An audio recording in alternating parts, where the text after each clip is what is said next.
Net interest income, which everyone was focused on Friday, was very good. Expenses were elevated one time by COVID. They're obviously doing quite well. They have a lot of capital. They are doing what I would regard as being something that if the stock were at 30, it would go higher. So people can sell it, but I think they'd be selling it to a gigantic buyback that will be in there every day. I don't want to sell into a buyback that's that aggressive. So I'm fine with it. I just think the problem, Joe, is these have had a very big move. Goldman, once again, the ability to follow that stock and come anywhere near what it's going to earn by analysts, we've seen this before. Is that the black box earnings sort of machine that Goldman is? Or by analysts, we've seen this before. Is that the black box? They play very close to the vest about what's doing well. And because of that, the analysts are finding it very hard to model it, particularly because the fourth quarter was just this quarter that was a quarter to dream of, whether it be private equity, whether it be wealth management, which was big there for them. Transactions very big, equities very big. So then you start thinking, okay, what does this company really sell at on a price earnings multiple? And I think you'll find that it's cheaper than you even thought. So this one can go higher, if only just because you needed a monster mother of all blowouts to be able to get that stock where it is. And that's what you got. And I really want to hear what they say, because the bank group seems very soggy versus the speculative group that I keep seeing going higher. But this was a good number. And I think that you just have to, no asterisk, good number.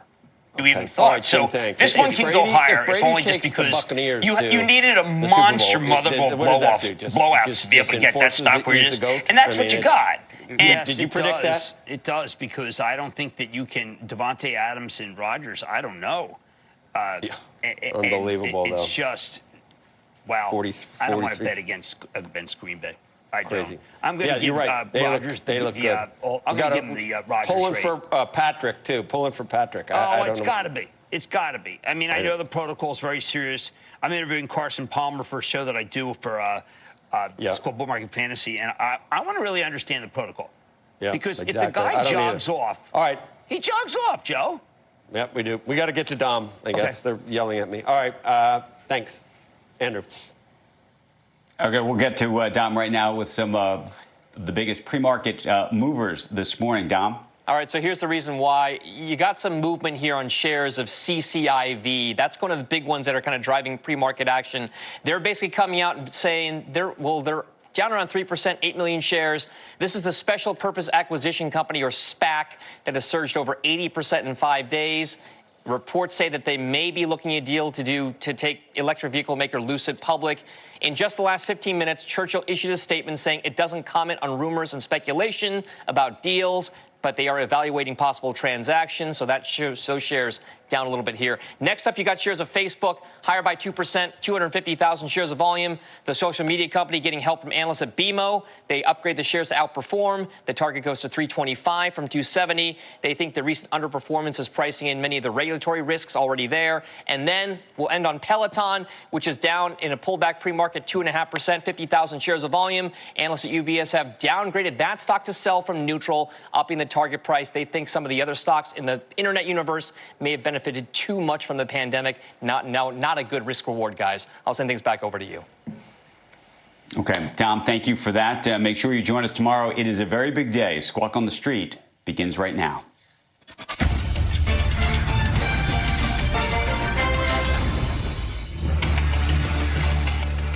Good Tuesday morning. Welcome to Squawk on the Street. I'm Carl Quintanilla with Jim Cramer and David Faber. Futures are solid as we brace for a busy inauguration week. Yellen on the Hill today, along with other Biden nominees for state, defense, homeland security. Earnings from Goldman, B of A, and, of course, Netflix tonight. Our roadmap begins with go big or go home.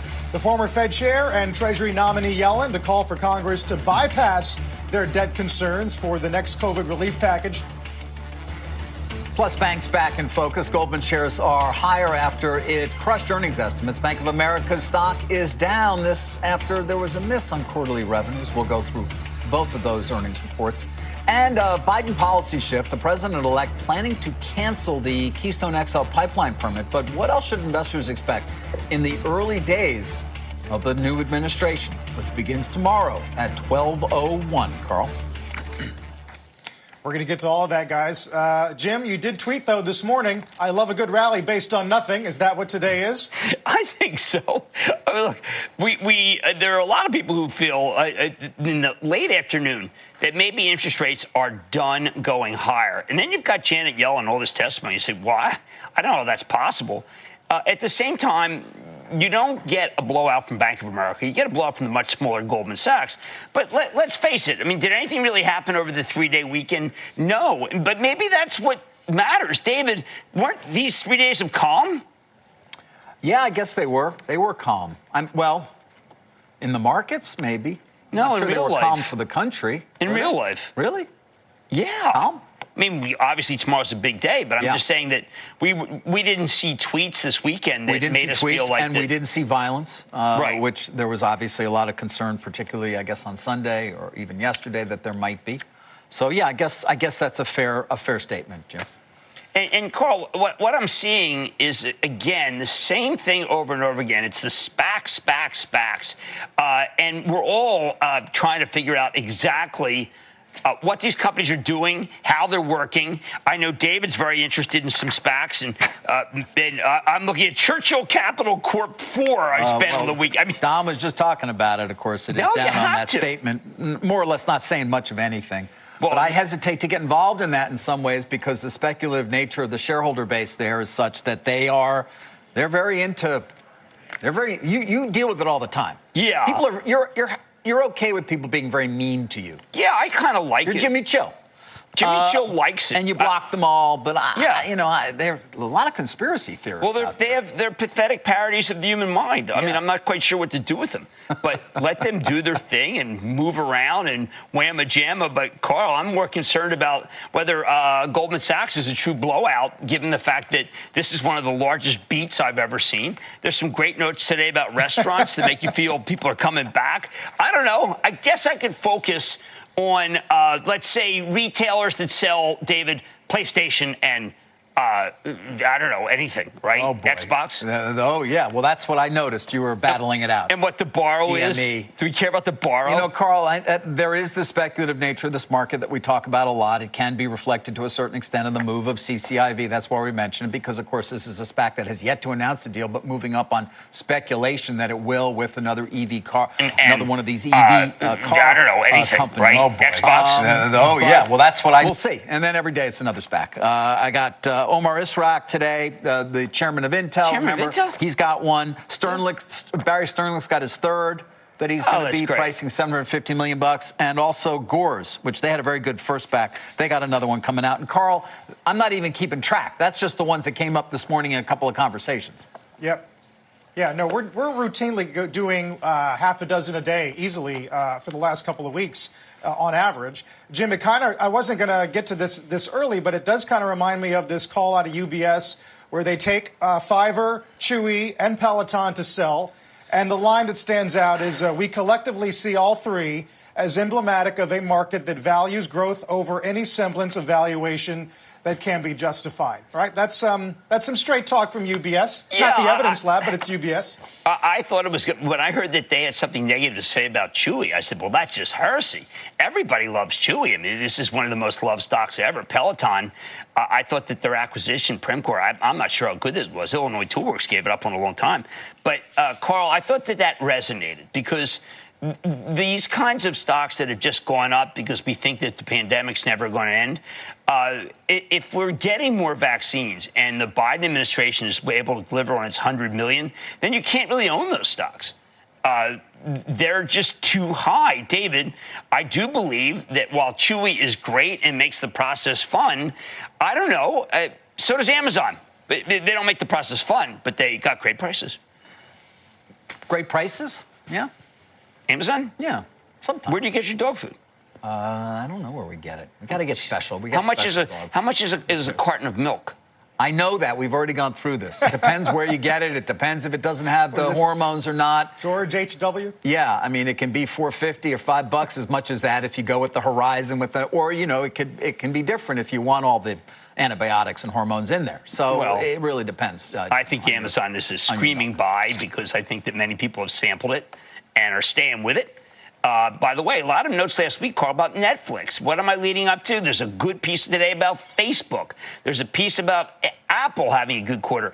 Is this the return of FANG, or we're supposed to continue to just buy endless industrials like Emerson, David? Because Emerson, wow, David Farr's about to leave, so maybe something big's going to happen. I mean, in other words, self-help industrials, David. That's what I'm hearing about. It's funny, we haven't talked to Emerson in a while since Steve Shaw was in there, and they sort of figured all that stuff out. Oil and gas, David, doing well. Oil and gas has been doing well. Can we come back to financials? Because we kind of skipped over it pretty quickly. I mean, they did not perform particularly well on Friday, Jim, that's it. Really? after earnings. Really, David? Really? How about horrible? Okay, you want to use horrible? I'll just say I'm not going to do horribly. Led by Wells Fargo, which I could make a very good case for Wells Fargo, but I'm not going to do it right now. And then in the era of big banks, I mean, Bank of America, we see it's going to potentially open lower, although you can see how the financials are lining up. I mean, what's your take on the quarter? I'm looking here, at a note quickly from Piper Sandler. Negatives include trading revenue miss versus guidance, lower than expected net interest margin, higher than expected expenses. They do note, obviously, the buyback is nice at $3.1 billion, and they had a higher reserve release than net interest income was good. You've got a terrific situation in the expenses. Why? Because you see, they tried to make it so that, say, employees get $100 for a child care. There's been a tremendous move by Brian. I'm talking about Brian Moynihan, be able to keep his employees safe, spending a lot of money. That hurt their expense ratio. I think that they continue to have a problem with the yield curve. You need the yield curve. You need more business, David. All of these things are just things that happen, but you need more loans. One of the themes about Carl, if you look at Friday's conference calls, whether it be Wells Fargo, whether it be Citi, whether it be JP Morgan, there are many things that may not be going right in the country, but boy, our balance sheets of individuals are the best they've ever been, and all of the banks would admit that. Now, we know that there's still a tremendous number of people who are being left out, and that's why Janet Yellen is so important. Jamie Dimon talking about how that 40% of America makes $15 an hour or less. That's unacceptable. That's unacceptable. But the people who make more, Carl, they're stashing it, or they're buying cars. The car lease numbers are very good, buying houses that are outside the city, but they have nowhere to go. And we keep remembering that travel and leisure looks like it's spent too much. We spend too much money on airlines, too much money on hotel rooms. So that money's being sent back to the people who have it. The people who don't need all the help that Janet Yellen can give them.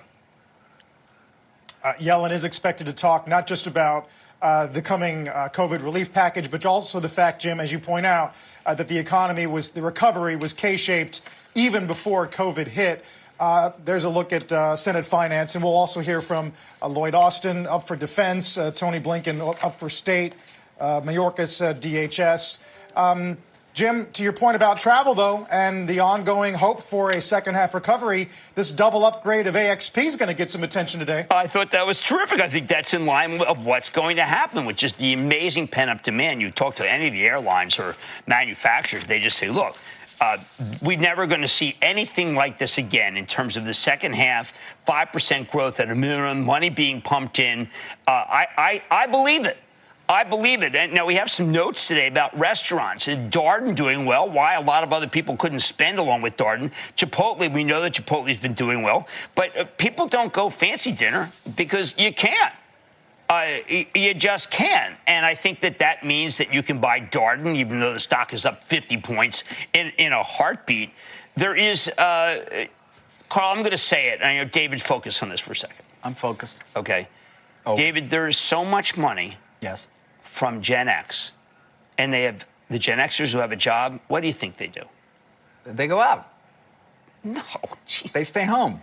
They buy stocks, darn it. They buy stocks. Yes. I thought they were into experiences. Wasn't that what everybody was all about? The experience gives you COVID. We're out of that, Dave. We can't do experience. That was a bad call. No, that is true. That was well, good. That will come back, though, Jim, and maybe they'll stop buying stocks and start doing experiences again. No, David, they buy stocks. Or maybe buying stocks is an experience. Maybe it is an experience. They love it. Many of us saw a video this weekend about two people saying, listen, what we do is we have a strategy. And what we do is buy stocks that are going up, and we buy them, and then we sell them after they're up even more. And I'm like listening to this, I'm saying, okay, how many people are saying this is a top? I just say no, these people are a bit of an anomaly. I see very smart buyers of situations, Carl, and I see some situations where it's just a short squeeze. But the buyers tend to be a lot of these EV situations that not all of us can follow. There's too many companies to follow, so we end up defaulting to a lot of weirdo websites. Yet, don't take it personally if you call yourself a weirdo website. But David, you know, when you see the vociferous nature of our audience, when you talk about a stock that you think may not be worthy. You keep wanting to come back to this, don't you? You Well, keep yeah. wanting to drag us back to this. Well, I thought it was good. All right, just do me a favor and don't tell anybody my address, okay? Please. You know, you tended to sort of do that sometimes. Don't do that. All right. But yes, I know what you're, of course, we've been focused on that, again, as a reflection of the speculative nature of this market, the entrance of this new cohort. They're not even new anymore. They've been with us for 10 months. I thought they were even younger than Gen Xers, actually. Well, look, a lot of these people, they love to buy, but some of And them... the combination, I said this Friday, the combination of EV and a SPAC, it's like fission. It's like putting together, you know, There are all many you need is your implosion device. Carl, you know what we don't talk about enough? The Tesla millionaires. There are many millionaires created by Tesla. You might think it goes down. They can't take it off. They should take something. Sure, there are. When you have a company that's got that kind of market cap and an 800% gain in its stock price in a year, yeah. I'm going to give you two, Carl, that while obviously completely unexciting versus Tesla, GM and Ford. Okay? There. Take that. Jim, even as you're talking, Jim, we do have some news regarding GM's Cruise and this new funding round with some interesting players. Phil LeBeau's got that. Hey, Phil. Hey, Carl. A new round of fundraising for Cruise, which is the autonomous vehicle subsidiary of General Motors.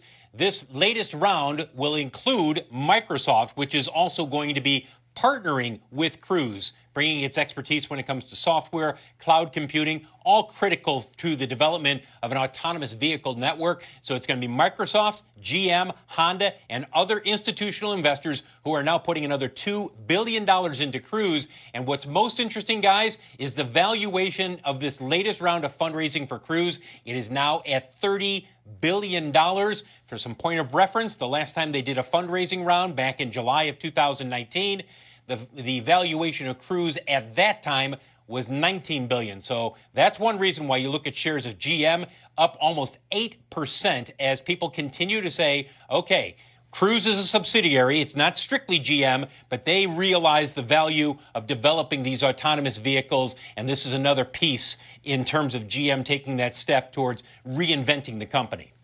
When I look at GM, and to a lesser extent I look at Ford, I'm not saying that they have envy, but I am saying that they must question what is the tipping point where we think, say, of GM as a company that has lots of cool, LeBron's, buying stocks, buying great cars and trucks and a product line that's been completely refreshed and EV cars that could end up being inexpensive.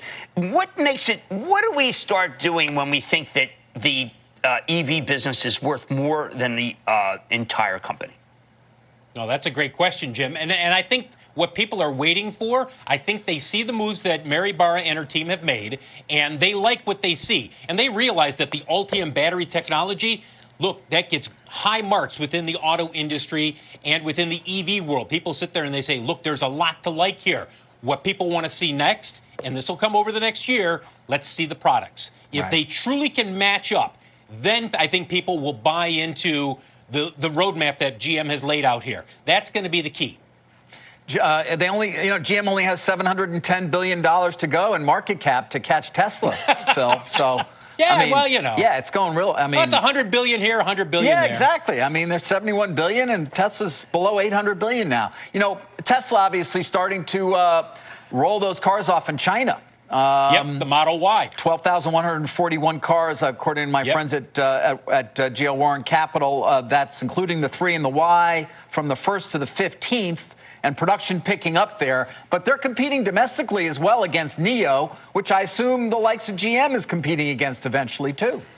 Yes, China will be the focus. Make no mistake about this, not only in terms of auto sales, which it really has been over the last 5 years, but when it comes to EVs. That's going to be crucial. You know, over the last year, David, 2 years, we would always hear people say, oh my gosh, they shut down the plant for 2 days out in Fremont. The world is coming to an end. Forget about Fremont, not entirely. Carl, what you need to focus on is the Shanghai Gigafactory. That is going to be crucial to Tesla's growth over the next several years. Yeah, Berlin is important. The new one in Texas is important. And Fremont will be important. Gigafactory in Shanghai, that's the crucial one.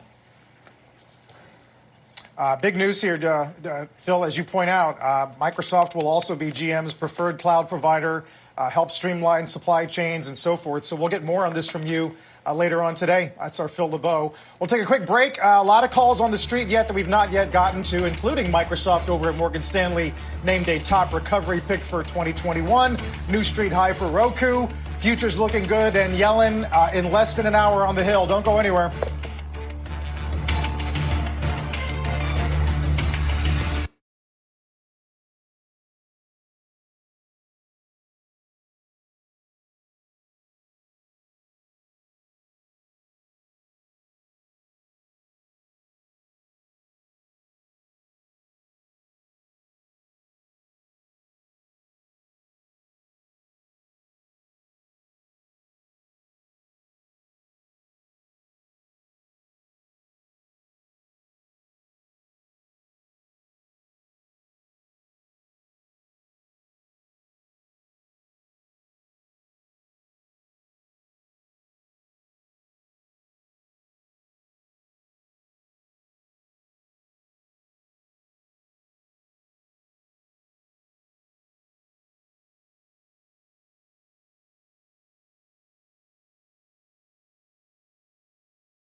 The Biden agenda in focus ahead of tomorrow's inauguration. Published reports say the president-elect set to cancel the Keystone XL pipeline permit on his first day in office. His executive order would reverse President Trump's decision in 2017 to grant the permit after President Obama rejected it. A lot to unpack here on oil, Jim, including Halliburton this morning, who says, with the quarter, we believe the worst is behind us. Yeah, that has been the rap, and I understand. They finally found an outlet for natural gas, and that's really important in the Permian because if you can't find an outlet for natural gas under the Biden administration, you're not going to be able to drill as much because natural gas is a byproduct. So once they piped it away, it's a good sign. I just think that you tell me whether people are going to be going out, because right now to get it from 53 to 60, you're going to need more economic activity than we currently have. That said, there are a lot of people, Carl, who feel this is another great second half story. I would prefer to play it, I'd say a little bit more derivative, but you buy an Emerson, which has got the industrial component, and David, you know, has got a substantial oil and gas business. It does. I do laugh a bit at these oil and gas companies, these carbon producers that are turning themselves into pretzels, trying to describe themselves as clean energy companies. And by the way, making real efforts. I don't want to make light of that. Real efforts to carbon sequestration, all sorts of different things, Jim, that they're trying to do to change their carbon footprint. But I mean, it's kind of hard when your business model is to take it out of the ground and have it spew into the air. Well, Occidental apparently doing some things there. You saw the Total deal, Total though, deal was, buying I think, a game changer. Europe ahead of us. And ESG there ahead of ours, ahead of the efforts here, although I'd say over the last 12 months, we certainly seem to have caught up in a lot of different areas of that. But when it comes to environmental sustainability in particular, they may still be a bit ahead of us there. So Total sort of got that memo quite some time ago. Yes. Carl, I mean, when we think about what these companies are going to do and how they have to pivot because of President-elect Biden, it's going to be fun to see the companies that realize that suddenly there's a group of very big money managers who say, we will not buy fossil fuels, that's our contribution. We're not going to buy these stocks. And that's the next round of negativity. It's not happened yet, obviously, because he's not president. Right now, they've had the run of the joint. But I think there's going to be a lot of talk about, can we own these stocks and still be ESG compliant? I think the answer is no, they can't. We'll talk more, Jim, about your broader point, and that is how much macro risk is behind vaccine distribution and uptake. We'll get to that, though, along with the opening bell in just about 7 minutes. Don't go away.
Coming off the worst week in 5 for all 3 major indices, futures are green, as Jim said earlier, perhaps on a lack of violence over the weekend. Maybe it's about the prospect of stimulus. We're going to dig down on some of the individual calls as we prep for Yellen's hearing in about half an hour. In a moment.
All right, we really didn't get to Goldman Sachs too much other than just noting its stock price was up this morning. So let's do it as the mad dash here, Jim.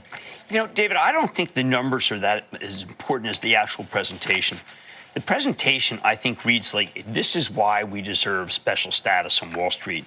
What we do, clients turn to Goldman Sachs at times of disruption, delivering one Goldman Sachs to our clients. It's very much of a throwback to, look, we're the advisor to the stars. We're the advisor to stars, meaning the people who spend the most money. And they talk about much stickier assets. They do have a page, and no emphasis on the Marcus kind of Robin Hood, let's say, aspect. But I think that if they broke that out, you'd be surprised at how well it's doing. But I just think that it's the steady progress toward medium goals. And I come back to return on equity being 13%. David, that is not even, it's nowhere. It's double what we thought it could be. Right. It's just amazing. So there's a page, reaffirm strategic direction, grow and strengthen existing businesses, diversify our products and services, operate more efficiently. This is very different from what we're seeing with many of the other banks. This is a broad, sweeping, we are better than you think analysis. And I'm with it. I think they are better than you think. Their wealth management is really good. Trading is very good. It's their market. It's Goldman's market. And they don't have to worry about net interest income nearly as much as everybody else. Yeah, well, as you point out, I mean, across the board, whether it's wealth management or banking or any their other areas, they outperformed. ROE, I guess, at 11.1% for 2020 overall, but fourth quarter, 21.1% return on equity.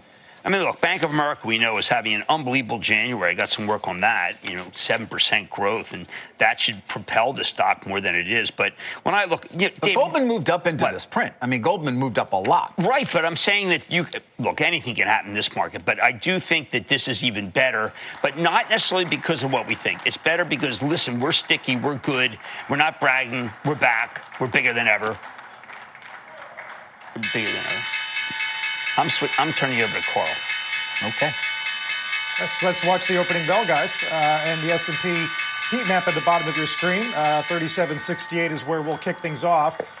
It'll be a busy week for earnings overall, guys. We'll get some of the regional banks. There's a nice mix of transports in there. Netflix, Jim, how would you characterize expectations going into tonight? It ceased to be, I would say, the favorite FANG name, although they're now aiming to unveil 70 new movies this year. It's more than a movie a week. Yeah, I mean, I watched the Miami piece, which was the one thing I thought was really shocking. Was made in 2020. Terrific, by the way. I learned a great deal. But Netflix, I think, is just going to be sticky. But Carl, when we speak about Netflix, I think we have to speak about Roku. And there's a sense that somehow, while Netflix is good, Disney is good, Roku is unassailable, and it's just beginning to start advertising. The run in Roku, Carl, is really one of the great runs of all time. Now, it's not a Tesla run, but this is a run which just says this one's scratching the surface. And so, therefore, it's got I'd say, the most momentum, if you want to call it that. Like the the video I saw, which is like, hey, it's going up, so let's buy it, and it'll go up more. It's very hard to argue that. Is that what's happening? I mean, it went up. David, what are you looking at?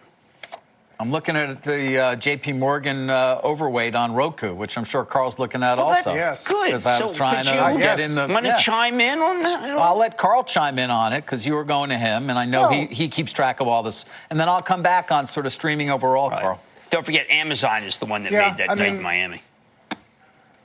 Great minds, obviously, David. They go to 475. That's a new high. Our bull thesis largely driven by the advertising opportunity, as Jim says, which only an estimated 8-9% of TV ad budgets is not keeping pace with the shift in eyeballs. David, I know you probably also saw the downgrades of Viacom and Discovery to sell this morning as well. I did. And Viacom announcing it will launch Paramount Plus, its streaming service, rebranded. Remember, you've got CBS All Access already, but rebranded on the 4th of March. But I did note that you say, listen, on Friday I talked about how Discovery and Viacom have both been up so dramatically since the beginning of the year. I mean, each roughly 20-some-odd%. And hard to really pin it on one thing. Obviously, Discovery did introduce their streaming service. It is now out there, Discovery Plus. But that note you referenced, I mean, I picked up one line from this downgrade at Barclays, Carl. In some ways, a streaming service like Discovery Plus or even CBS All Access are effectively a glorified catch-up DVR service with a few originals slapped on top. Which goes to at least some concerns that are out there that say, Jim, Netflix and Disney, winners. Right. Now, Amazon, I don't even, because it's not a content company overall. That's not its business. Netflix, Disney, the winners, everybody else going to be fighting for the scraps. I think that's right. I think, well, other than Roku, which is not really, and which Malone in our interview of, when was that, November, talked about as he felt really well positioned as a platform for the distribution of these streaming services. Oh, absolutely. And benefiting from it. Now, Carl, sometimes people don't read these conference calls. What do you think was the most scatological, exciting, and yet a dramatic conference call that we've had so far? Scatological. Scatological. It's J.P. Morgan, Jamie Dimon, once again, was dropping Dimon, the S-bomb this time. Not the F-bomb, but the S-bomb. And I was shocked. And it was in reference, Carl, to the fact that he is scared because of Visa, MasterCard, PayPal, and their stock market valuations. It was one of those moments which is like, there's more Butch and Sundance, which is like, who are those guys? And a lot of the analysts are saying, when are you? It's like GM and Ford. It's like, guys, did you not see this coming? And Jamie, who's very, very entertaining, I find, and just said, yeah, I mean, we get it. We are, listen, we got to be on the run here. So I thought that was the only thing that was really exciting so far in earnings season. David, you listened to that where they bleeped that out, whatever, on the transcript. And he went after Plaid also. Yeah. Which Carl knows. And then we had the CEO come on who wouldn't go after Jamie. That's probably smart. Right. But sort of questioning some of their practices when it comes to data, Carl. But we can't lose sight of these companies, and Jim certainly makes sure of that, because their market caps are so dramatically higher than they were even a year ago. And PayPal and on. Visa, obviously, the largest. Where is Visa right now as a market cap? I mean, it's like $475 billion. Yeah, Jamie was particularly, I think, rankled by Jamie. Maybe it's like, it's all right. He's like, Cher was particularly. But, Carl, there is an otherworldly notion that Jamie Dimon puts up an unbelievable quarter. And what is he forced to talk about? FinTech. And why isn't he doing as well as FinTech? The younger investors, what do they like? They like FinTech. They like EV. They don't like J.P. Morgan. They don't like, it's too boring for them. In the same way that people have been telling me, Jim, this Apple, it hasn't moved in weeks. What do they expect? What have they done for me lately? Right? I mean, these are people who hate the Cleveland Browns. It's a bunch of losers. No. But I think that when you're talking about brokerage, you're talking about the merry men, you're talking about the young people who are taking that money, the stimulus money. And, David, they're not buying Bristol Myers. They're not. No. They're not. No. They're buying CCIV and QS. Don't want to pin yourself on those. Yeah. Hey, Carl, we got a couple of things I want to hit in deal land. One, a deal that's not happening, and another that did this morning involving lasers. But first, MGM, Entain. Remember, we talked about this last week. MGM, it's sports betting. We've talked a lot about the growth here in this country and overseas. Of course, Entain, UK-based. You can see what's happening because MGM says, and I can give you a little bit of background here as well, but they basically walk away. Remember, in the UK, you've got to tell everybody everything. There's no negotiation or not a lot that happens outside the light of day of a press release. So they say, after careful consideration, having reflected on the limited recent engagement regarding MGM's rejected all-stock proposal at an exchange rate of 0.6, it does not intend to submit a revised proposal and will not make a firm offer for Entain. Why? Well, the price expectations. Remember, they started at 11. They went up to 13.75. That was what the 0.6 roughly equated to. What I hear out of their camp is, they're disciplined buyers, and these guys simply had price expectations that were far higher than had been perhaps anticipated. Doesn't mean that this deal won't get done one day down the road, remember, because they do have a joint venture which acts more or less as a poison pill for MGM. In other words, no other bidder can come in there. It's going to either be MGM or nothing, given their joint venture. However, it's not going to happen today. Interestingly, guys, Barry Diller very much involved in leading the charge here for MGM. Remember, IAC, its largest single shareholder now, and Diller was going to step up and buy stock, conceivably, under any new deal with new money, but that's not going to happen. But he's all in on sports betting. Well, we'll get to hear him tomorrow when he's on Squawk. Yeah. That's Yeah. terrific. They'll be able to ask him more. I think sports betting is gigantic, Carl, but you get things like New York that want to do it on their own. You get things like SPACs that suddenly they're, or Fubo. And what you say to yourself, wait a second. If everybody gets in, then there's someone's going to cut margins. But if you entrench and get, like DraftKings, which I do some work for, they had a deal this weekend. If Mahomes, if you're new and Mahomes has a touchdown, you make $100. Mahomes had a touchdown. Mahomes had a touchdown. Yeah. That's a good deal. It does remind you of today's call out of Berenberg, Jim. They take DraftKings to sell. They initiate sell. At 41. Yeah. I mean, their broader point is, the picture's bright, but some of the share expectations are getting overdone. At least that's their view. Well, look, I totally understand that. But you take a look at Penn National Gaming, which has been an amazing performer, doesn't have any China, obviously, up another 18%. Penn National Gaming, of course, is Barstool and also just a great national footprint. So I don't know. I mean, if you think Barstool and Penn Nat are doing well, then I don't think you give up on DraftKings here. And I recognize that sell. I saw the sell, but I think it's one of those companies that is at the forefront of what I think will be multi-billion dollars. You watch football this weekend, and what do? You start hearing people from the mainstream talk about the line. Now, they tend not to know anything about the line for the most part, but it's very, very important because that's what people bet on. David, when they say, well, they joke about the line as if the gamblers out there aren't the core audience now that the numbers keep going down. Yeah. They don't know about the line. No. How could you not know about the line if you're same way they don't really know about EV or about battery technology? They're very bad on EV. Yeah. It's really How are they on lasers? Because Lumentum Holdings this morning, guys, buying Coherent. They're Coherent. $100 a share in cash and 1.1851 shares. About a $5.6 billion deal. You can see Coherent shares rising dramatically. But Light is getting hit here. Lumentum getting hit. Right now, Lumentum derives about 60% of its revenue from the communications end market and about 33% from the consumer smartphone market. Coherent, 44% of revenue derived from microelectronics, exposure to flat panel display manufacturing. You get them together, and as you might imagine, they say we're going to be able to address a lot more markets in a lot more effective way. $115 million is what they're citing, at least as potential synergies. You see that premium there, at least to the closing price of the stock very recently on the 15th. Jim, who knew? Lasers. Oh, not since James Bond. In Goldfinger, have we seen a laser used yes, well, in any sort of way that we're excited about? Yeah, we always think about that one as well. But lasers have been, maybe their time has come, Carl. We see a lot of manufacturing, which is being done, obviously, when you go to a Tesla plant, there's not that many people there. A lot of 3D sensing applications, yes, things like that. And have you seen the burst in 3D?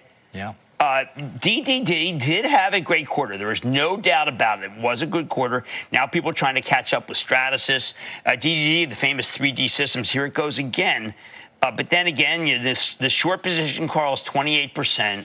So you don't know whether people are buying it here because they want to, they like the 3D space or because they want to bust the shorts, which has become a very common strategy for many younger people who think that these shorts have to be destroyed as if they are bugs on a windshield. That's been the view of a few people over the last few years, that's for sure. So, guys, session high, about 272 off of that, just a touch. Let's get to Bob Pisani this morning. Hey, Bob.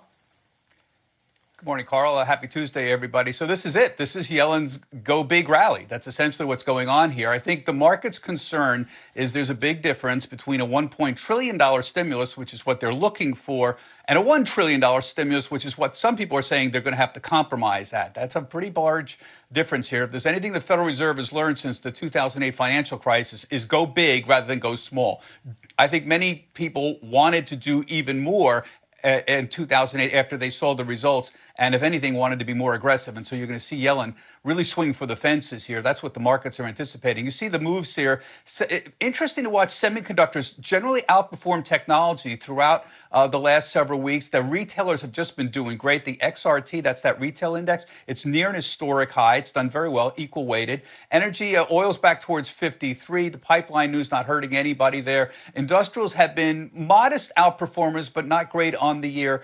Consumer staples and other defensive have been lagging all throughout 2021, lagging again today. 4-1 advancing the declining stocks, though. Nice start. We're right near a new high. What do we need? What does the market need to keep going? Well, obviously, a larger stimulus package. That's the main issue. But the bigger vaccine rollout, there's a lot of concerns about that variants that are out there, particularly in South America. Got a lot of notes about that over the weekend.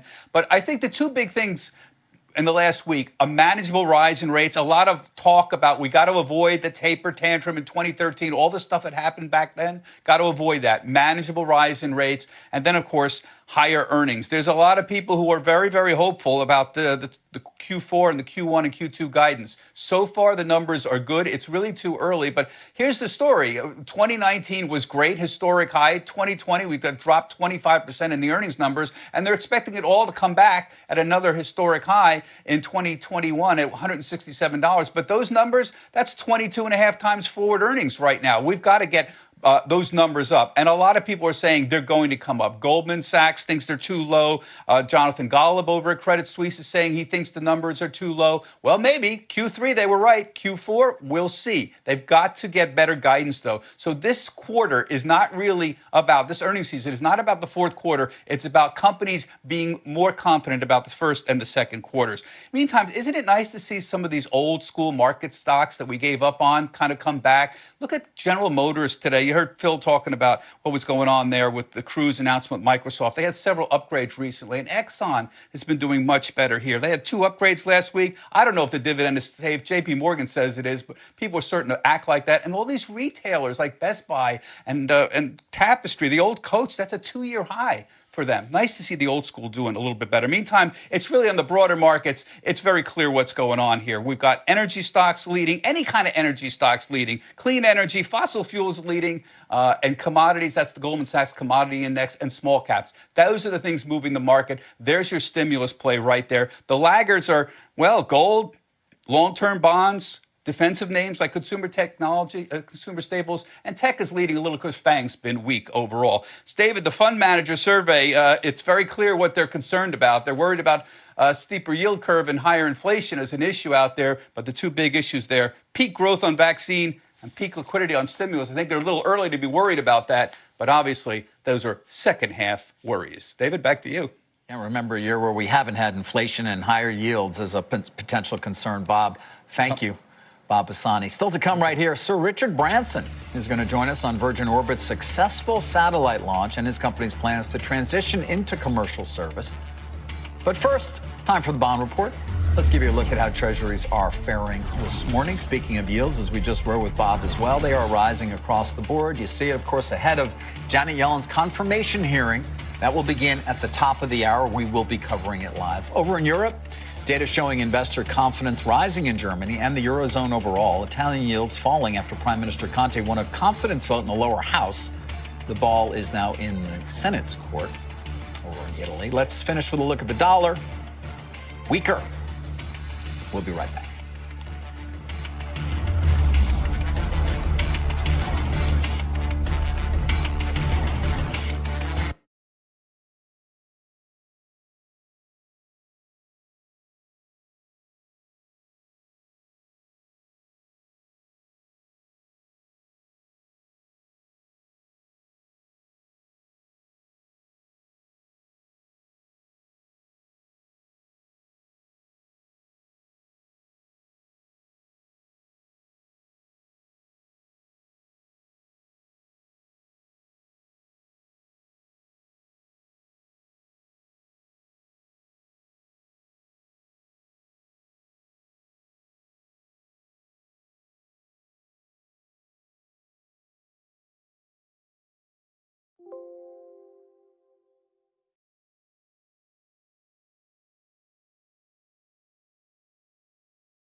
The issue of getting 100 million doses in the first 100 days is absolutely a doable thing.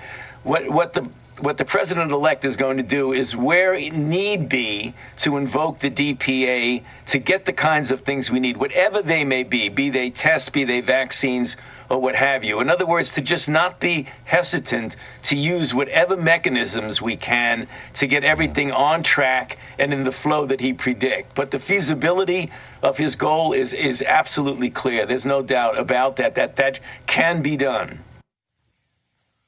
That's Fauci on Meet the Press yesterday. Kind of dovetails, Jim, with what J.P. Morgan said this morning, and that is, going forward, the biggest macro risk appears to be vaccine supply, distribution, and uptake. Yeah, totally. Look, I would love to have the scenario that Dr. Fauci laid out. I don't think it can possibly be as badly as what was laid out earlier a couple of months ago. I think the issue is there can be 100 million vaccine doses, but they may still not get to where they have to go. Unless you have J&J. I think J&J is the secret to the 100 million, because J&J doesn't need the incredible refrigeration problems, and it can be kept at room temperature. So I don't know. Without J&J, that's just not possible. It's just not. And I think it's unfortunate to raise expectations like that, given what many people have been scrambling to get. Gottlieb over the weekend, meantime, tweeted that we might see, Jim, 3 to 4 weeks of declining caseloads. And then if this new variant doubles in prevalence, which is widely expected, you could be looking at heightened infection rates even going into the spring. I did notice that the White House Council of Economic Advisors says that every day the vaccine is pulled forward, meaning it's ramped up, it's accelerated, it's worth $10 billion to society. Well, that's a high one. Look, this is, Britain has handled this so badly, we think, but they've got national health care, and the percentage that they've rolled out is quite dramatic, David, versus the United States. Yeah. See, they have a federal program kind of that's run by the government, the big government, national health care. Right. What do we have? Can you get it at CVS? Can you get it at Walgreens? Can you get it at your local pharmacy? Can you get it at Staten Island? Yes. I got one of 50 appointments.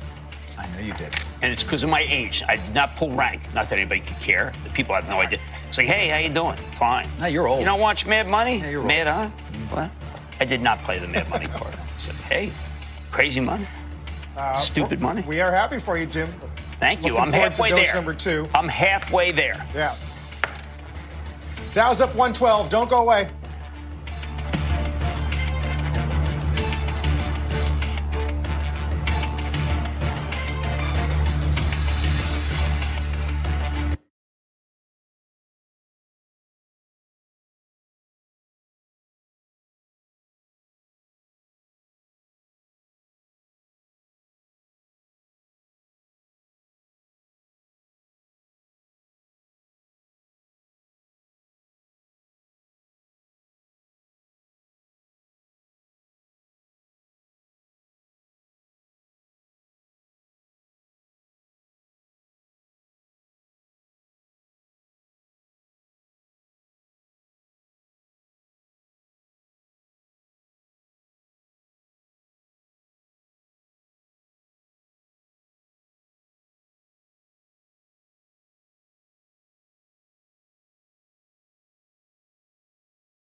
starting in just a few moments, Treasury Secretary nominee Janet Yellen in front of Senate Finance on COVID relief, the dollar, the debt, the K-shaped recovery, and why she thinks it's time to go big.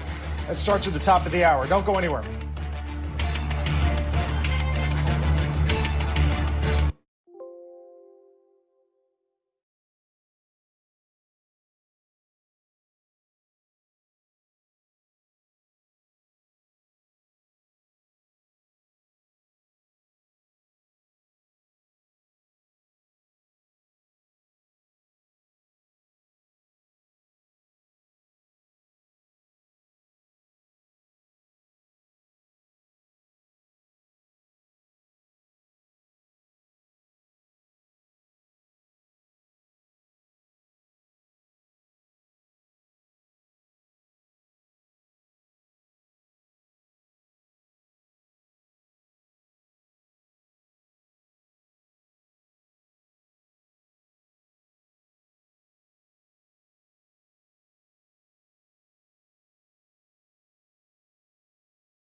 Let's get to Jim and stop trading. You very rarely get United Health not going up right into the quarter. I think United Health's going to have a good number tomorrow, and I think it's going to start off the healthcare part of the earnings season, which should be very positive.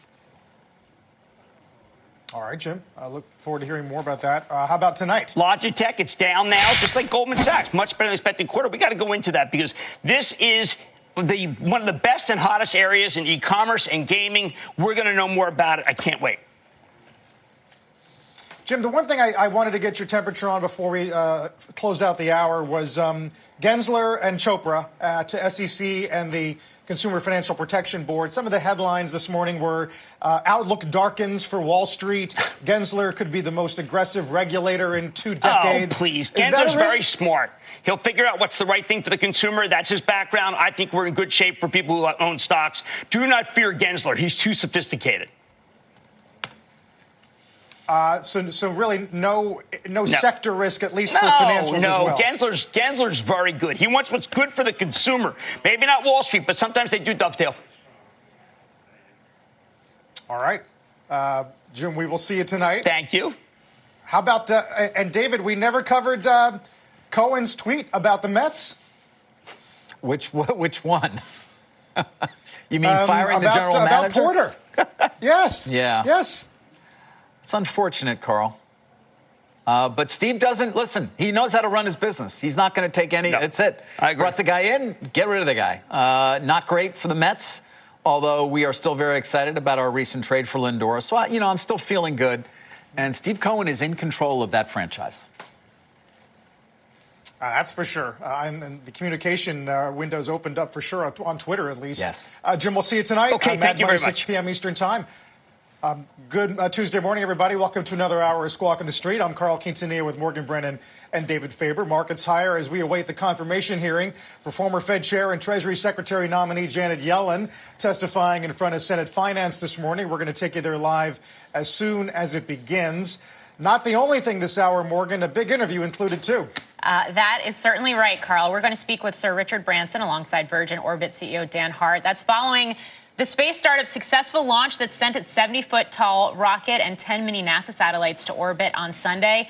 This was an air launch, which is a more unusual method, a big milestone for commercial space that propels Virgin Orbit, which was spun out of Virgin Galactic in 2017, into a very exclusive but growing group of commercial space companies achieving, well, orbit. But first, let's bring in our Ilan Moy and Steve Leisman with more on what we can expect from that Yellen confirmation hearing that is just about to get underway. Ilan, I do want to start with you in terms of expectations. I mean, I realize that as the incoming Treasury Secretary, her position doesn't necessarily mean she can pass legislation or implement monetary policy, but it is being seen very closely, I think, given the fact that we're expecting more details on that $1.9 trillion stimulus proposal. Is that sort of the key thing to hone in on from a market standpoint today? Yeah, I think so, Morgan. I think what's going to be really interesting to see here is sort of how Yellen approaches what is going to be a new and more political position for her. We're so used to seeing her as an economist, as the Fed chair, studiously apolitical, trying not to tell Congress what to do. In this role, that is what she's supposed to do, tell Congress what the administration would like to achieve and then forcefully advocate for that. So she's going to be one of the chief spokespersons, if you will, for this new COVID rescue package. You know, and even though she intends to take on this more political role, in her opening statement, she will say that she hopes to build support for that in a bipartisan manner. And so I think you're going to also hear from lawmakers on both sides of the aisle hoping that she will perhaps bring some more sense of unity and bipartisan support to some of these ideas. Yeah, Steve, I want to get your thoughts on this. I know we've been talking about it for days, if not weeks now, but this idea of, I guess, a policy stance around perhaps letting the economy run hotter as we see this recovery begin to take root this year, and not only what that means from a monetary policy standpoint, but also what it means from a fiscal one, and how Yellen could, I guess, position herself, given the fact that she has had that expanse of experience on the monetary side in the past. Yeah, great questions. I think it's well to sort of take stock of where we start, which is we're still in a really deep hole here. And I think that's a really important point of view that the incoming administration looks at. On a lot of metrics, Morgan, we're still worse than we were at the worst point of the financial crisis back in 08, 09. And then you layer on top of that the idea that the general feeling, certainly among Democratic economists, but perhaps conventional wisdom, is that they didn't spend enough on the fiscal side, and that Fed policy was awfully halting. They came forward with quantitative easing, but they said, you know what? We're going to do 600 and then stop. Then we're going to do 800 and then stop, or whatever it was.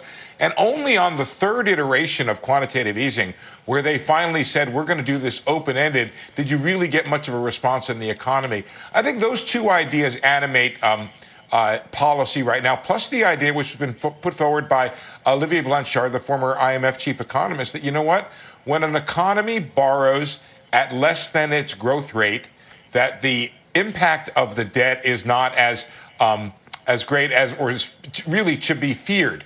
And that may or may not be true, but certainly, Morgan, the idea of fearing debt levels at 60, 70, 80% of GDP have proven to be wrong. Interest rates are still low, and really they've only risen a bit since it was announced, since really the Democrats won the Senate. Right. Well, Steve, that's got to underpin a lot of the thinking here, though, doesn't it? I mean, if it turns out to be incorrect, then those who are concerned about a burgeoning national debt will eventually be correct as well. Yeah. But it's not random, David. Rates just don't go up on a random basis. A big reason why rates would go up would be because of inflation.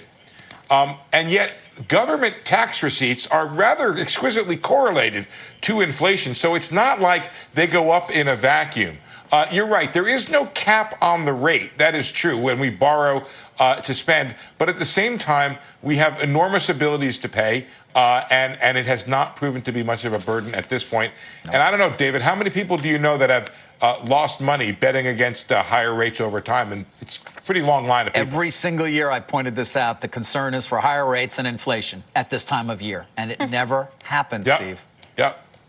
Yeah. Here we go again. And now you have this change. You have this change with the, from Republicans to Democrats being in charge. And all of a sudden, it is the rule that the opposing party ends up caring a lot about the deficit. Always, yeah.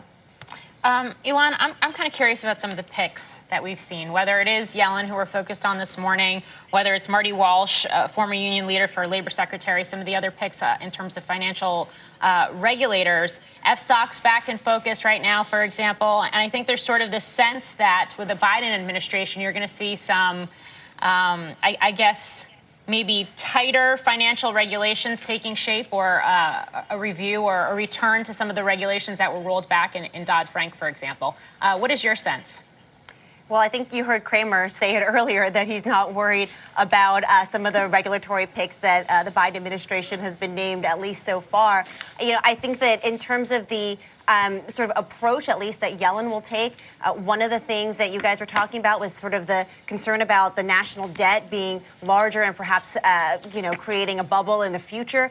They're going to focus right now on the pain and the suffering that people are feeling in the immediate moment. You're going to hear her talk about the K-shaped recovery and the impact that is having, particularly on communities of color. And I think that is where the focus for this administration is going to be. They're really looking at these first 100 days as what is happening to alleviate pain and suffering now.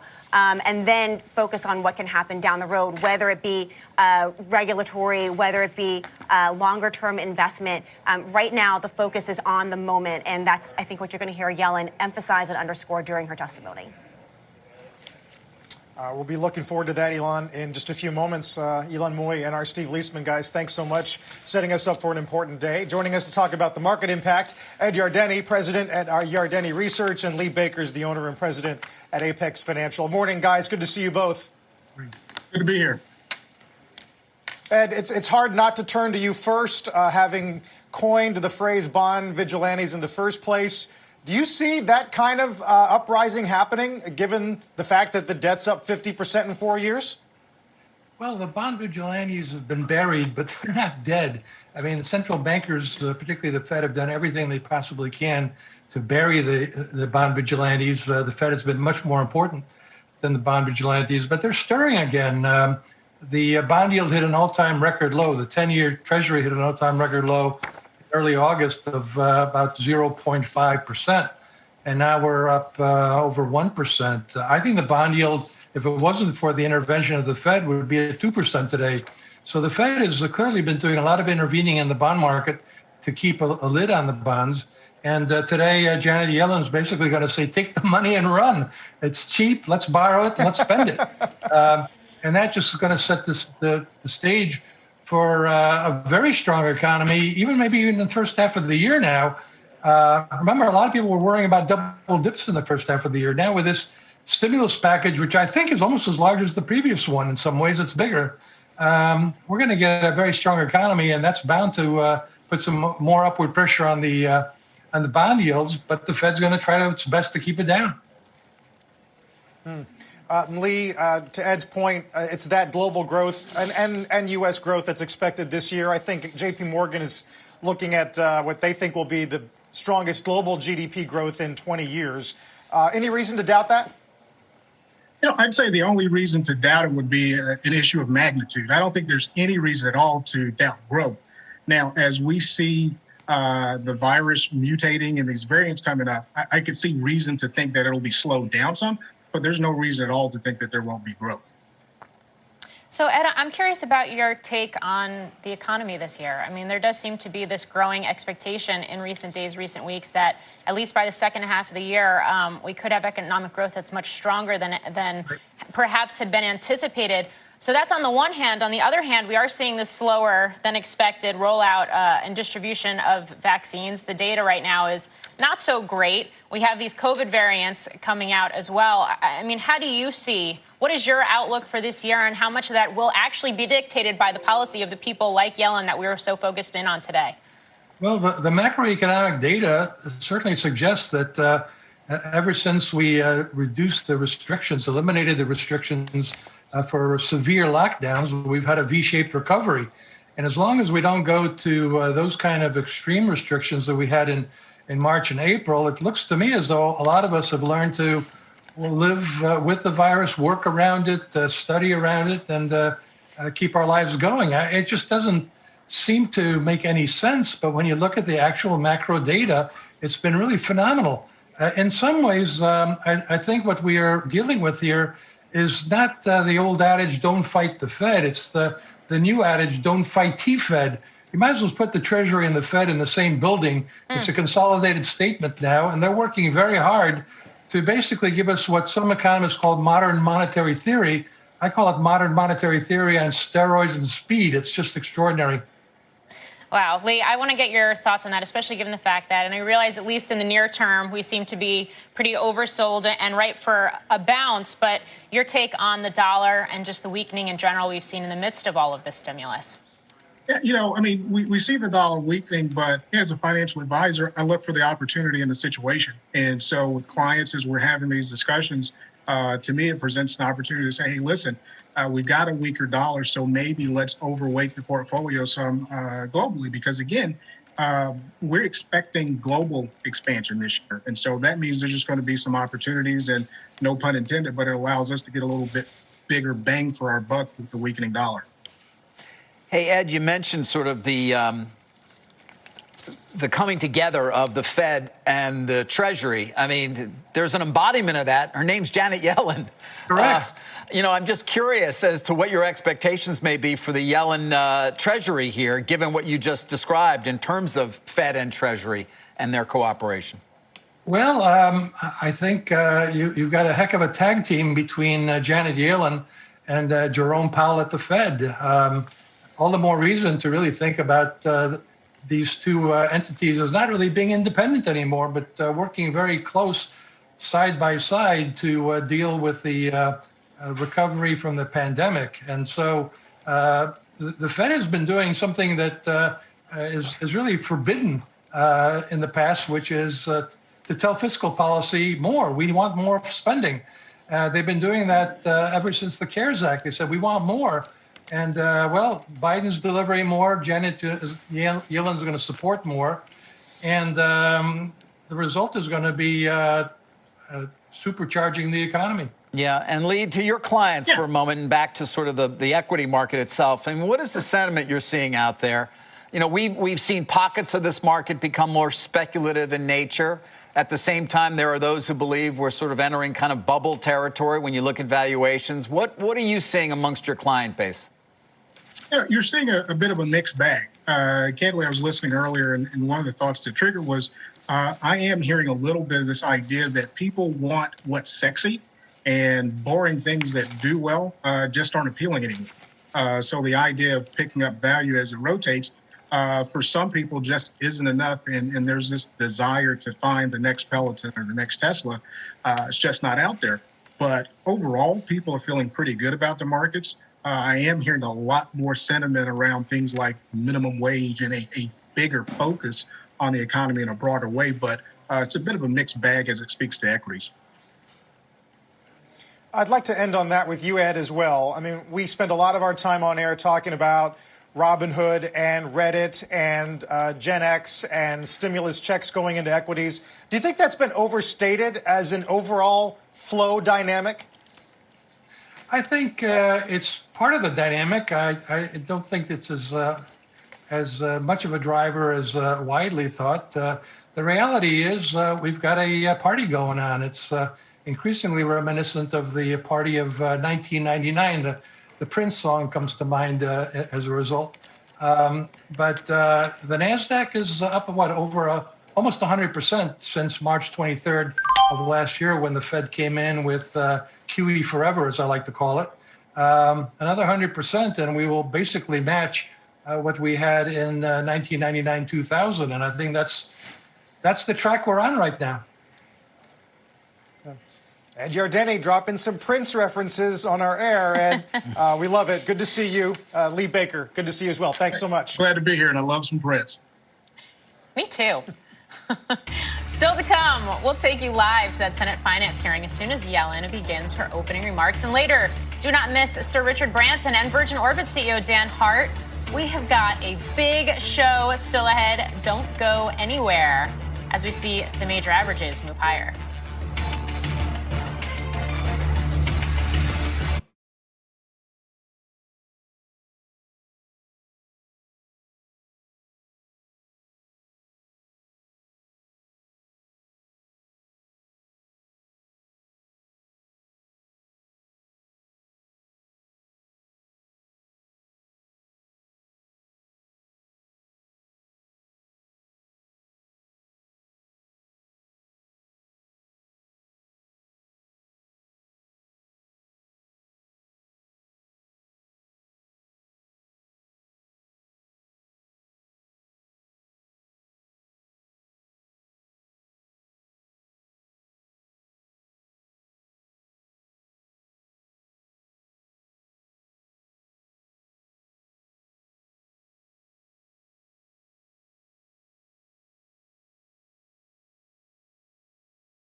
Goldman Sachs and Bank of America both out with earnings earlier today. Our Wilfred Frost has a look at the numbers. Also, the stock prices. Wilf, I keep asking. I mean, the stocks are all down now. Goldman must be scratching its head. Not that Goldman can actually scratch its head, but investors must be, because they had a very good quarter, yet stock down. Yeah, I think the key reason why they're down and why some of the banks are down on Friday, up 40 to 50% over the last 3 months, depending which name you're looking at. Let's just quickly kick off with Bank of America numbers. Pretty solid. Revenue just behind expectations, EPS just ahead. The key point here, JP Morgan, Wells Fargo, Citi, and now Bank of America saw provisions for bad loans fall dramatically, though still just positive for Bank of America this morning. All banks, therefore, showing that based on current expectations, the worst is behind them and for the economy as a whole due to the pandemic. The bank also expressed optimism that net interest income had bottomed in Q3, even if the improvement in Q4 was marginal. Goldman Sachs, as you alluded to there, David, smashed estimates on both lines. The beat was driven by asset management, where revenue's $3.2 billion versus a $2.2 billion estimate. Equity trading also impressed. For all of 2020, both fixed income and equity trading was up 43% versus 2019. Return on equity came in at 21.1% in Q4 and 15% for the full year when you strip out litigation expense, most of which should now be behind them, ahead of what they guided to for Investor Day as a target of 13%. Here was Goldman Sachs CEO David Solomon on outlook for investment banking in 2021. We are cautiously optimistic on the outlook for investment banking given the robust activity levels in the capital markets and the elevated strategic activity on the back of improving CEO confidence reflected in our near-record backlog at the end of the year. But he added this note of overall caution. Let me underscore that progress on economic growth is contingent on an effective vaccine rollout program globally. I urge political leaders at all levels and across all jurisdictions to do everything possible to implement a coordinated and comprehensive distribution plan. In its absence, economic recovery will be unnecessarily delayed. Both stocks, David, as you suggested, now down a little bit in the actual market. Down about 1% each, but both up sharply, of course, over the last 3 months. And I think the theme for both is how much can these gains be sustained for the likes of Goldman Sachs, who've had a really strong year being an investment bank, and for Bank of America, how much really will net interest income, for example, improve from here in the year ahead if rates are sort of hovering where they are rather than soaring, as some might have hoped for. Yeah, well, you make, of course, the key point is the stocks did run up over these last few months. Although, given that number from Goldman Sachs, one might have expected the stock would be actually showing something positive. On Goldman, Wolf, I wonder, we've talked a lot about their effort in consumer, so to speak, with the Marcus brand. And yet it represents still such a small percentage of their overall revenues and earnings, if any earnings at all. Any voice given to that on the conference call or at least some questions about whether they're going to continue to make the effort they are there? Yeah, so I think the Q&A is just probably about starting now. But Stephen Scher, the CFO, did comment on Marcus in the consumer bank and did express how they paid slightly higher than they would have wanted on deposit costs, given that rates did fall and they were already paying a little bit of a premium compared to rivals, though expressed optimism that they'd still meet their overall funding cost reduction target outlined in Investor Day a year ago, that even if they paid up a fraction too much as rates fell, that they're still paying less than when they were totally wholesale funded. So essentially, I'd frame his comments on that so far on the earnings call as, look, we're still on track. It's still something we are pleased with doing, even if 2020 didn't prove to be the ultimate year for that area of the business. I think the other thing he was echoing quite clearly was operational leverage. He was saying that their revenue full year up 22%, expenses only up 8%. And that's really come through things like their ROE this year. How much of that is sustainable? Probably not all of it, but probably some of it. And that's kind of the dance that we'll have to do in the early quarters of next year. The outlook on investment banking was very strong, I would say. Trading, though, clearly will rely on very high activity in the market space, which presumably won't come through to the same extent in 21 as it did in 20. Yeah, well, I'm curious, and we've had a number of guests on our air who have basically said, this is the year for fintech. And certainly we're seeing some of those big fintech unicorns start to go public, and we've seen some deals made. I know you've been covering this quite closely for a while now, but in terms of that tech adoption and what it means for the big banks, I'm just wondering how some of the different CEOs and executives so far on earnings calls have been categorizing that or talking about it. Yeah, well, Jamie Dimon said on Friday that the big banks should be scared bleepless by the threat from fintech, but he did say this is an area we're investing in, we're on top of, and we expect to win, so help me God, I think was his quote. Check Hugh Sun's full story on CNBC.com for that. Brian Moynihan, I think, echoed, as he has done probably 8 quarters in a row, a similar sentiment with perhaps a little more reserved language, which is to point to the enormous growth they have on their apps as well. The question, of course, is whether they can be disintermediated still by the likes of PayPal and Square, or whether those companies really threaten smaller banks more than the big banks. They're not going to ever get the multiple that a Square and a PayPal have, but they are getting the cost reductions because of tech, and provided they don't lose big market share, that should shake out and help them in due course. We're not seeing it in cost reduction in 2020 because of the pandemic and large costs involved there, but the theme of tech investment for the big banks should be one of slowly but steadily reducing costs without losing market share.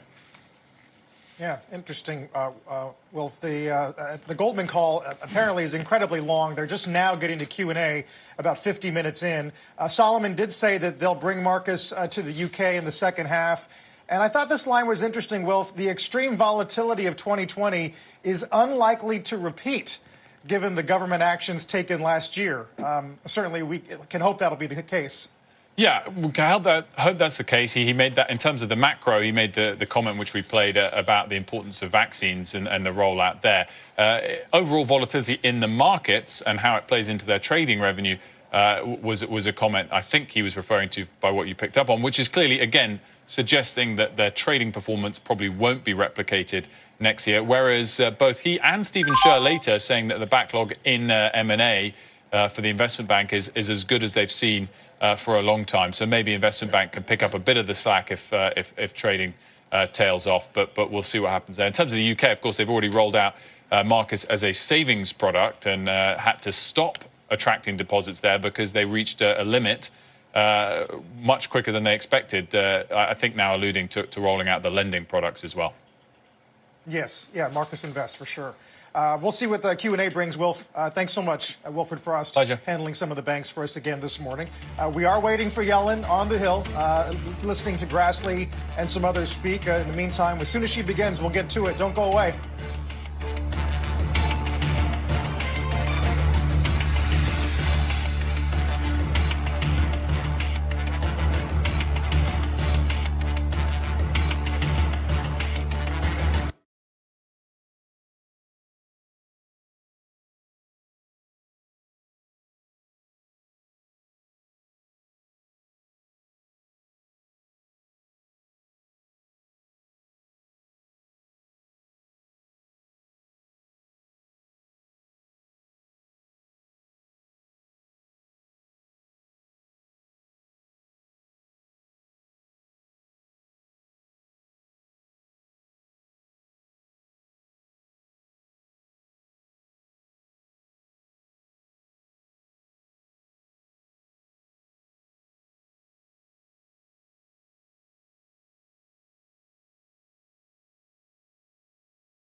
Some introductory comments from Senator Wyden there as we await Janet Yellen's testimony in front of Senate Finance. At the same time, watching developments for the nominee for DHS Secretary and the Director of National Intelligence nominee, Avril Haines. Later today, we'll get State Antony Blinken and Defense Secretary nominee Lloyd Austin. David, it's going to be interesting already.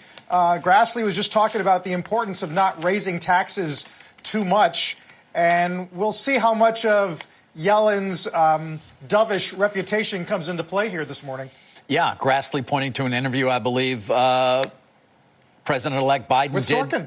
Did with our network, with Sorkin, talking about not raising taxes on people who earn less than $400,000 a year. But it's going to be important, in terms of tax policy. That's not at least where we're going to be today. It's just going to be about spending, isn't it, Morgan, and how much we're going to do. And by the way, that's today in dealing with the economy and the pandemic. It's not even getting to what is a potential infrastructure bill that many people on both, by the way, the left and the right, hope will hit Congress at some point. I saw some reporting that Joe Manchin, an important perhaps swing vote in the Senate, in the democratically controlled Senate now, is in favor of a lot of spending on infrastructure, if at least he's quoted correctly. Yeah, and I mean, we've been talking about the need for an infrastructure deal for how many years now? I mean, there had been a time where we saw some of those infrastructure-related stocks rally early on during the Trump tenure as well in anticipation of an infrastructure deal. So it would be interesting, and I think it would probably be pretty positive, particularly from a market standpoint, if we were to see something like that. I'd also just note, going back to some of these hearings that we do have this week, General Lloyd Austin, Carl, as you had mentioned, at 3 p.m. today is going to be one I keep an eye on, just given the fact that we haven't seen much in terms of the moves in defense stocks. It'll be interesting to get his take on what that could look like, the outlook there could look like, things like China, for example. Meantime, though, Congress is putting travel companies on alert ahead of tomorrow's inauguration. Our Seema Modi has more on that for us. Seema. And Morgan, typically this week, hotels would be sold out in Washington, D.C. In fact, hotel occupancy during the past inaugurations for President Trump and President Obama was right around 97%. This year will be very different, with the Virginia governor and D.C. mayor urging Americans not to travel to the Capitol due to the risk of violence. Now, companies have really issued different responses to this. Airbnb, we saw last week, blocking all reservations in D.C. around the event. Rival Expedia, Vrbo, is not blocking reservations, but requiring those booking a property in and around D.C. and state capitals to reconfirm their identity with government-issued ID so they can be re-vetted. Hotels, they remain open, but the big operators tell CNBC they have updated security measures at their properties.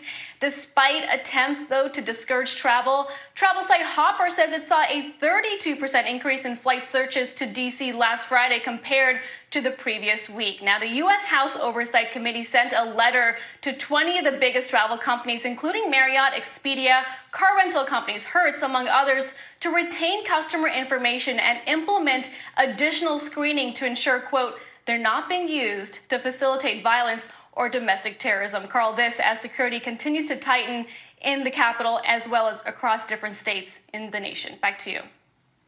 Yeah, Seema, and covering travel as you do, I wonder how much attention you're giving this morning to some of the restrictions from international travel, countries like Brazil that the Trump White House had sought to end, and that the Biden administration is now saying no can do. Yeah, that first announcement from President Trump lifting restrictions from various countries from Europe to Brazil was definitely a surprise. But then to see that response from President-elect Biden's secretary, incoming press secretary, that would be reversed was certainly an interesting story to watch over the last 24 hours. I think because you saw that response from the Biden campaign so early, so fast, suggests why you're not seeing a big reaction in travel stocks today, Carl. Yeah, it's definitely a longer-term dynamic, a lot to get through before we start talking about those walls coming down. Seema, thanks. We'll check back with you later on. David, we were talking with Jim this morning about the American Express upgrade. I mean, there's this growing sense that, international travel clearly will be the last thing to truly recover, and that has huge implications for cities that rely on overseas tourists like New York City.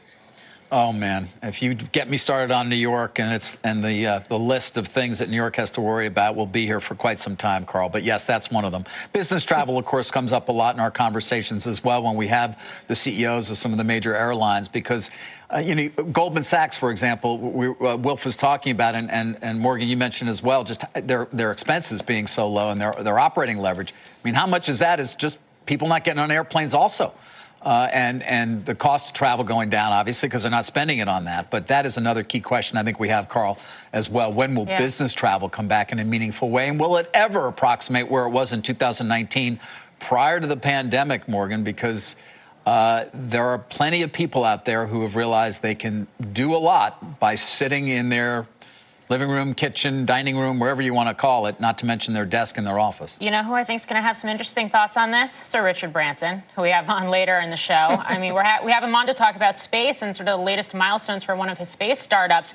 But certainly, we've seen quite an intense year for his broader Virgin Group portfolio as well, given the fact that it is so focused on leisure travel and hospitality. I mean, Virgin Atlantic, for example, I think has been doing cargo flights and really ramping those up to try and offset some of that lost passenger travel. So you're right, it's going to be a key thing to watch. It's obviously when we talk about airlines and we talk about some of these travel and leisure stocks, for example, some of those consumer discretionary names, we are talking about that whole economic recovery story, and that hinges so closely on a vaccine rollout, which, of course, every day we get more headlines, some of them conflicting around how that is actually going right now. Right, Carl?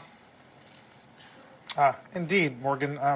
And by the way, just to keep our viewers honest as we watch Senator Wyden there, the discussion that's going on as we await Yellen, it does involve sectors, guys, that are key to our audience. For example, Wyden is just saying now he plans to replace 44 energy tax breaks to reduce carbon emissions. Energy is actually doing pretty well today, David. But I mean, we're gonna be looking at big pivots in energy policy probably over the next couple of months. No doubt. And you know, you say that, and of course, one of the key features today in our stock market is GM and the efforts that company is making in electric vehicles.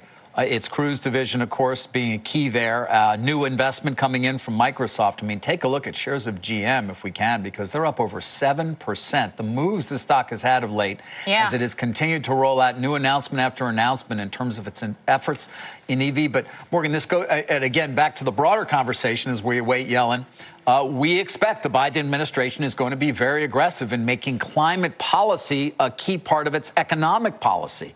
And certainly, we've seen so much money and innovation moving into EV, and it's not just reflected solely in the roughly $800 billion market value of Tesla. Yeah, that's right. And I think GM was up something like 20% to end last week as well. And it does dovetail back into the conversation we were just having about infrastructure and how all of this is folded into a bigger infrastructure deal as well. But David, perhaps nobody knows this better than you. I mean, SPACs, the SPAC market, some of the hottest mergers we've seen take root in that market have been around this very topic. It has been around electric vehicles. It has been around clean energy and clean tech. It's something I spoke to Wes Edens of Fortress last week about as well. They're focused not only on LNG. New Fortress Energy is the company I'm talking about there, with a big bundle of acquisitions last week, but they're also focused on the implementation of hydrogen, and hydrogen not just in terms of fuel cells and vehicles, but from a power generation and utility standpoint as well. So I think to your point, David, we're just going to see and hear more about some of these new technologies where energy is concerned. It is interesting, though, that we're seeing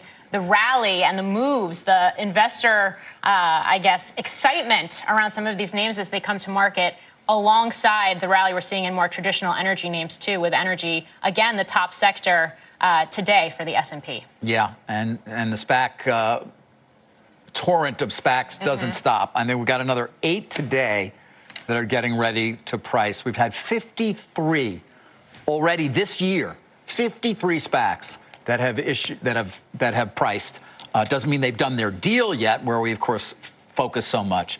But, Carl, it's really shocking. And it goes back to, of course, our conversation about the financials to a certain extent. You saw those numbers from Goldman Sachs. The issuance numbers have been dramatic. And it's interesting. They benefit both on the issuance for the SPAC, and then it's considered a merger, right? So that actually gets added to the league tables for M&A as well. So they're benefiting on all sides. The SPAC... the SPAC move, let's call it, over the last year has really been a huge boon for many of these investment banks. Indeed. And it's nice to get that 2-for-1. There's Feinstein, I believe, and so we are still a few moments away from Yellen. But, David, I was kind of curious to see Jim this morning sort of knock down the wire stories that suggest that we're in for a new period of intense regulatory pressure on the banks, although you have to imagine that SPACs are going to get at least a second look from Gensler and his team. Yeah, I would, maybe on disclosure there's some questions, although The enthusiasm that I hear amongst participants in this marketplace is at a high, and there is a belief that they are going to be with us, SPACs. Obviously, the Special Purpose Acquisition Corporation is not new, but we all know that it has been now made it into the mainstream in a way that we had not seen previously. But there is an expectation, Carl, I think, that it is not going to change, that this is going to be an effective way for many companies to come public. And while it may die down a bit, we are going to see a lot of it. Let's listen in to Janet Yellen about to begin her testimony. I very much share your view with respect to transparency. You and I have worked on those issues. I also want to put on the record that the Treasury's record over the past 4 years on this was dismal on things like FinCEN. We've got to do better. Let's do it in a bipartisan way. Thank you. You bet. Thank you very much. Now, I didn't congratulate Dr. Yellen on her appointment. I do that now and ask her to make her opening statement. Chairman Grassley, Ranking Member Wyden, members of the committee, it's an honor to appear before you. And Senator Feinstein, thank you for that very kind introduction. I have immense respect for the task before this committee, rebuilding the American economy from its sharpest downturn in history. If I'm fortunate enough to be confirmed, I would strive to be a good partner in that work. I've spent almost my entire life thinking about economics and how it can help people during hard times. My father was a doctor in Bay Ridge, Brooklyn. It was more of a working class neighborhood back then. His patients would take the bus up from their jobs at factories or docks, and they'd come to our stoop because that's where my dad's office was, in our basement. He was the kind of doctor who treated the whole patient. He knew about their lives, about when they'd been fired or couldn't pay. Those remain some of the clearest moments in my childhood. My parents had been children of the Depression, and they had a visceral reaction to economic hardship. Economics is sometimes considered a dry subject, but I've always tried to approach my science the same way my father approached his, as a means to help people. And this committee, I believe, has viewed it the same way, especially during these last few months. When economists look back on the pandemic, I expect they'll conclude that Congress's actions averted a lot of suffering. But more must be done. Economists don't always agree, but I think there is a consensus now. Without further action, we risk a longer, more painful recession now and longer-term scarring of the economy later. The pandemic has caused widespread devastation. Whole industries have paused their work. 18 million unemployment insurance claims are being paid every week. Food bank shelves are going empty. The damage has been sweeping. And as the president-elect said last Thursday, our response must be too. Over the next few months, we're going to need more aid to distribute the vaccine, to reopen schools, to help states keep firefighters and teachers on the job. We'll need more funding to make sure unemployment insurance checks still go out and to help families who are at risk of going hungry or losing the roof over their heads. Neither the president-elect nor I proposed this relief package without an appreciation for the country's debt burden. But right now, with interest rates at historic lows, the smartest thing we can do is act big. In the long run, I believe the benefits will far outweigh the costs, especially if we care about helping people who have been struggling for a very long time. People worry about a K-shaped recovery, but well before COVID-19 infected a single American, we were living in a K-shaped economy, one where wealth built upon wealth while working families fell farther and farther behind. This is especially true for people of color. At the Fed, I became accustomed to the institution's dual mandate to promote stable prices and maximum employment. As Treasury Secretary, I think there will be a dual mission too, helping Americans endure the final months of this pandemic, keeping people safe while getting them back to work. That's our first task. But then there's the longer term project. We have to rebuild our economy so that it creates more prosperity for more people and ensures that American workers can compete in an increasingly competitive global economy. Members of the committee, these are very ambitious goals, and I know we will need to work together. You can count on me to do that in a bipartisan way. My husband and son are watching us on C-SPAN from the other room. They are not only wonderful people, they're also wonderful and opinionated economists themselves. So I'm used to debate about these issues in the House, and I'd welcome it in the Senate. Thank you. I look forward to your questions. Thank you, Dr. Yellen. Before I go to questioning, I have three obligatory questions that we ask all nominees before this committee. And they're usually stated in exactly the same way. First, is there anything that you're aware of in your background that might present a conflict of interest with the duties of the office to which you have been nominated? No, Senator Grassley, I don't believe I have any conflict of interest. Yeah. Okay. Do you know any reason, personal or otherwise, that would in any way prevent you from fully and honorably discharging the responsibilities of the office to which you have been nominated? No, I do not. Do you agree without reservation to respond to any reasonable summons to appear and testify before any duly constituted committee of the Congress if you're confirmed? I will testify if asked before a committee of Congress.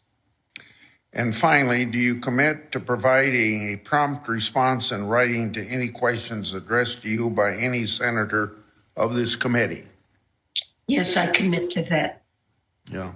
In regard to that last one, I think Senator Biden, as senator, would agree with me that when the Trump administration first came in, they issued some sort of a regulation that they were going to only answer questions for committee chairmen. We finally got them off of it. I don't know whether they answered every question of every senator or not. They probably did not. But I hope that we don't hear that from this administration, that you have to be chairman of a committee to get to be an answer to your question.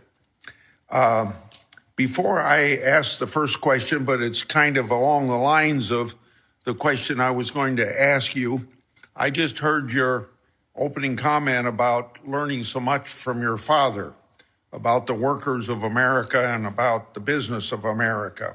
I hope you will continually remind people that you have that background and you take it into consideration every opportunity you can, because I think people think of you being in public service for such a long time, may have forgotten that, just like I think a lot of people think that that after Chuck Grassley's been in the United States Senate for 40 years, he's forgotten the 10 years he spent on the assembly line with the workers of Iowa.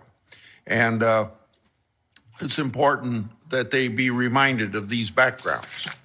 Dr. Yellen, how will you work at Treasury to ensure that the we're going to continue to monitor that. That is the confirmation hearing of Janet Yellen as Treasury Secretary. We'll bring you any headlines as we get them. Right now, currently, a lot of focus on that proposed stimulus package from President-elect Biden. Meantime, though, over the weekend, Virgin Orbit successfully deploying 10 tiny satellites, CubeSats, to orbit for NASA using a small 70-foot rocket air-launched from the wing of a retrofitted Virgin Atlantic Boeing 747 jet. with the success of Sunday's flight, which you're seeing right there. The company that was spun off from Virgin Galactic a few years ago, now planning to officially transition to commercial service as it prepares for its next mission. Joining us now is Virgin Orbit founder Sir Richard Branson, also the billionaire founder of the Virgin Group, and Virgin Orbit CEO Dan Hart. Good morning to you both, and congratulations on a successful mission over the weekend. Thank you very much. Sir Richard, I want to begin with you. Given the fact that we just saw this key milestone over the weekend, your reaction not only to that flight, but also how it positions this space startup, Virgin Orbit, for future service? Well, we were relieved and enormously excited all at the same time. The team couldn't have done a better job. It was literally picture perfect success, and every single goal that they set themselves, they hit. It was the first ever air launch of a liquid rocket. All 9 satellites were deployed in the exact correct orbit.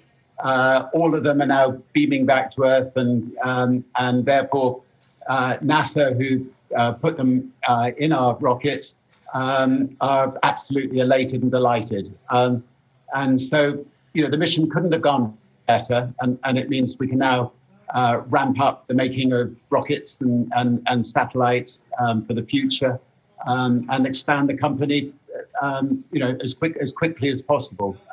But it's taken about 7 or 8 years to get to here, and the team have done magnificently.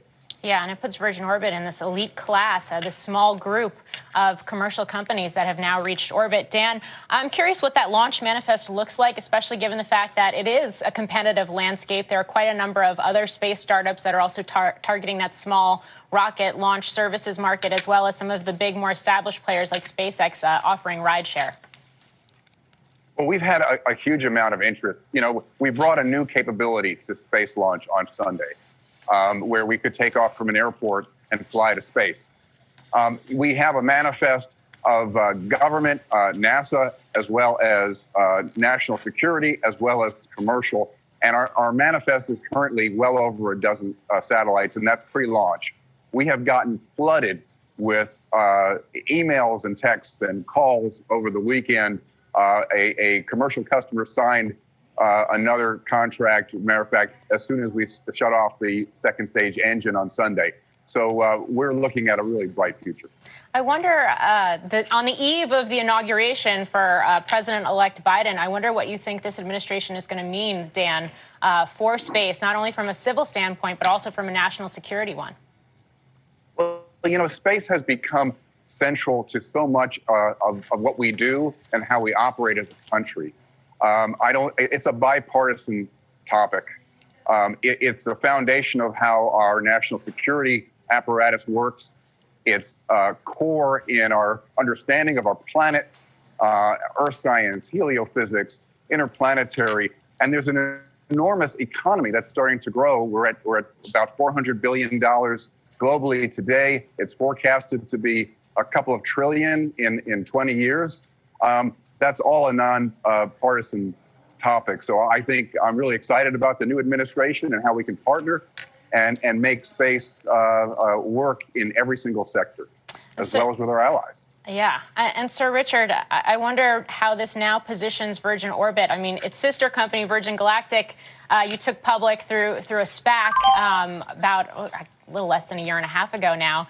Certainly has gotten a lot of investor attention. I wonder how this positions Virgin Orbit now. Would you consider taking it public, given the fact that you just reached this milestone? Well, look, obviously, I think it positions Virgin Orbit really well. We're the only company in the world that is offering an air launch system. So, we can put satellites up, or we will be able to put up satellites up once we've really ramped up the factories and manufacturing a lot of rockets and satellites within 24 hours. And we can do it from anywhere in the world to any orbit. Up to now, we funded everything ourselves with the help of our relatively small partner, Arbor, who've been a tremendous partner. So I think we're now in a stage where we want to ramp things up. We will raise some outside finance to take it to the next stage now that we've proven the concept. Whether we do a SPAC one day, we've loved the experience of the SPAC with Virgin Galactic. There's a lot of people out there who've invested in it, and that's been a fantastic success in its own right. So that's a possibility, and it's definitely on the table as a possibility going forward. Interesting. I do wonder, Richard, just speaking of Virgin Galactic, I mean, we've seen an incredible run in that stock, and I wonder how you yourself see it, whether the share price has gotten ahead of itself or whether you see this as a sign of pent-up demand from investors that are now buying into the spacefaring future. Look, I've been well programmed before I go on programs like this because we're a public company, not to get drawn on questions like that. But I think that people know what Virgin Galactic is.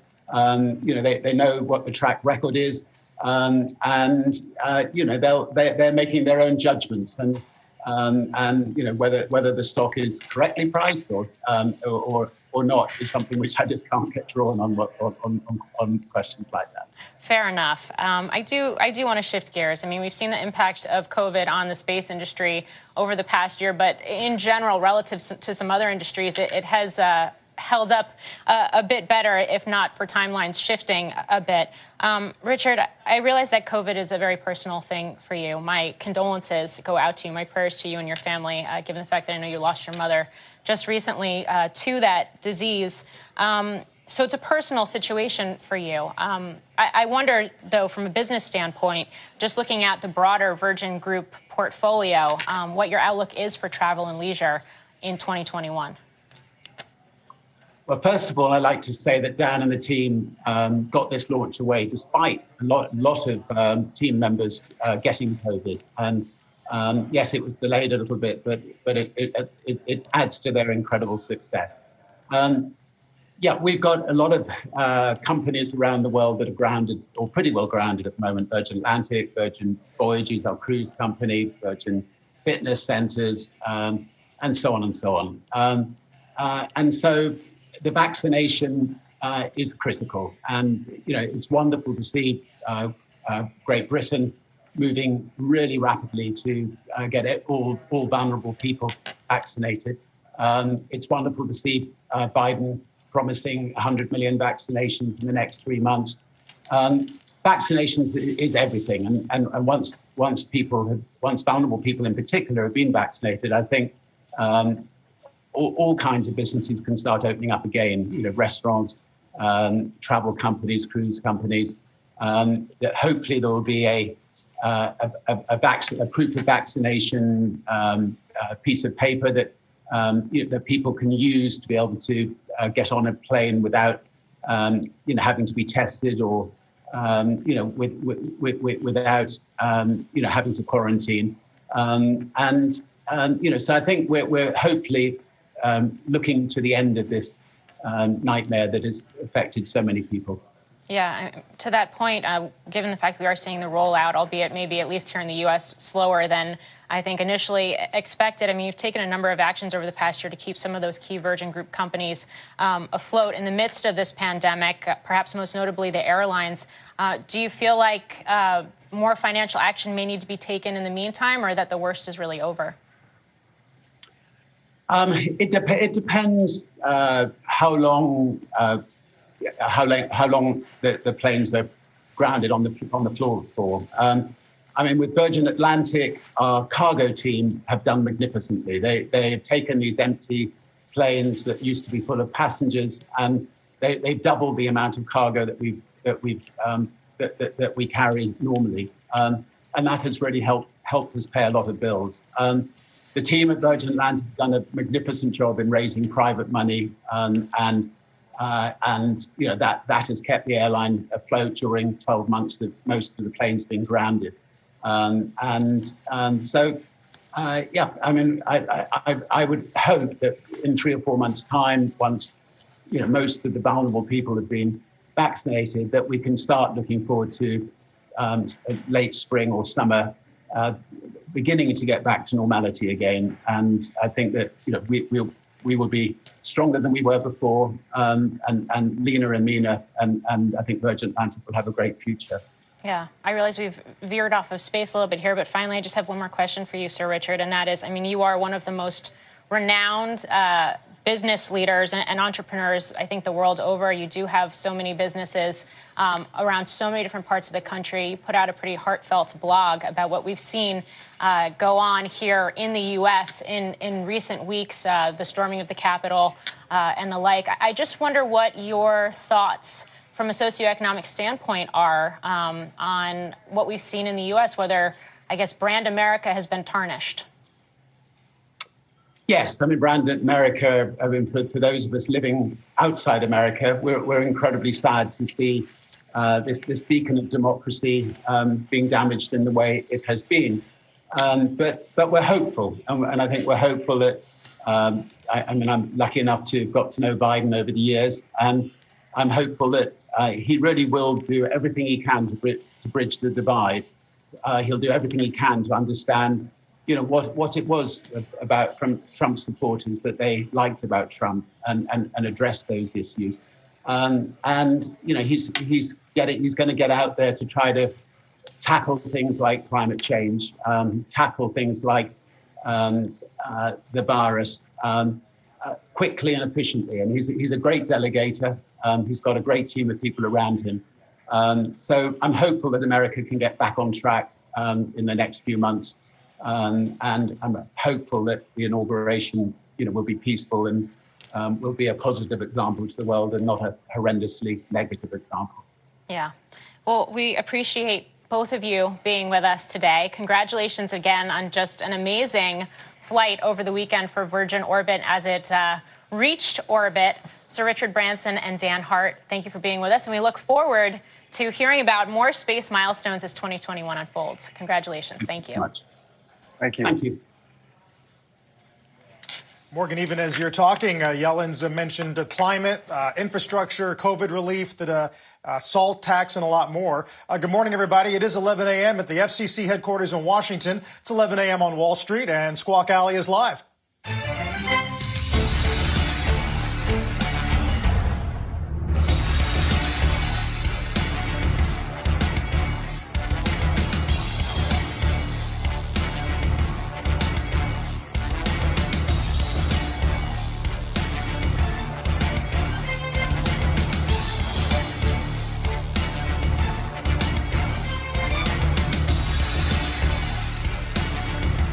Happy Tuesday. Welcome to Squawk Alley. I am John Fort with Carl Quintanilla and Julia Borston. Got a big hour ahead. Today we're going to talk exits and entrances. Silicon Valley braces for what could be sweeping regulation.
Some people call me the space cowboy. Yeah. Some call me the gangster of love. Some people call me Maurice, 'cause I speak of the pompatus of love. People talk about me, baby. say I'm doing you wrong, doing you wrong. Well, don't you worry, baby, don't worry, 'cause I'm right here, right here, right here, right here at home. 'Cause I'm a picker, I'm a grinner, I'm a lover, and I'm a sinner. I play my music in the sun. I'm a joker, I'm a smoker, I'm a midnight toker. I sure don't want to hurt no one. I'm a picker, I'm a grinner, I'm a lover, and I'm a sinner. I play my music in the sun. I'm a joker, I'm a smoker, I'm a midnight toker. I give my loving on the run.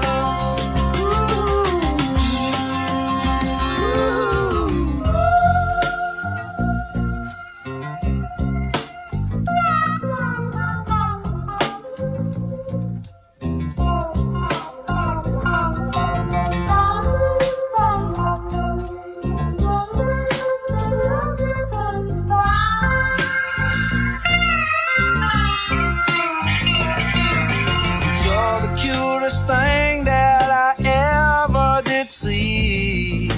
I really love your beaches, want to shake your tree. I love it, love it, love it, love it, love it, love it all the time. Ooh, yeah, baby, I'll sure show you a good time. 'Cause I'm a picker, I'm a grinner, I'm a lover, and I'm a sinner. Play my music in the sun. I'm a joker, I'm a smoker, I'm a midnight toker. I give my loving on the run. I'm a picker, I'm a grinner, I'm a lover, and I'm a sinner. Play my music in the sun. I'm a joker, I'm a smoker, I'm a midnight toker. I sure don't want to hurt no one.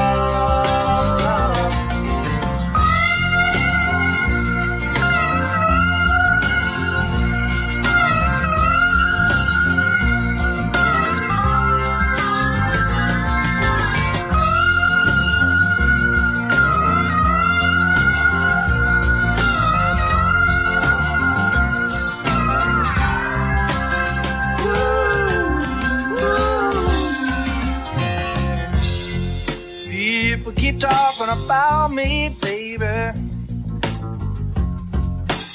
Say I'm doing you wrong. Well, don't you worry, no, don't worry, mama. 'Cause I'm right here at home. You're the cutest thing I ever did see. Really love your peaches, wanna shake your tree. Lovey-dovey, lovey-dovey, lovey-dovey all the time. Come on, baby, now show you a good time.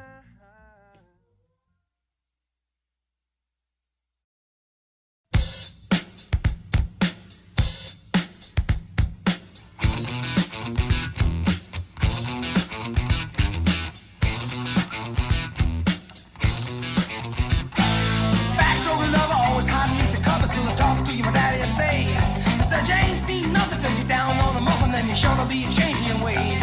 I met a cheerleader, was a real young breed. All the times I can reminisce.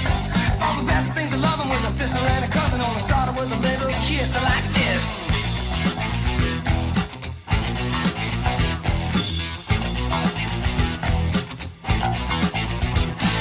Seesaw swinging with the balls in the school and your feet flying up in the air. Singing, hey, diddle diddle, with your kitty in the middle of the swing like it didn't care.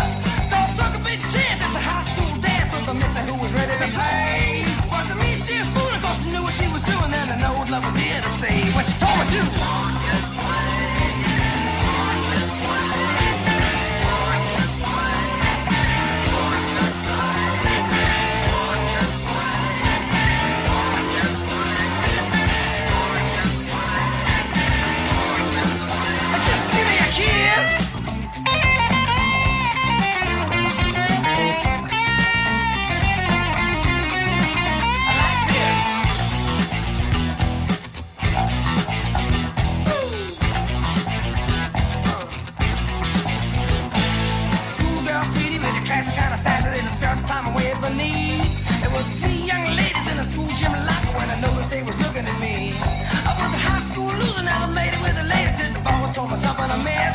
Then my next door neighbor with the dog had a favor, so I gave her just a little kiss like this.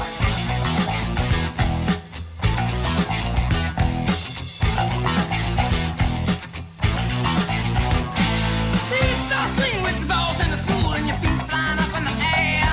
Singing, hey, did it with your kitty in the middle. I swing like I didn't care. So I took a big chance at the high school dance with the missus who was ready to play. Wasn't me, she was fooling, cause she knew what she was doing when she taught me how to walk this way. She told me to walk this way.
Singing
Like what you just heard? Then check out Legends. Here's some of the greatest hits from your favorite classic rock icons, like the Eagles, Creedence Clearwater Revival, Fleetwood Mac, and more. Tap now to listen.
You've been enjoying just a sample of what Pandora has to offer. Sign up for your free account now to keep the music playing.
Saw a werewolf with a Chinese menu in his hand,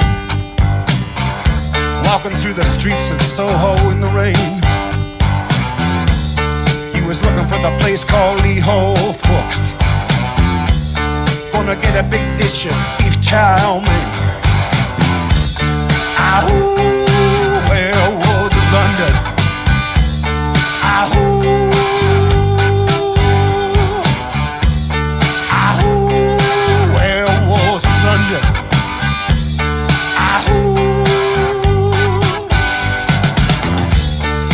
Howling around your kitchen door. You better not let him in. Little old lady got mutilated late last night. Werewolves of London again. Ahoo, werewolves of London. Ahoo, ahoo, werewolves of London.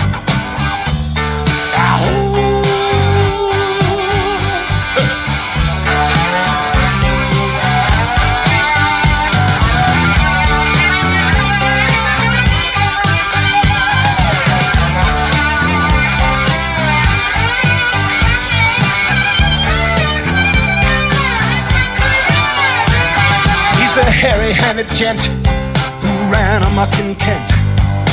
Lately he's been overheard in Mayfair. You better stay away from him. He'll rip your lungs out, Jim. I'd like to meet his tailor. Ahoo, werewolves of London. Ahoo,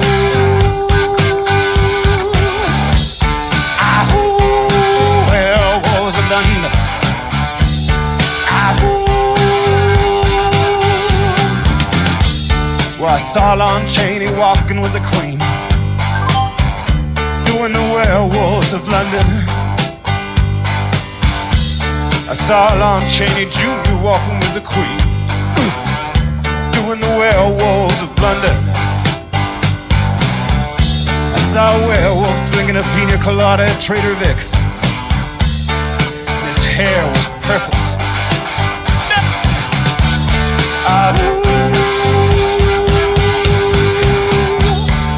Werewolves of London.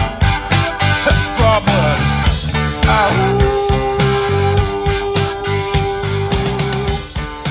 Werewolves of London.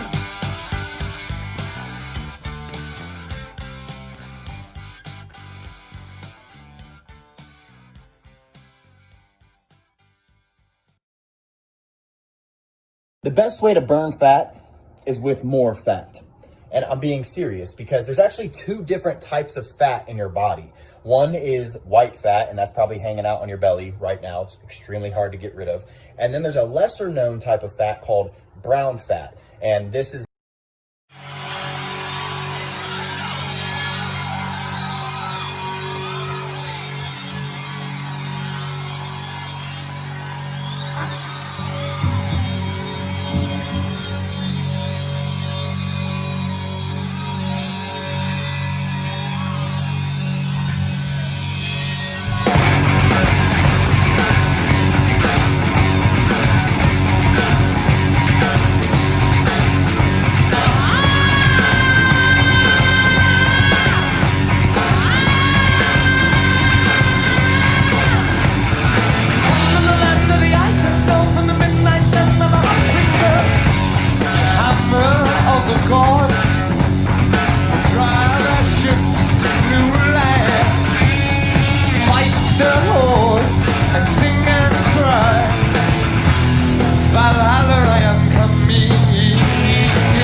Fast. I actually just had it happen the other day when I was walking into Starbucks. Some guy came up and goes, "How do you have such a good body?"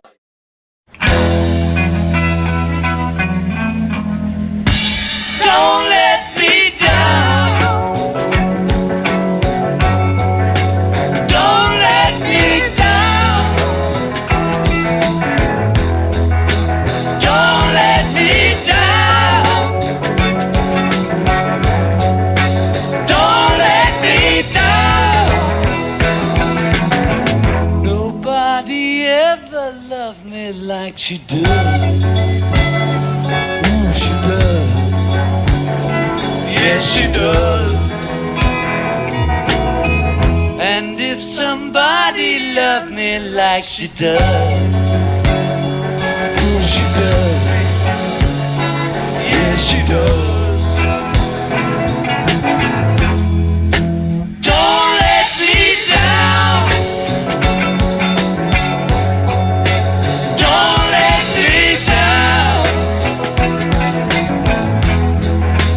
Don't let me down.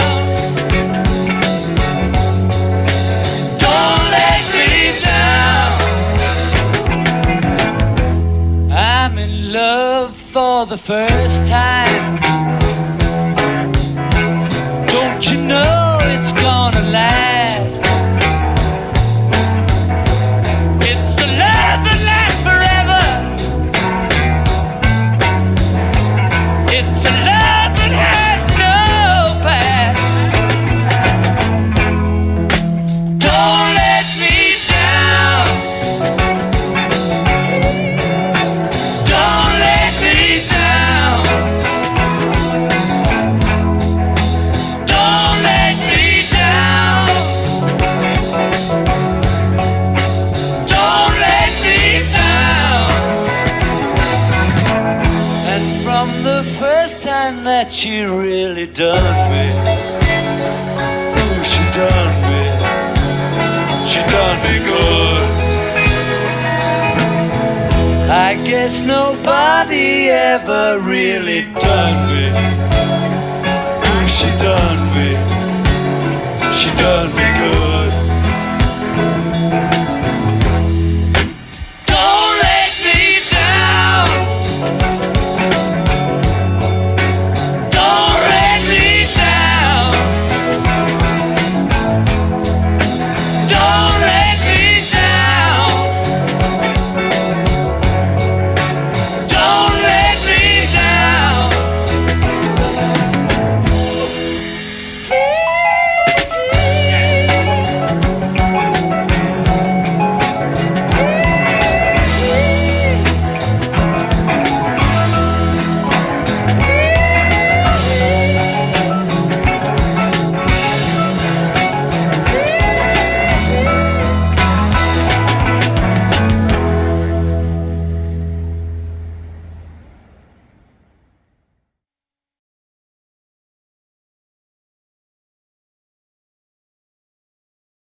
When I was 30,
So you think you can tell heaven from hell, blue skies from pain? Can you tell a green field from a cold steel rail, a smile from a veil? Do you think you can tell? Did they get you to trade your heroes for ghosts, hot ashes for trees, hot air for a cool breeze, cold comfort for change? Did you exchange a walk-on part in the war for a lead role in a cage?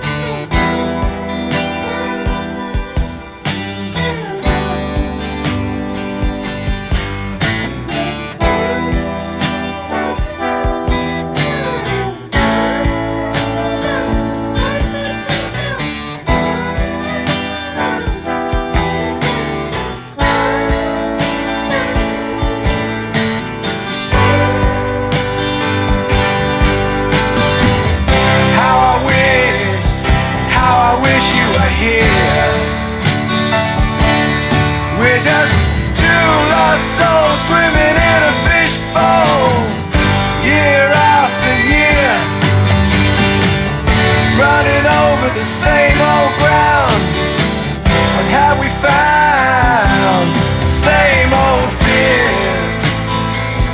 Wish you were here.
Listen carefully to the sound of the loneliness, like a heartbeat drives you mad. In the stillness of remembering what you had and what you lost and what you had.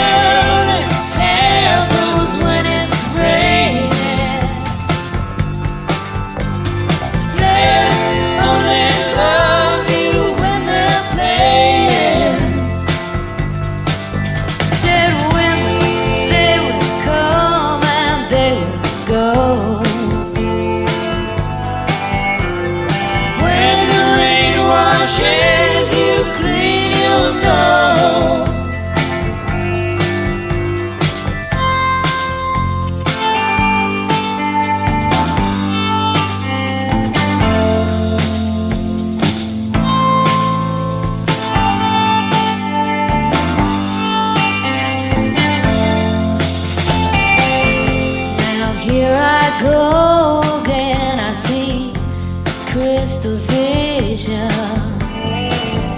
I keep my visions to myself. It's only me who wants to wrap around your dreams and have you any dreams you'd like to sell. Dreams of loneliness, a heartbeat drives you mad. In the stillness of remembering what you had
YouTube Music has upgraded playlists. Get song suggestions that match your playlist vibe and collaborate with other tastemakers. Explore YouTube Music today.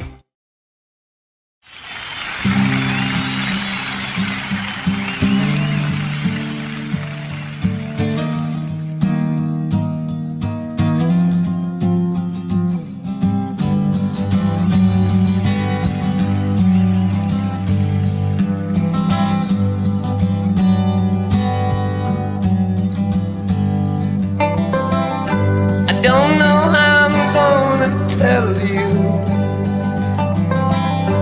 I can't play with you no more. I don't know how I'm gonna do what Mama told me. My friend, the girl next door.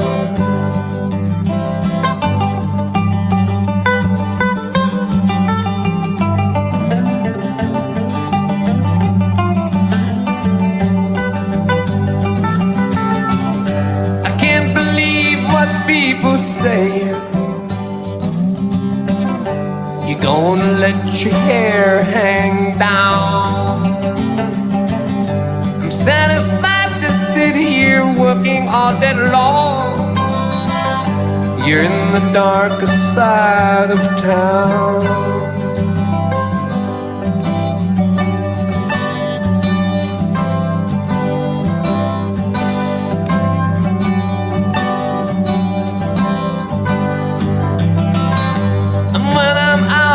I see you walking. Why don't your eyes see me?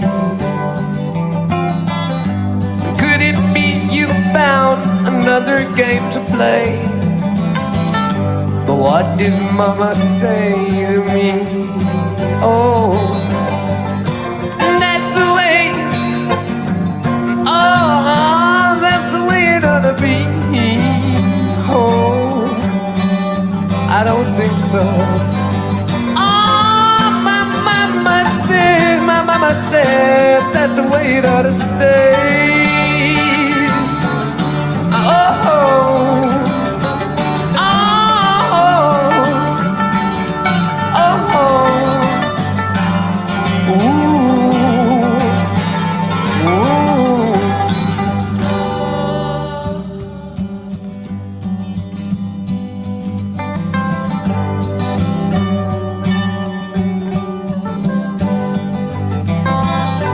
yesterday I saw you standing by the river.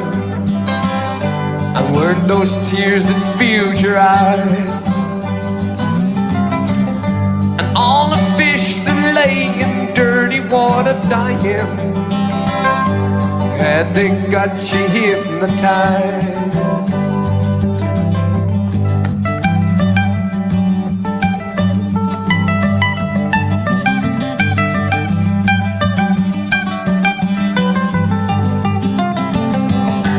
Yesterday I saw you kissing tiny flowers, but all that lives is born to die. And so I said to you that nothing really matters, but all you do is stand and cry. I know, I know, I know, I know.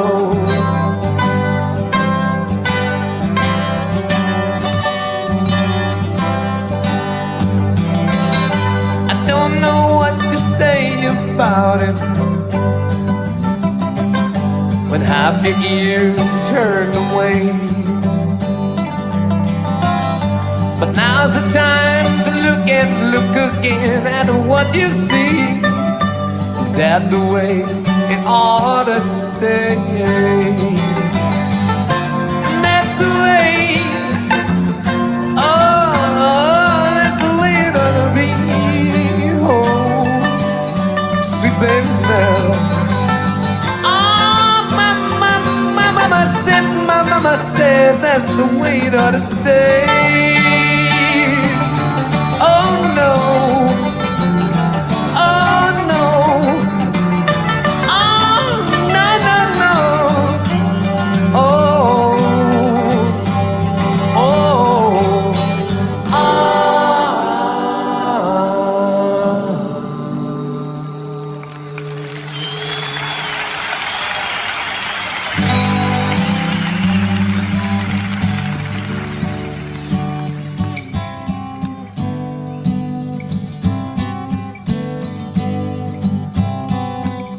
I don't believe it's right. Oh no.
You need cooling, baby. I'm not fooling. I'm gonna send you back to schooling, way down inside. Honey, you need it. I'm gonna give you my love. I'm gonna give you my love. Oh, want a whole lot of love. Want a whole lot of love. Want a whole lot of love. Want a whole lot of love. You've been learning, baby. I've been learning. All that good time, baby, baby. I've been learning. Way, way down inside, honey, you need I'm gonna give you my love. I'm gonna give you my love.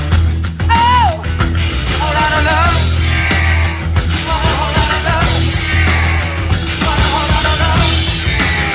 Want a whole lot of love.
You've been drooling, baby. I've been drooling.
Pizza or salad? Which one do you think I'm having for dinner tonight? Well, it's not this. It's definitely not this rabbit food. Why? Because this is going to do nothing but leave me craving this. All you have to do to lose weight and have the perfect body is to eat less. How many times have you heard that tired old lie? Want to lose weight? Go on an extremely low-calorie diet. Simple, right? Wrong. Losing weight does not mean always being hungry. Losing weight does not mean salads 3 times a day. And before you slam me with the whole, that's easy for you to say, this isn't about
industrials.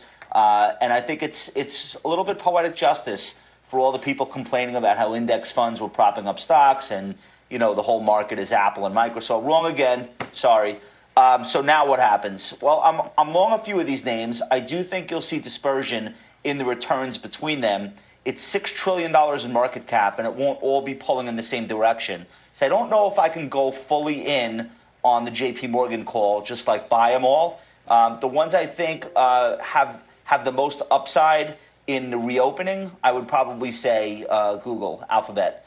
I think a lot of people resume searching for things that they hadn't been searching for before, and that leads to more ad revenue. Travel is a huge part of Alphabet's annual ad revenue, so that's going to return with a vengeance. So I like that name. And probably the most vulnerable for me, Netflix and Amazon, just purely based on less people sitting at home and shopping that way and consuming video. So I know that's very facile, not very sophisticated, but that's how I see it. And I am invested in Amazon, however, and Alphabet, and I own Apple. And I'm not in Netflix currently. I'm not in Facebook. All right, Steph, let's talk price targets, okay? Here's what JP Morgan does for their overweight stocks. And by the way, Apple's not a part of this group. We're talking Facebook, Amazon, Alphabet, and Netflix specifically, okay? Alphabet overweight 2050 is the price target, $2,050 for Alphabet. Facebook goes $330,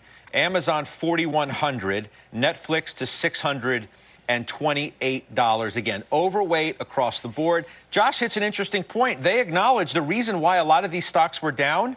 Well, there was a rotation into cyclical stocks, the energies, the industrials, the Russell, and all of those things that have risen by leaps and bounds. Newer stocks, they call them, newer areas of the market. Maybe some stepped up regulatory pressure, too, as we start to think about what a Biden administration could mean for big technology. But the question is, Steph, is it going to revert to some sort of mean where you have people go back into those big technology names? I think you can be selective, but if you step back, we've been talking about this cyclical rotation for the overall market for the last couple of months because of the stimulus, because it's going to lead to better growth and better earnings. But even in technology, there has been a big rotation.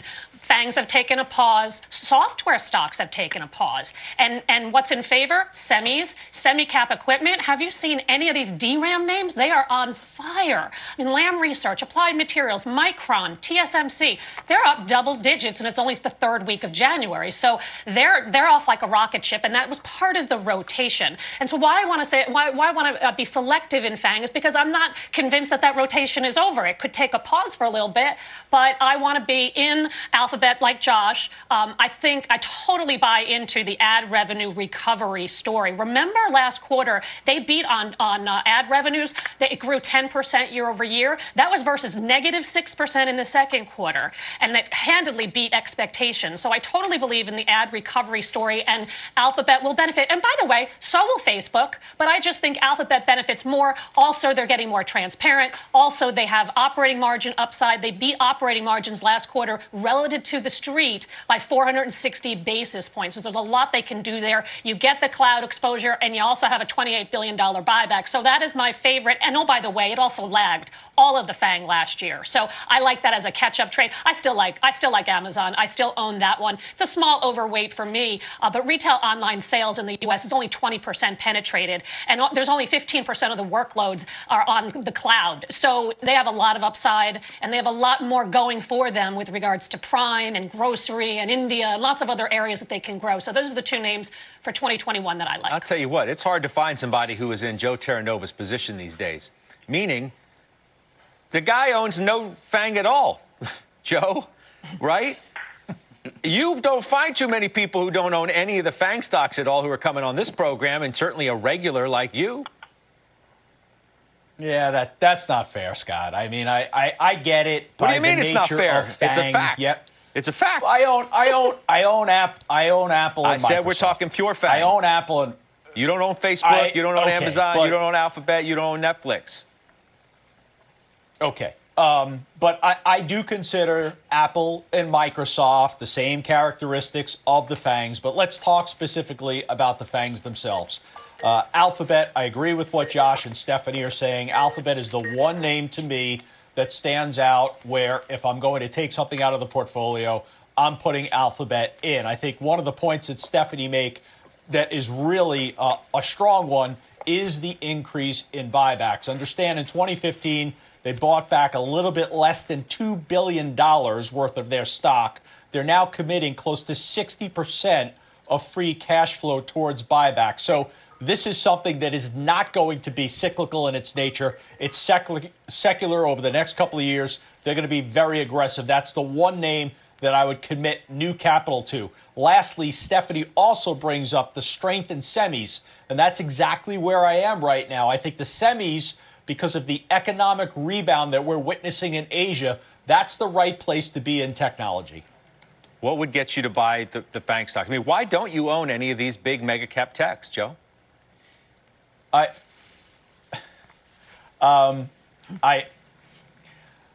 was out of Amazon previously. I don't understand what I mean. What's that? It's not a trick question. No, okay, but your question is why don't I own any of the mega cap technology names? Scott, I own two of them. So I understand we're talking about the FANGs, but you asked me why don't you own any of the mega cap technology names? I own Apple and Microsoft. I've owned them forever. Of the four that you were talking about today, Alphabet is the one that I would buy. I would not buy Netflix. I would not buy Facebook. Those don't look appealing to me. Amazon, if you pull it back, that's a name potentially that I would buy. But Alphabet unequivocally is the one that stands out of the four. Okay. John Najarian, JP Morgan, buy the big tech stocks again. Are they right? Yeah, they are, Scott. And I'm sure we'll be hearing that Joe adds to that sector, which, as he said, he's already got some. I'm sure he'll add to it, Scott. I think that this was just a pause in the big techs. I don't think it was that huge rotation, and for a whole bunch of reasons. Obviously, when we're talking about those mega caps, you're talking about an awful lot of money that would be coming out of those. And did those hundreds of billions of dollars that people were predicting to come out, would that have lifted all of those? I mean, it's more than the entire industrial sector, Scott. Just those five, if you had a 5 or a 10% drawdown, it would flood the market with all that capital. So they'd either have to have been buying bonds, which they weren't, or, based on the direction the bonds were going anyway, Scott, or it really wasn't coming out. They were just taking a pause and, taking little bites of the other stocks, whether it's infrastructure, industrials, energies. I mean, again, you can just take that 1 or 2% from those mega caps, put it into SPACs. those. Yep, IPOs. Yep, all of that. I agree. Joe, I'm not picking on you. I was trying to get to. Oh, you never do. Never. I would never do that. If there was sort of a broader theme into why you were not in the traditional FANG names. I'm not suggesting that being in Microsoft is fair question. Makes you some terrible investor. Okay, I understand what Microsoft stock has done. It's reiterated as the top software pick yet again today at Morgan Stanley. They're overweight, and the price target is $260. Nor would you be wrong for not being in the FANGs over the last few months. They've gone sideways for all intents and purposes since September, right? It has not been a great trade to be in. There's been a chance to generate a lot more alpha elsewhere. That's correct. And I think there are two considerations for our viewers. First of all, and we'll get into this with Mike Wilson, but clearly a little bit of normalization in rates is going to be a challenge for these mega cap technology names and the very defensive nature that they represent as bond proxies. In addition to that, one of the reasons why I've been hesitant to buy Alphabet, and you're right to be critical. You say, listen, you keep talking about Alphabet, how wonderful it is, the buybacks are going to increase, step out and buy it. One of the things that I've been focused on and communicating is that I want to make sure to incorporate in an equal-weighted strategy. The equal-weighted S&P is up nearly 3.5% so far year to date. So having Apple, having Microsoft, and then adding Alphabet, that's going to take me a little bit away from that equal-weighted strategy. So that's something that I have a primary focus on. But Microsoft, it has been a long-term holding for me. I view it as the most diversified of the mega cap technology names. Obviously, we're going to talk a little bit more about the news with GM later in the show, but I view that as phenomenal. And certainly software, you're not going to get a better balance sheet. I also think, Scott, too, there's not the regulatory headwind or the perception of a regulatory headwind with Microsoft that there might be with some of these other mega cap technology names. No, I hear you. I mean, the market loves the Microsoft GM investment, obviously. I mean, GM's stock's ripping on that. Yeah. And I hear you 100% on your concerns about interest rates going up and how that would impact the growth trade. Our next guest today, our feature guest, one of them for certain, is focused on that. It's just a matter of when, not if, rates are going up. Mike Wilson, he is the chief U.S. equity strategist for Morgan Stanley. Welcome back. Hey, Scott, how you doing? Good, thanks. That's an issue to think about, right? Rising rates, and you think they're going to continue to go up. Yeah, I mean, look, I think there's always issues. I mean, our job as strategists is to try and shed light on things that people may not be paying attention to. First of all, the equity market is traded already as if rates are going up, meaning all of these, cyclical stocks have moved in advance of what we think will be a higher rate move. Now, rates have moved up to support that idea, but we think they could go up quite a bit more over the course of the next, several months. And we have a lot of things right in front of us that are happening, whether it's the Biden proposal for more stimulus, Janet Yellen's testimony. She's very supportive of that kind of a view. that drives more inflation, it drives rates higher. And yeah, there are a lot of stocks in the last, call it 10 years that have benefited from falling nominal and real rates. And if that goes in reverse, it doesn't mean they have to get crushed or go down, 40%. It just means that they're going to lag in this sort of more cyclical recovery that we're still pricing. I mean, Yellen gives you exactly what you're talking about today, right, with the go big. And that's what right. the market has been moving on, and maybe even more so once it became clear that Democrats were going to have control of the Senate. That's exactly right. I mean, the political environment has changed dramatically just in 3 months. I mean, and it's been kind of a drumbeat, and that's not going to reverse. I mean, that's where we're going, and this has been part of our thesis all year, as Scott, since March, is that we said, look, the policy response this time around is going to be gargantuan because it's a health crisis, and that's only going to continue further with the political change in Washington. And that's all good for growth, and it's good for inflation, but it also means rates could move up in a nonlinear fashion. I mean, you have to assume the Fed would get involved even more at that point, right? Well, why? I mean, let's just talk about that for a second. The Fed's goals are to get inflation unemployment back to where it was. That's their primary goal. Is get a full recovery. And if rates start going up because, in fact, the economy is improving faster than maybe anybody expected 3 or 4 months ago. And don't forget, the Fed put laid their plans out 3 or 4 months ago when we didn't have vaccines and we didn't know the outcome of the election. And there was a lot of grandstanding in Congress. Well, that's not going to be the case anymore. So they have to adjust their thought process, right? They do have to have some, sort of two-way risk in the market at some point. And letting back-end rates go up because growth is better, how does that kill the economy? I don't think it will. I mean, Powell spoke last week. So did other Fed speakers with Leisman. They didn't give any indication that they're, ready to move anytime soon. I mean, Powell didn't have to reiterate, not even thinking about, but he made the point. They're in no hurry to do anything. Correct. So why are they going to be in any hurry to do yield curve control, right? And we're not talking about the front end, Scott, right? There's no way the Fed's raising rates, and there's no way they're going to announce tapering anytime soon. I take them at their word in that regard. But if the back end of the market starts to creep up, starts moving, why should they stop that if it's not, hurting the recovery? That's my sort of pushback. But either way, in that environment, right, if things play out the way you think they might, you want to still go with cyclical stocks over technology, which we began our program today talking about why that's the place to be. That's right. And when you say technology, you got to be a little bit careful because there's a lot of cyclical parts of technology like semiconductors, right, which we are favorable on. Some of the hardware space, some of the laggards, they can do quite well. So technology is a very heterogeneous group. I mean, it's not all one group, but the longer duration, high multiple type areas will be vulnerable to a rate rise if it gets a little bit more out of control. Okay, you're right, and I should have been more specific. I'm sorry, the way I was talking about, mega cap technology versus other more cyclical areas that you just said, like semis, and I'm glad you corrected me on that. Speaking of correcting, is the market ready for a correction? Does it need one? Well, I mean, we could said that for the last 3 or 4 months. I mean, it's pretty. It's gotten pretty extreme in the sense that there hasn't been a lot of two-way risk in the last month or two. There are pockets of speculative behavior that your panel has talked about. I think that's right. So it's due for some kind of a pullback, but it may not happen because the liquidity is just too strong. I mean, we have two ways. Liquidity is getting into the market two different ways now. Both from the Fed, which is obviously buying assets, which is taking duration out of the market in forms that then gets moved into stocks. And then secondarily, you're getting more stimulus checks that are going into people's hands, and they don't have anywhere to spend it because the economy is still closed. What are they doing? They're investing, and they're trading the stock market. So that kind of liquidity is pretty powerful. So we may not get a correction for a while. It may take a little bit more time. Okay. Josh, you have something from Mike Wilson?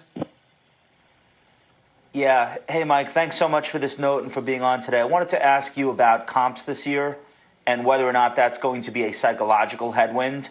We know that certain companies and entire sectors experienced massive acceleration in revenue, in earnings, in adoption, in growth outlook going forward. But now we're going to start lapping that period of time. So come early April, we're going to be hearing about comps for big tech and consumer electronics, et cetera, versus the pandemic period.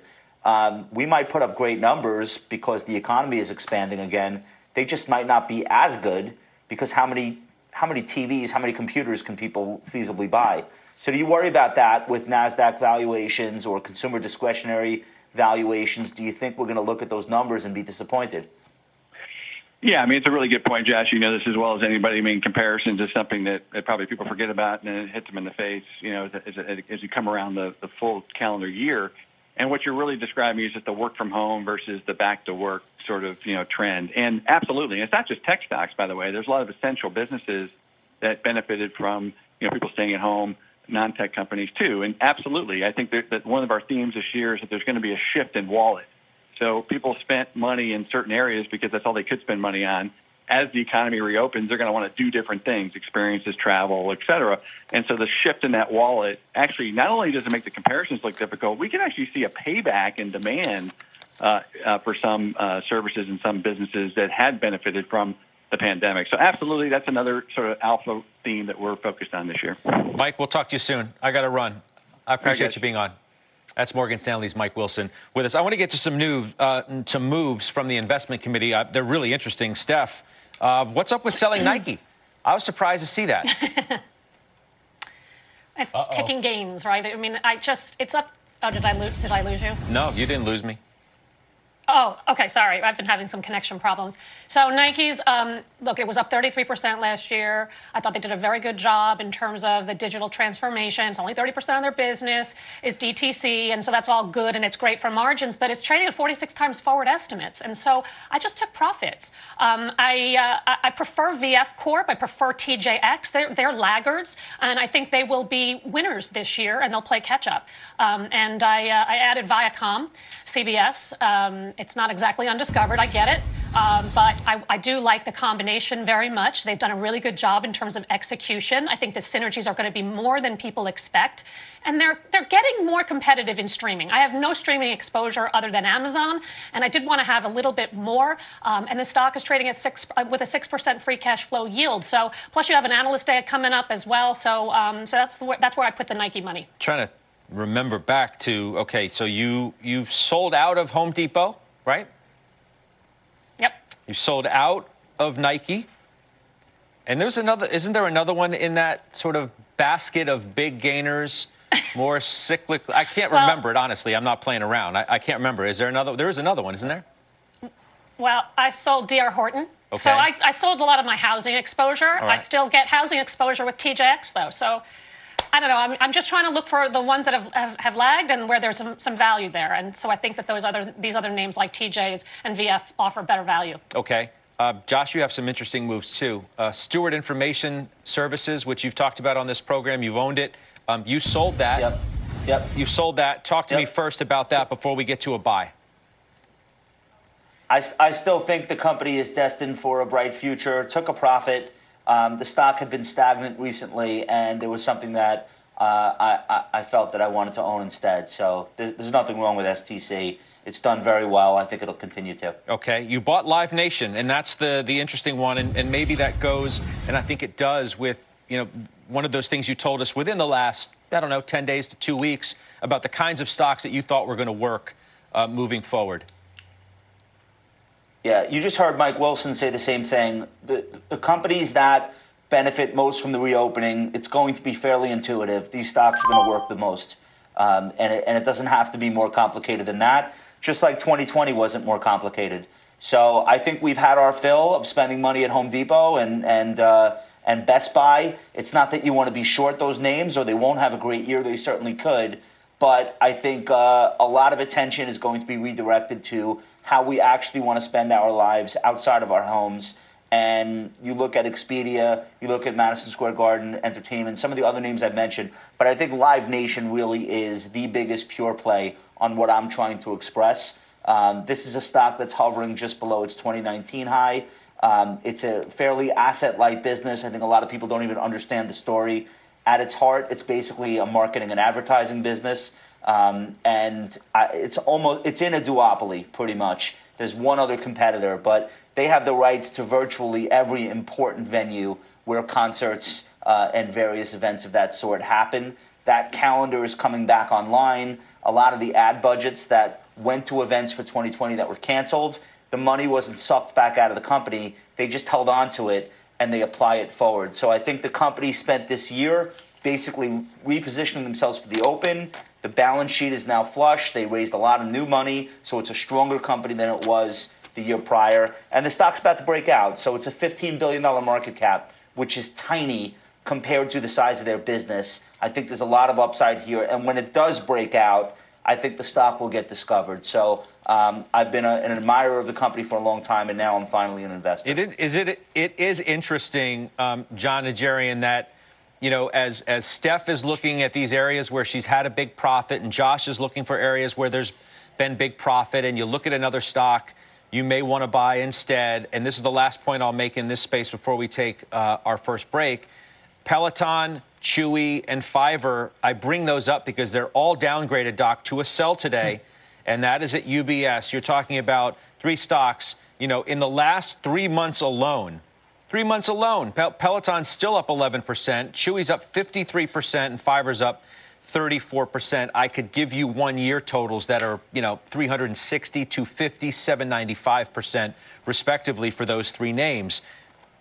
That's what you got going on, though. I mean, whether it's Wall Street analysts or investment committee members on the halftime report, it seems to be a look through the portfolio right now at areas that have had big gains and wondering if the best has been gotten and it's time to look elsewhere.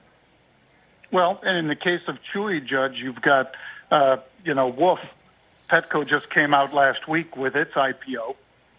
Granted, it was only up 60-some-odd% versus Poshmark at 140. But there are some reasons to pull some of those gains and say, you know what, I'm going to take a level. I do the same thing, Scott, with digital assets like Bitcoin. I tell people, look, you don't have to chase them here. You can set a number in your head, wait till it gets down to that level, and start scaling in.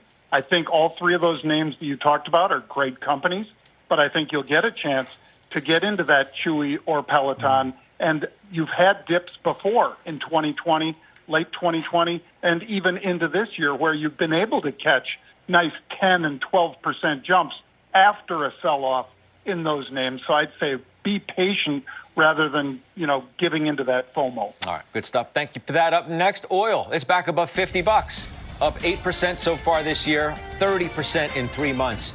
The big question I know you want to know are bigger gains ahead. Renowned energy trader Mark Fisher, he is with us next to weigh in on that. He'll tell us how he is playing the natural gas trade as well. We'll talk names. We'll talk with Mr. Fisher. We'll do it next.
Welcome back, everybody. I'm Sue Herrera. Here's your CNBC News update at this hour.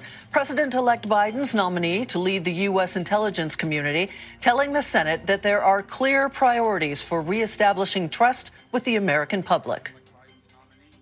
To be effective, the DNI must never shy away from speaking truth to power, even especially when doing so may be inconvenient or difficult.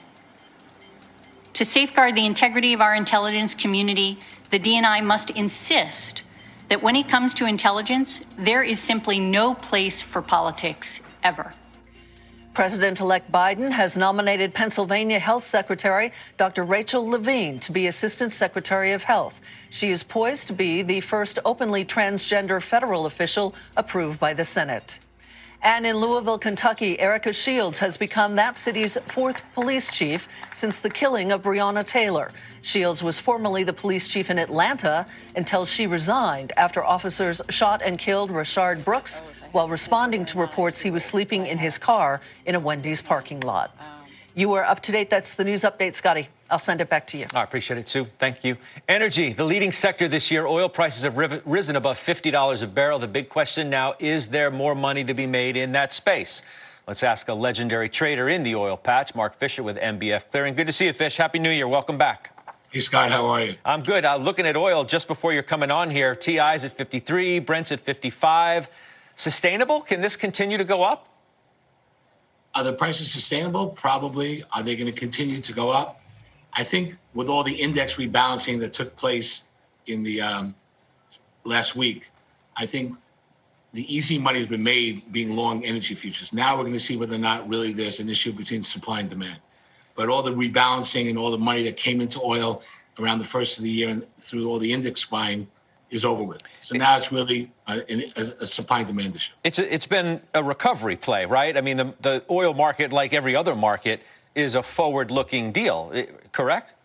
Yeah, I mean, like last time I was on with you in the beginning of when May crude went negative, there was nobody bullish in oil, except for maybe Goldman later on in the out in the year. Now everyone's bullish. So to me, I'm a little hesitant to be buying energy futures here unless you could see some supply shocks or something happen with Iran.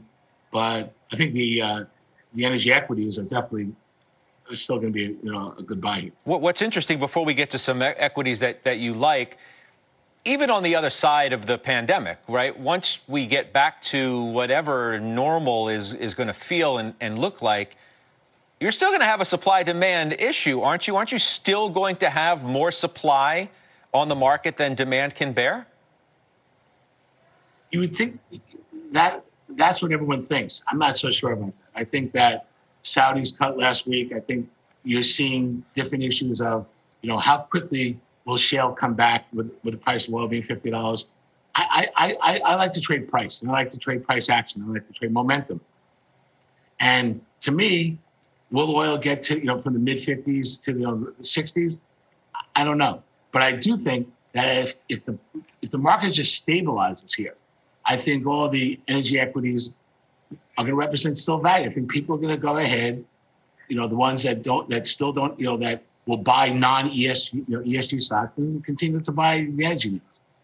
Well, what about that idea that you just raised? This notion that, there are now, whether it's institutionally or others, who won't buy, old, dirty, fossil fuel plays in the patch, and now they're looking towards clean energy, and it's all about ESG. That's legit, isn't it? Yeah. But on the other hand, if there's a tremendous amount of the stock market world that won't touch cigarette companies, and for a long time, when the cigarette industry was an anathema to the market, those stocks, those stocks did really well. So I think that select energy names are still going to represent good value. I think that you're going to see the Range Resources and the Southwest and the EQTs and even the Exxon Mobils and BPs. They're still going to be, as long as we don't revisit, the $40 range, the low $40 range. I think those names are going to be fine. But like Range Resources, that's at the top of your list. Southwestern Energy, you own as well, and that's very much a natural gas side of the story that that you like better than crude, correct? Yes, I mean, if you look when I was on last time in May or in April, okay, I told you those names acted well. They've acted even better since then. I do think, though, that natural gas is a unique commodity because really it's like, how to describe this? It's like owning milk in a refrigerator. So 98% of the time, there's plenty of milk to give out to everybody, so the price of the milk doesn't explode. Once every 10 cycles, 15 cycles, there's not enough milk, and then you have to have the price, skyrocket in order to inhibit demand. So the question is, do you want to own the milk or do you want to own the refrigerator? And obviously, if you own the refrigerators, if you own capacity, if you own the storage, you've done really well. And I still think that with RRC, SWN, EPD, those names, I don't think you can really get hurt as long as, the market doesn't, fall out of bed, and as long as energy doesn't go back into the low 40s. Yeah. Joe, music to your ears on Range, right? Look, you've known Mr. Fisher for a long time, and you're in as well, Joe, Range Resources, right?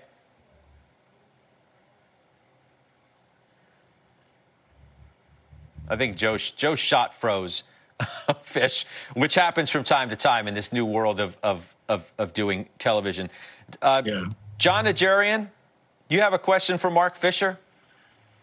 Well, I'll do two real quick. One is, Mark, obviously the jump in the price of fossil fuels has really helped the green energy play as well, because from a competitive standpoint, green energy becomes a lot more competitive at $55, $65 crude oil, does it not? That's the first one.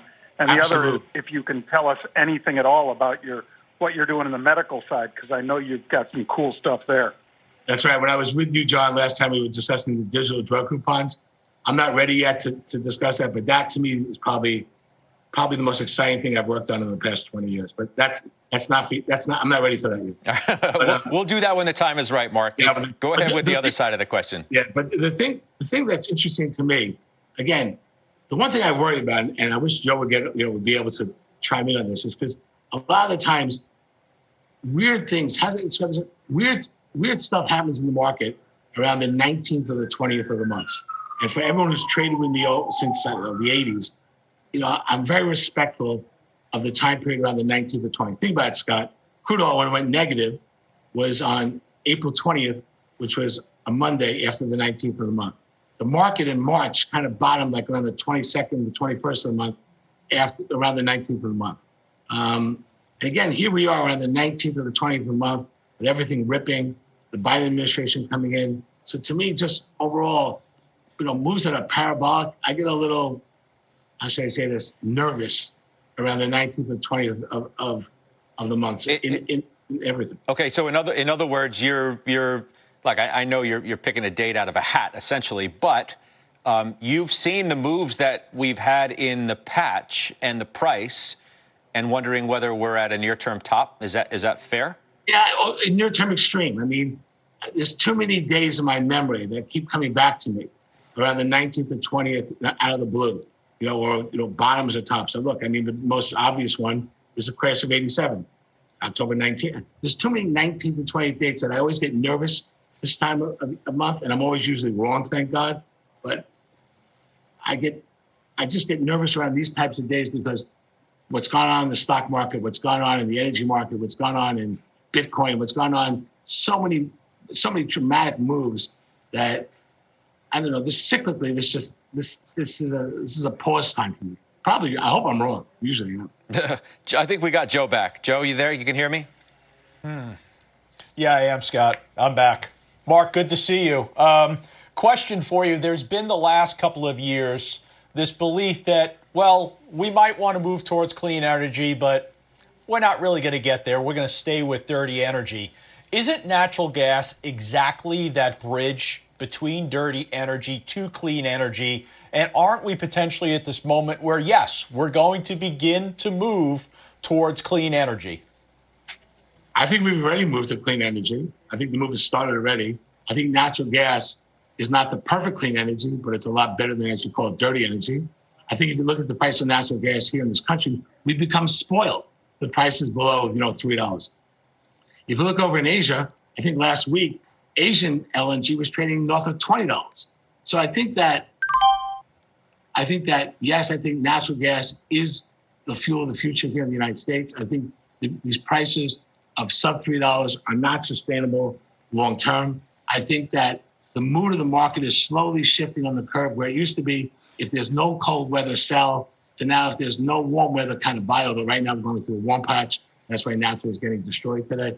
But in general, you're seeing a shift in the paradigm of where people are not going to go ahead and, look to hedge out their production just because we're above $3. And I think out on the curve, Cal 22, Cal 23, you're going to start seeing prices north of $4. And I think we have one regular cold winter, and I think the whole price curve in natural gas is going to shift. Yeah, somewhat mild, certainly in the Northeast thus far. Mark Fisher, good to see you. We'll talk to you again soon, I'm sure. Take care, Scott. All right. That's Fish joining us there. All right, coming up, we have a double upgrade for a financial stock. One of our experts owns it, so we'll debate it. We'll do it next.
We're back. We welcome in Rahel Solomon, looking at the best performing stock in the Dow right now. It is AXP. What's going on? Hey, so it's getting a double upgrade at JP Morgan. Scott, good afternoon to you. So the rating goes to overweight from underweight. Price target here jumps $43 to $148 a share. So the firm's saying that for the first time, Scott, it's actually overweight on all the card issuers. That's on EPS growth and capital return prospects. A few reasons for the call. So JPM expects high-end spend to return. It sees pent-up demand for leisure travel, potentially being an unprecedented catalyst in the second half of 2021. Also points out that American Express is among the best in their coverage universe for earnings growth and upside, the potential for reserve releases and also buybacks. And Scott, Piper Sandler also just named American Express its top idea for 2021. The stock, bit of an outperformer today, but has lagged the big card issuers over the last year, still down about 4%, Scott. I'll send it back to you. All the ones you named having a good day. Rahel, thank you. Rahel Solomon there. Stephanie Link, you own AXP, American Express. I do. And it definitely is a play on the economy, recovering, reopening. It's not just consumer spend and travel spend from the consumer that I expect to pick up. I actually think the business side, T&E, should also improve gradually as you reopen. So, plus very easy comparisons, tremendous balance sheet. They've really weathered the storm as best they could in a really challenging time. So I like this one for 2021 a lot. All right, we'll take a quick break. More trades ahead. John's got unusual activity still to come. We are back on The Hat right after this.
All right, welcome back. John Najarian tracking unusual activity. All right, John, give me the names, please.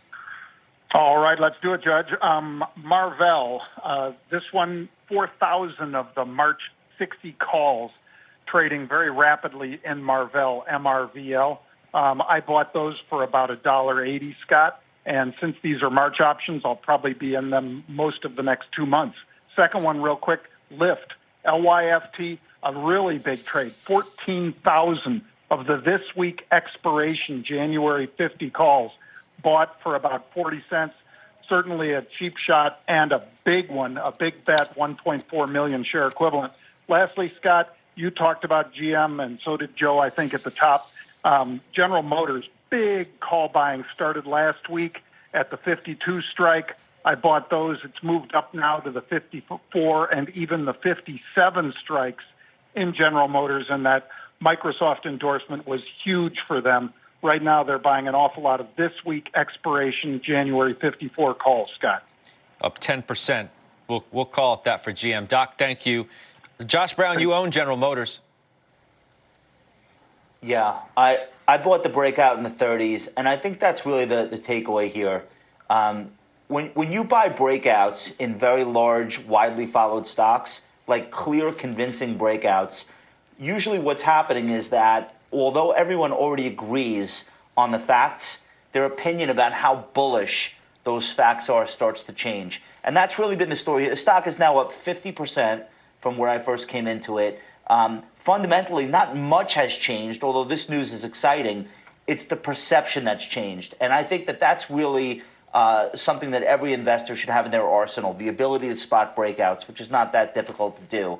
But oftentimes the breakout tells you when to buy, while the fundamentals tell you what to buy. And in the case of GM, it's been all good news ever since it's broken out. That's not an accident. Price is intelligent because price is the combined opinions of all of the people who are involved with the name right now. Kudos to you. Big props to Farmer Jim. Jim Lebenthal has been talking about General Motors longer than anybody on this show. Good for him. Good for those who invested, too. All right, more trades ahead. And as we go to break, a look at some of the stocks hitting new highs today. CarMax, Eli Lilly, Texas Instruments among them. We're back right after this.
Time for the futures outlook. Gold is rebounding after hitting its lowest level since December.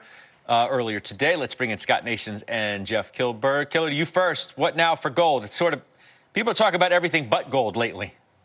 That's right, Judge. And it's interesting. The technicals are lining up. I'm optimistic and bullish here. And the technicals, it's interesting. You bring up the point that we saw that breakout from 1750 all the way up to 2000. We did have a retest to your point in December, but now it seems like despite the fact that we are seeing lower highs, gold is poised to move higher from a technical perspective. Scott Nations? I'm not so much. It's no accident that it really got creamed on the 6th, because that's the day that the 10-year yield jumped convincingly above 1%. And higher yields are really a horrible thing for gold. Higher yields are also helping the dollar. That's also horrible for gold. If you want a safe haven, nobody's paying attention to gold. They're all going to Bitcoin. Yeah, that's why I say no one's talking about gold, it seems. They're talking about Bitcoin and everything else. Janet Yellen's talking about gold, Judge. Janet Yellen. Yeah, all right. That's a big one. All right, guys, thank you. We'll talk to you again soon. We'll come back. We'll do final trades next.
All right, we'll do final trades in a minute. However, look at the NASDAQ highs of the day. So we're bringing it full circle to how we began the program today, talking about that note from J.P. Morgan saying now is the time to once again buy the FANG stocks. They are all as well at the highs of the day.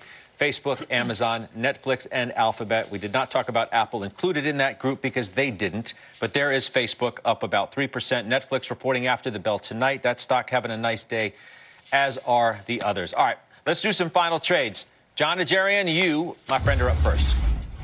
All right. Thank you, Scott. I'm going with my buddy Josh, Live Nation. During the show, perhaps because Josh was talking about it, LYV calls active. So I bought a call spread out there in February. All right, John Najarian, a little Live Nation. Oh, whoa, General Motors up 9% today. Is that yours, Josh Brown?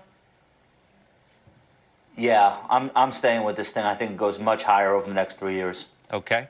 Stephanie Link? Emerson Electric, I got 2 upgrades today. This is a play on oil and gas recovery and the CapEx to improve from here based on higher oil prices.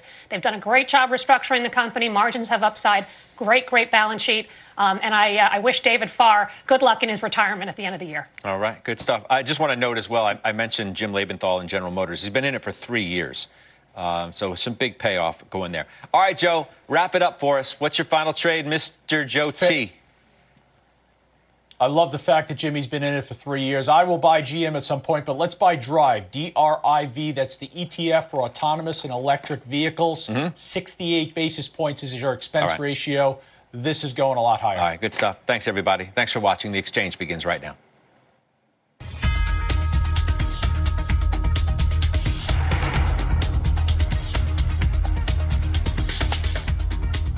Well, thank you, Scott, and hello, everybody. Happy Tuesday. I am Brian Sullivan. All right, bringing in Biden, go big or go home, and big banks boost the bottom line. It is a triple play on big news to begin your week. We're going to find out what the key bits really are. A run-up into results. Banks posting a big rally ahead of earnings, and now investors are asking themselves, is that all they got, or is there more? Top investor Anton Schutz is here. Plus, the first of the FANGs reports. Something called revenge spending is hot in China, and what investors say is the biggest market bubble right now. Can you guess? I'm sure you can. All right, there is a lot to do on this Tuesday, so let's kick it off with the man himself, Dominic Chu, with more numbers and a little look at inflation. It's a very interesting chart today, Dom, but we would expect nothing less. A lot of inflation happening in the markets right now, and it's being driven by large cap technology stocks. Just take a look at the NASDAQ composite right now near the highs of the session, far outperforming the other major indexes here. The NASDAQ composite up almost 1 1/3%, 13,166 the last trade there. And it's being led by Netflix and other FANG stocks. Remember, Netflix reports results after the closing bell today. It could help set the tone for that big mega cap technology trade that has been lagging as of very recently. That's one to watch. Now, you mentioned inflation. We are seeing an uptick in inflation expectations and a notable level right now. This is the 10-year break-even inflation rate. It's basically instruments in the Treasury market, both inflation-protected and regular normal Treasury notes and bonds. The difference between those rates gives you an idea of what inflation expectations could look like on average over the next 10 years. At the pandemic lows back in March, it was about 0.5%. Now, it's closer to 2.1%. And by the way, that's the highest level since October of 2018. So a lot of folks in the investing world betting on higher inflation through the Treasury market. That's one to watch. And speaking of those inflated prices, check out these 3 stocks. We're talking about Chewy, pet food delivery, Peloton, online exercise, Fiverr. All of these stocks have had tremendous runs over the last year, and each one of them is getting downgraded to a sell rating by analysts over at UBS. They think that the expectations are just so high for these stocks right now, they all go to sell. But each of these 3 stocks indicative of that pandemic trade, Brian. They've had massive runs. Now's the time for profit taking. That's what analysts at UBS say. We'll see if that plays out in the coming weeks and months. Brian, back over to you. All good companies, but yeah, high valuation. Hey, quickly, Dom, a follow-up. You look at inflation. When I'm looking at my screens here, any commodity, corn, wheat, soybeans, steel, cotton, platinum, whatever it is, I just combined 6 words into 2, by the way. Everything is higher in the last month or so. As a former fund manager, would you be looking at tips? I didn't say chips. I don't mean John and Punch. Tips, Treasury inflation protected securities. That's part of the reason or the calculus behind that 10-year break-even rate that I showed you. There's a huge demand right now, a bid for some of those inflation-protected securities, and that's what's driving a lot of that gap in expectation, right? This expectation for higher prices down the line. If you look at this overall picture right now, there could be an argument made that inflation protection trade has gone very far, very quickly. It could be due for a bit of a pause right now, but it's notable. I'm a person, anecdotally, who drives to work every day. Many of our viewers out there know it, Brian. Since the end of March, I've been commuting to New Jersey from Connecticut every day. I know how much I pay for fuel. And yes, I can tell you, fuel costs have been steadily on the rise during the entire pandemic. And I'm now paying more than I have at any point over the course of the last almost year at this stage, Bri. Yeah, gas prices are up. By the way, the hottest of the hot commodities the last 90 days is hot rolled steel. It is hot, up 66%. Dom Chu, we'll see you in a bit. Thank you very much. All right, there are a couple of key catalysts that are driving the markets today. We've got a change at the top in Washington. You might have heard about this. We've got an inauguration 24 hours away and a new president. Treasury Secretary nominee Janet Yellen testifying on the Hill and Senate and saying, quote, we need to act big with regards to the next COVID spending package. And by the way, Senator Ron Wyden, who is about to become chairman of the Senate Finance Committee, has just said that the panel hopes to get the Yellen nomination to the Senate floor for a vote by Thursday. Meantime, back on the Street of Dreams, you got earnings for the big banks rolling in, and the first of the FANGs is set to report tonight. That is Netflix. A lot to talk about. Let's welcome in Jeff Krumpelman, Chief Investment Strategist for Marinu Wealth Advisors, and Angela Mwanza, Private Wealth Advisor for UBS. Angela, what is top of mind on that list, or maybe something that we didn't talk about for you and your team? Well, top of mind, I've got to say Janet Yellen, because I always say when I grow up, I want to be Janet Yellen. She is the first woman Fed chair, first woman Treasury, assuming she's confirmed. She's going, you know, she's a known entity. She's a good bet. And I think she'll be very measured and she'll work well with the Fed. I think this is really important because what happens next with the fiscal stimulus is really our bridge to normalcy. If we get a decent package through, and yes, we do have a little bit of a majority in Congress, but I don't know if we'll get a $1.9 trillion package, maybe $500 billion to $1 trillion. But that should get us to that pathway, get us over that bridge until we see normal activity and a pickup in corporate earnings. So I've got to put my money on Janet Yellen. I'm very excited to see her hopefully confirmed soon. And I think markets are responding. I mean, dollar weakness, you saw 10-year Treasury yields up and stocks are up through the roof. Is there, Angela, a number at which the market may respond negatively? I think the market has probably priced in 1.3 trillion as maybe a bottom level. 1.9 would be great in terms of, you know, is there a number where the markets would be sizably disappointed? I think if we see south of, say, 500 billion, all that we've heard from the Federal Reserve Chair last week and also from Janet Yellen today has been saying we have very low interest rates right now. It behooves us to overspend rather than underspend.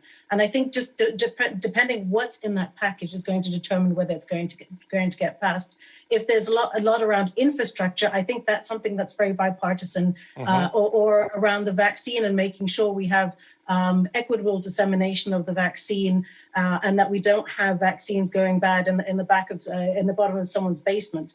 I think that's going to be key. How they break it down and make it more something that is bringing a little harmony across the aisles and setting the right tone. Yeah. Certainly some countries, look at the list, they're not getting hardly any, or they're not vaccinating people. The U.S. is doing very well compared to most countries around the world. Jeff, I'll come to you on that. And following up, we talk about the consumer and maybe a consumer boom, but there could also be a renewable energy boom. And I would assume when I look at your stock picks, That's why you're recommending Albemarle, the world's biggest lithium producer. Yeah, I think that Albemarle is not a traditional pick. So this is lithium that would be used for electric cars and kind of in a new economy as opposed to focusing on fossil fuels. We've liked it for quite some time because we think that's where the growth is headed. Secular growth name in the new economy that includes 5G, artificial intelligence, and yes, advanced driving and electric cars.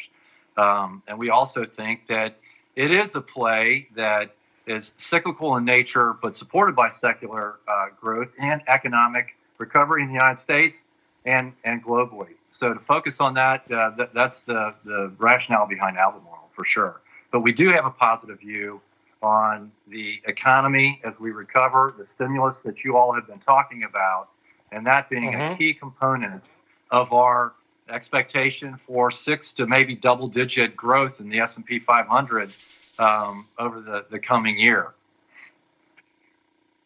Do you also like healthcare names? We've only focused on the pandemic for good reason for the last 9 to 10 months, Jeff. We still have cancer. We still have diabetes. We still have a lot of horrible things that are taking lives. Are there biotechnology companies that you like that will get once the pandemic is over, and it will be, we'll go back to talking about other nasty diseases that we've got to solve? Yeah, it's interesting that you bring that up. We do like healthcare. Within technology, one of our recent picks is Viva, which actually has the largest CRM share. Really, this is software applications, cloud applications for healthcare companies. And Viva Vault is software application that's used to run these drug trials for vaccinations and more traditional therapies. But we like the IBB in general, which is the biotech ETF that broadly owns various biotech companies. And yeah, we think that's part of the story in this coming year. So cyclical stocks are great, but these growth stocks, you don't have to go to FANG. You can get growth in these other areas as well. Well said, too. And unfortunately, I think we're going to have a lot of things we're going to have to deal with when this is all over. Jeff Crumpleman, Angela Mwanza, great discussion. Thanks to you both. We'll talk to you soon. Take care. Thanks. So if you're looking to maybe go overseas for some investing ideas in 2021, even if you can't actually go overseas just yet, Morgan Stanley is out with a new note detailing what they call clear investment opportunities in Europe.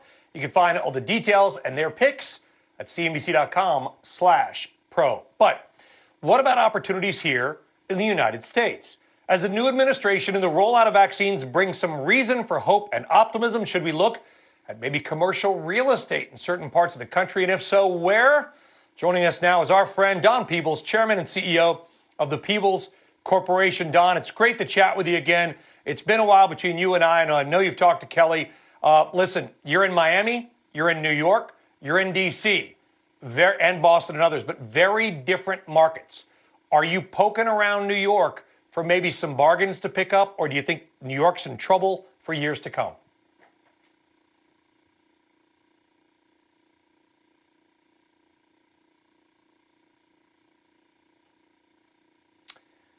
Don is either really good at standing perfectly exactly still, or we've just got to do a little bandwidth issue. So here's what we're going to do. We're going to fix Don. We're going to take a short break. We're going to come back and talk to Don. That's how it works. Coming up, more Don, or some Don, plus big tech under Biden. Will it be another big boom or regulatory bust? We're going to dig in. Plus, a new Deutsche Bank survey shows global money managers say there is one asset that it may be in extreme bubble territory. We've got the results and why the energy industry may be smiling a little bit today for unexpected reasons. Stick around.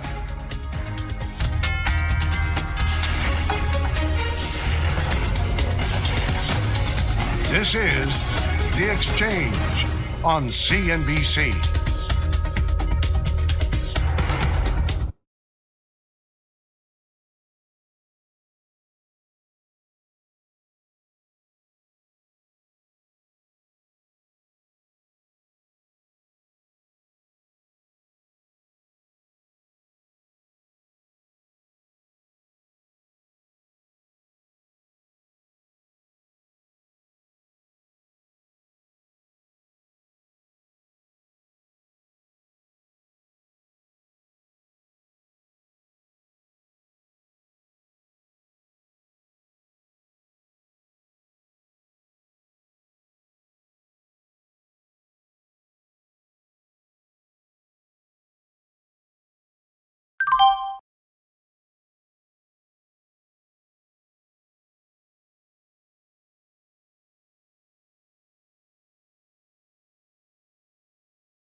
All right, welcome back. Well, with us now is some Don. Don Peebles, Chairman and CEO of the People's Corporation. Don, it always is better to have some Don than no Don, so we appreciate that we fixed your technical issues.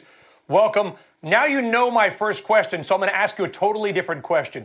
What do you see nationwide happening with commercial real estate over the next 12, 24, 36 months? Well, look, retail was already disrupted by technology, and we're going to continue to see disruption because American consumers have grown accustomed to online shopping in a very big way. And so retail is going to continue to struggle, and there are going to be large closures of shopping centers and repurposing of a lot of retail, even as much as you look on Rodeo Drive in Wilshire Boulevard in Beverly Hills or Fifth Avenue in New York City. So that's going to continue to struggle nationally.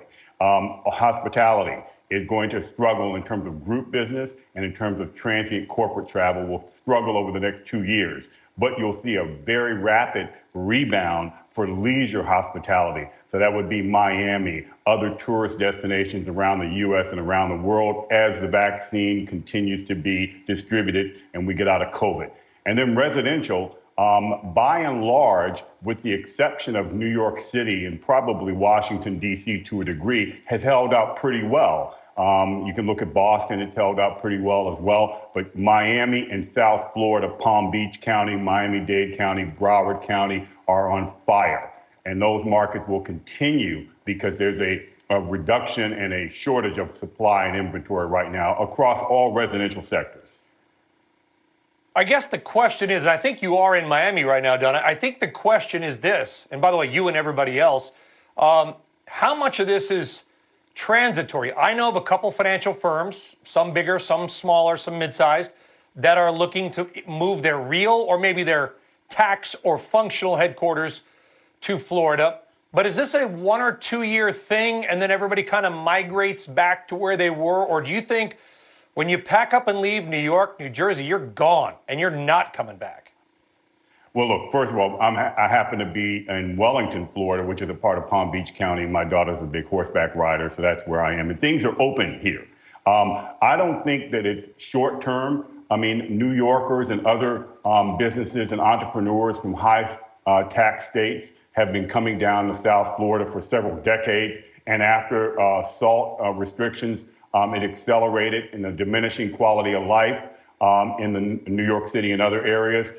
Propelled more people to come to South Florida. So I think what you'll see is businesses and entrepreneurs shift more of their business activities down to South Florida, and also more and more will become residents of South Florida, and for obvious tax reasons. But they'll keep a presence in New York City and other places around the country that are in the higher tax areas. But you're seeing more Californians actually coming to Florida as well. By the way, Don, and this is not a statement on the virus or people or political, because everything you say around the virus or any state's actions becomes a political dialogue. I know people that have gone from California to Florida because, as you said, Florida is open. You can go out to eat. And by the way, the COVID stats are about the same for Florida and fully closed California. Not a statement, just numbers. And I think you're seeing people come into Florida. The question is, how long does that capital last? It sounds like you are if not a Florida Marlin, a Florida Bull. Yeah, I am. I believe Florida will continue to grow. South Florida has, if you look at the past 3 decades, it has grown phenomenally. It'll continue to grow, especially as the infrastructure for the cultural arts, restaurants, educational facilities overall will continue to develop here. And you'll see a continued expansion of quality of life. And living in South Florida is now an acceptable thing for younger people who are early in their careers looking for opportunities. And it used to be that you had to be in New York City or other major cities to capitalize on job opportunities. No more. Very quickly, on politics, we have an inauguration tomorrow, new administration. Yes, we do. Are you hopeful? You think we're going to see some healing in this country? Very much so. I mean, Joe Biden has been someone who's worked across the aisles for nearly 5 decades. He is a person of impeccable character. If you ask others on the Republican side of the aisle, Lindsey Graham and others, they will tell you that there's no more honorable person than Joe Biden. He's certainly immensely qualified to be president with the breadth of experience that he's had. So I would look for a much different change in terms of tone. I would see a dramatic change in terms of rapidness of response to COVID and other elements. But I think the tone will change significantly. But by the way, it's not going to go away because a lot of Americans do feel left out on both sides. And until the country figures out a way that we can address some of these more structural problems within our society, we're going to still have this divisiveness, but it will not be as extreme because it will not be fanned and fueled from 1600 Pennsylvania Avenue. Yeah, that is good to hear. A little optimism. Don Peebles, always a pleasure. Enjoy Florida, by the way, Don. I wish I was down there with you. Maybe I will go. Don, thank you very much. Thank you. All right, from real estate and politics to technology and politics. When President-elect Joe Biden takes office tomorrow, his administration faces a number of big issues. Now, outside of the pandemic, of course, few of them may be bigger than what to do about big tech. Does it need more regulation, different regulation? And if so, what kind? Is it the velvet glove or is it the iron fist? Shares of most of these tech names, they've been down lately as investors either rotate out of them or get worried, like in Twitter's case, about more regulation. Here to break down big tech's future under the Biden administration is Deirdre Bosa and Danny Fortson, Sunday Times West Coast correspondent and host of the podcast Danny in the Valley. Deirdre Bosa, first to you. What are you hearing? What are you expecting? Is job one from the Biden administration with regards to big tech?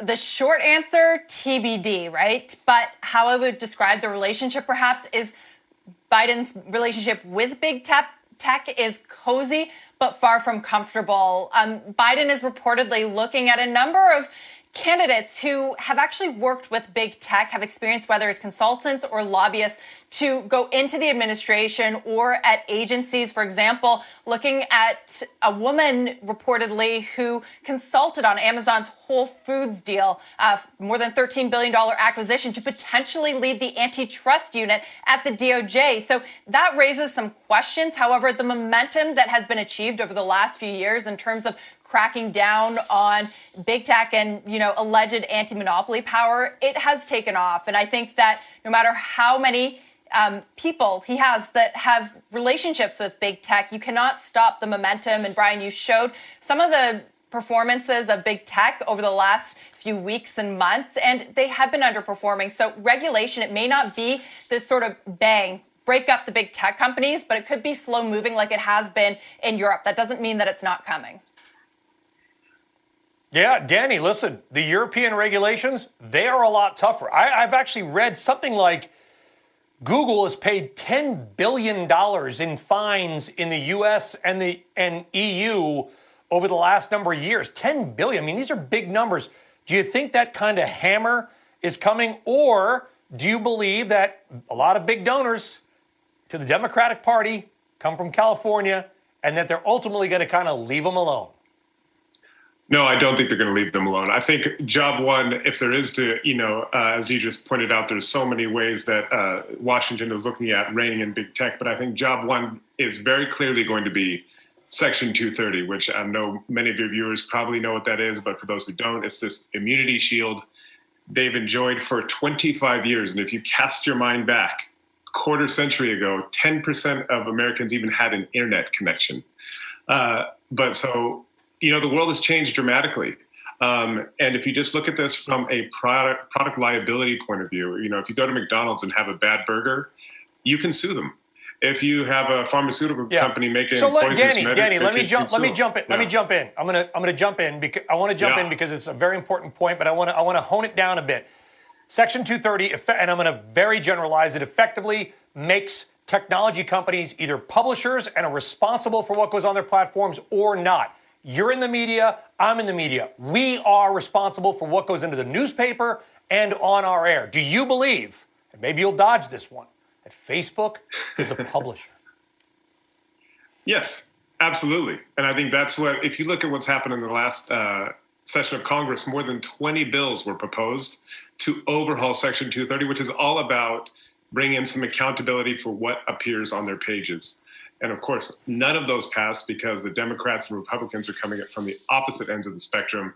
but now we have a Democratic-controlled Congress. Of course, Biden coming to the White House. Section 230 overhaul is coming. There is going to be some new accountability regime. What that looks like will be the subject of furious lobbying going right now on in Washington. And Deirdre, Brian, even in the digital age, people. Go ahead. Well, I was going to say, okay, that may be task number one, but I disagree with Danny in terms of will anything ever happen? Will we actually get this overhaul? I am much, much more skeptical because, as he mentioned, two different sides of the aisle are looking at Section 230 in completely different ways. How do we ever get consensus? And when you really dig into it, it actually means many would argue more censorship, and it could potentially give an advantage to the big guys like Facebook and Twitter, but Facebook in particular that already has this sort of army of, content editors and people who can, pull down things when the other smaller guys, they certainly don't have that kind of power. Yeah, but I think that the riots on Capitol Hill, Deirdre, opened up a whole new can of worms. Both sides are saying, well, you can't just post stuff about going after this or going after that, and here's where we're going to meet. I mean, free speech does not matter when it comes to but they're starting going violence. after I mean, there is a limit to they're free going speech.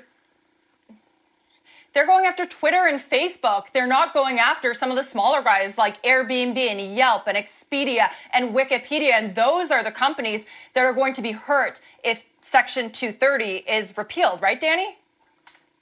Yeah, absolutely. And I think that's why nothing has happened so far, because you have to do this very, very carefully.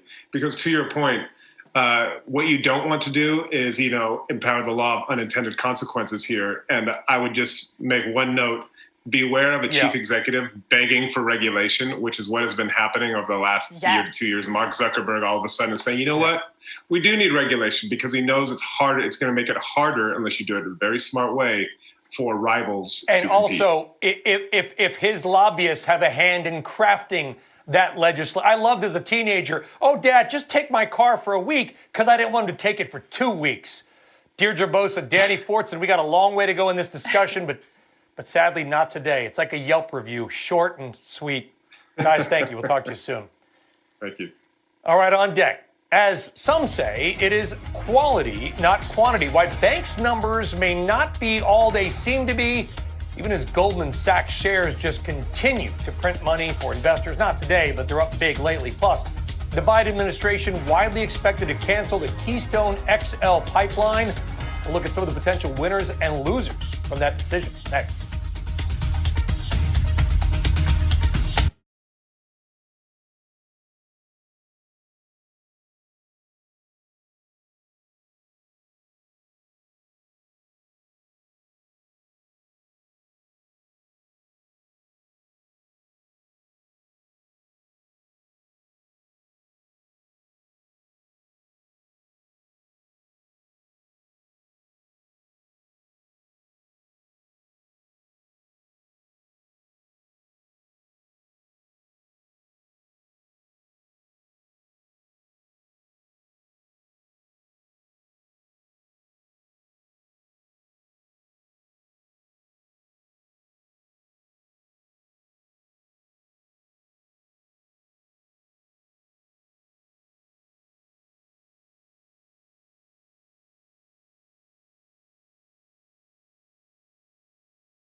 Welcome back, everybody. I'm Sue Herrera. Here's your CNBC News update at this hour. Mitch McConnell, the top Republican in the Senate, has made his most public rebuke of outgoing President Donald Trump and the rioters who stormed Capitol Hill. The mob was fed lies. They were provoked by the president and other powerful people. And they tried to use fear and violence, but we pressed on. We stood together and said an angry mob would not get veto power over the rule of law in our nation, not even for one night. Secretary of State Mike Pompeo says China's policies against some Muslim and ethnic minorities constitute genocide. He is also announcing new U.S. sanctions against China less than 24 hours before President-elect Joe Biden takes office. And former pharmaceutical CEO Martin Shkreli has been denied compassionate release. Shkreli claimed his mental health had suffered due to tighter confinement rules designed to combat COVID-19. You are up to date, Brian. That's the news update. I'll send it back to you. Yeah, not a lot of sympathy on that. I think, by the way, wherever you are, being locked down can hit your mental health during the pandemic. That's what's going on with everybody, right, Sue? Yep, absolutely. Mental health is a real concern. Absolutely, especially for the kids. Sue, thank you very much. You got it, Brian.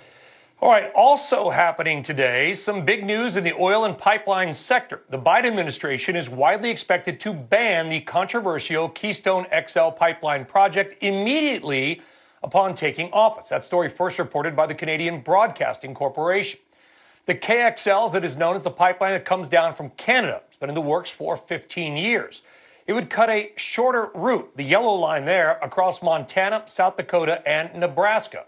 The pipe was going to carry about 830,000 barrels a day of Canadian oil to the U.S. Gulf of Mexico. Environmentalists and others have been trying to stop the project for years. The company behind Keystone, Canada's TC Energy, formerly known as TransCanada, has reportedly been desperately trying to convince the Biden administration not to scuttle the project by doing things like pledging huge investments into renewable energy and making sure that indigenous peoples have a financial stake in the project.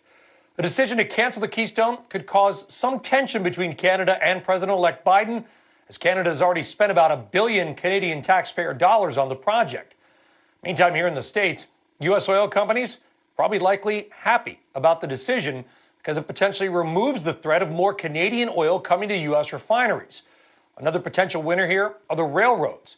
In the past few years, Canadian oil exports by train have more than doubled. With the Keystone XL likely going away, Canadian oil companies will have to turn back to trains to get most of that oil into the U.S. A real decision on the Keystone could come as soon as Joe Biden's first day as president of the United States. Something to watch. Well, from streaming oil to streaming video, Netflix's numbers are out after the bell. Plus, is Bitcoin bubblicious and getting paid to be vaccinated? You heard that right. It's all coming up on Rapid Fire. We're back right after this. Dow up 154.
Get ready for some big-time earnings. Is Bitcoin in a bubble? Vaccination Nation. It's something called revenge spending is blowing up in China. It is time for Rapid Fire. Here now with their takes, Robert Frank, Julia Boorstin, and Michael Santoli. All right, first up, Netflix. They report their numbers after the bell.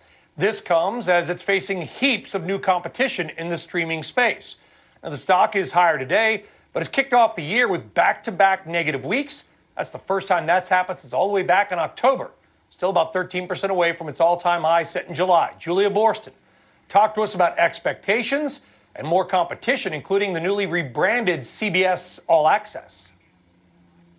So much new competition, Brian. Some of it more direct competition, some of it more niche. Of course, there's Discovery Plus. There's Disney Plus investing so much more in original exclusive content. We just got another announcement from Viacom about Paramount setting a schedule for when it'll be launching its direct-to-consumer streaming service. But Brian, for Netflix, it's always about those subscriber numbers. The company forecast that it would add 6 million new subscribers in the fourth quarter. Then the big question is what they will forecast for the first quarter. Analysts are looking for 8.4 million new subscribers in the first quarter. So those are the numbers, I think, Brian, that could really impact where the stock moves this afternoon.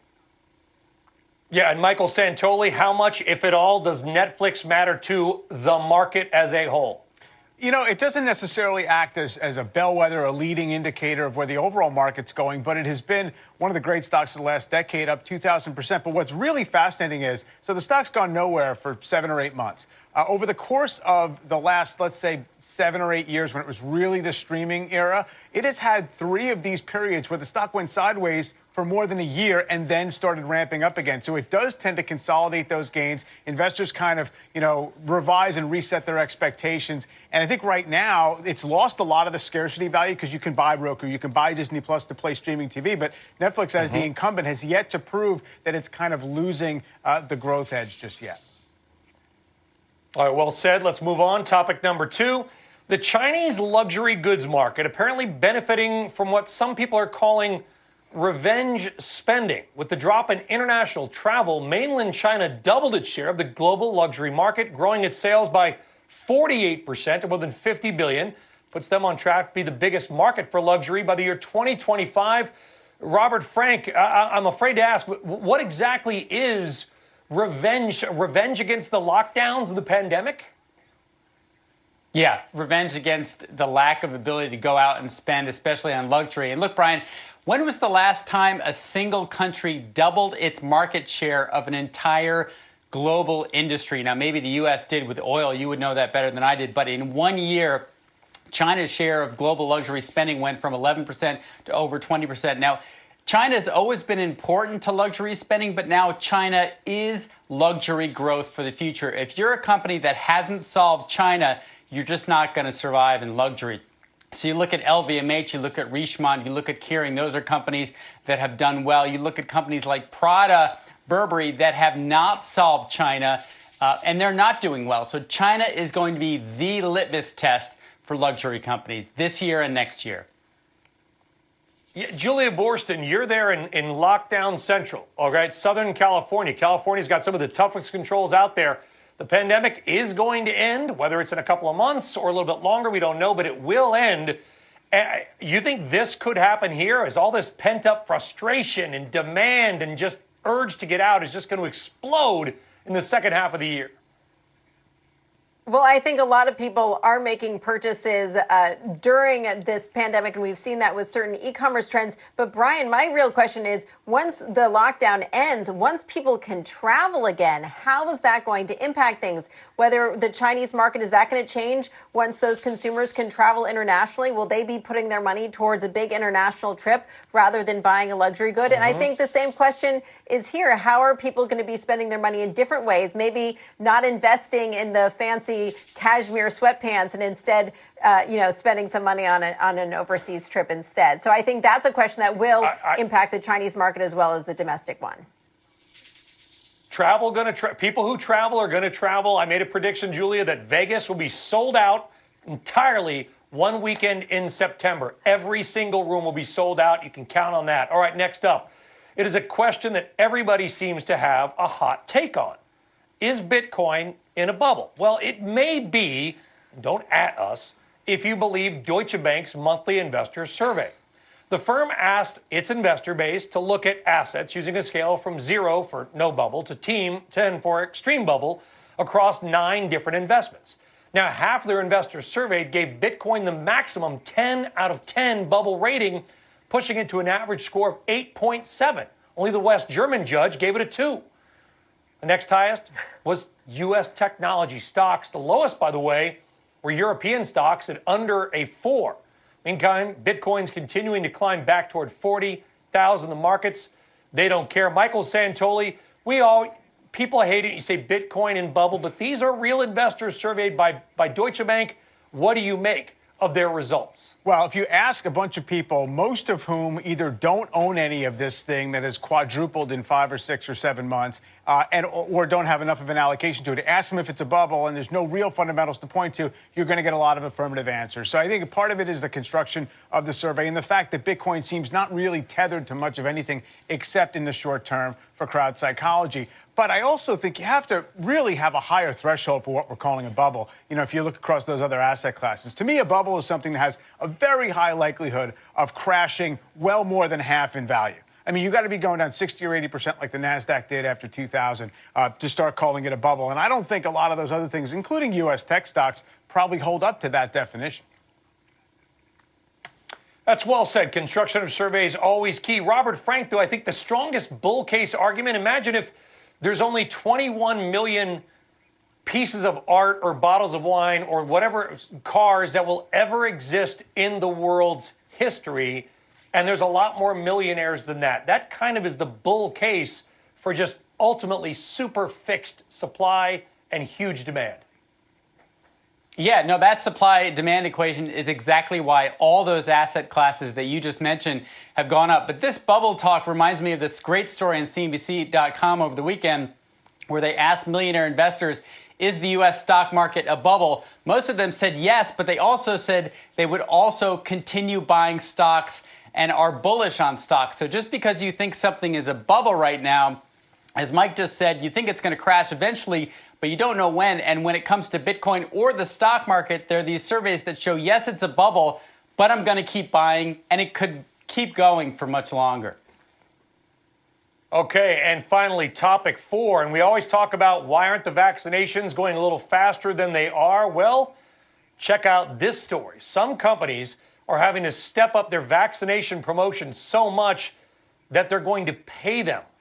Grocery store chain Aldi unveiling its plan to incentivize workers to take the virus, providing them with 2 hours of pay for each dose they receive, up to 4 hours total. They joined Dollar General, Trader Joe's, Instacart as some of the companies incentivizing their employees to get the vaccine. And I think, Julia Boorstin, this is the story that we don't talk about enough. There's problems in distribution, there's problems in supply, but the reality is there's a huge portion of the population that simply does not want to take it. I think you're right, and I think it's going to be crucial, especially for these companies that have so many employees that are interfacing with consumers. It's going to be crucial for them to be able to say, our employees have taken the vaccine. I think it absolutely makes sense to do whatever incentive necessary. And look, we have times when it's voting day. Companies say, we're going to give you the day off so you can go vote. We think this is an important thing to do. This is even more important. Well, and the question is, if it's not just incentivizing, can they fire them for not doing it at some point? That will be the next discussion. Either way, Julia Boorstin wins that round of rapid fire. And guys, I've got to issue a huge correction. I said the West German judge gave it a 4. It was the East German judge, obviously our producer, who I think is actually from West Berlin, gave that. So I just want to make sure I have that. My English is, how do you say, inelegant? Robert, Julia, Michael, thank you very much. Appreciate it. Should have just stuck with Bulgarian. Anyway, still ahead. Check out this mystery chart, up more than 900% over the past 6 months. Wow! We're going to reveal the name and what could derail it. Next, Dow up 166. We're back after this.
All right, welcome back to the Exchange. Let's take a look at the markets because they are starting off their holiday shortened week in a hot way. Not red hot, but good enough. We are seeing the Dow up 174 points, about 100 off its high, but still up 0.5%. NASDAQ, technology doing very well, up 1.5%. And once again, it is energy that is actually outperforming. Communications, services, technology, and healthcare also doing well. Only 3 of the 11 sectors are down. All right, let's hit 3 big individual stock stories for you right now.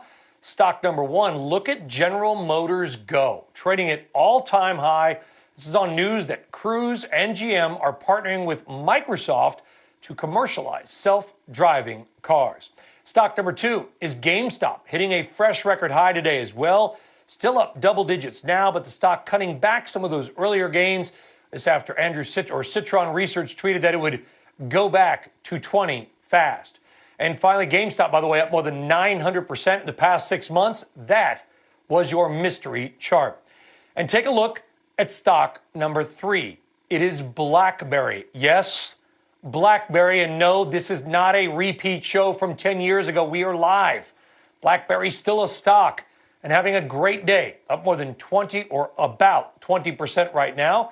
And BlackBerry hitting its highest level in more than 2 years to just under $12. All right, still ahead. Goldman Sachs and Bank of America both reporting their results today and both handily beating earnings estimates, but perhaps missing on revenues for B of A. We'll dig into these numbers and whether the run in banks and financials can keep going. Anton Schutz is next. And if you are getting out, don't forget you can watch us live on the go from anywhere on the CNBC app. Download it today. The Exchange. We'll be right back.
Well, don't look now, but lately many bank stocks have been printing money for their investors. The average move of a bank stock is a gain of 13% in the past couple of months. And 9 names are hitting new yearly or all-time highs today, including some big non-bank financials like Discover and Ameriprise. This should all make one man very happy. Joining us now is Anton Schutz, Menden Capital Senior Portfolio Manager. His firm focuses on the banks and the financials. Anton, good to see you again. I got to imagine you've been doing a lot of smiling over the last couple of months, and it's been a big mix, small banks, mid-sized. What do you think is behind the recent strength? Well, at the end of the day, the vaccine is behind the recent strength. All the stimulus is behind the recent strength. Clearly, smiling lately, grimacing in the first half of last year in a big way, as everybody expected the banking industry to collapse.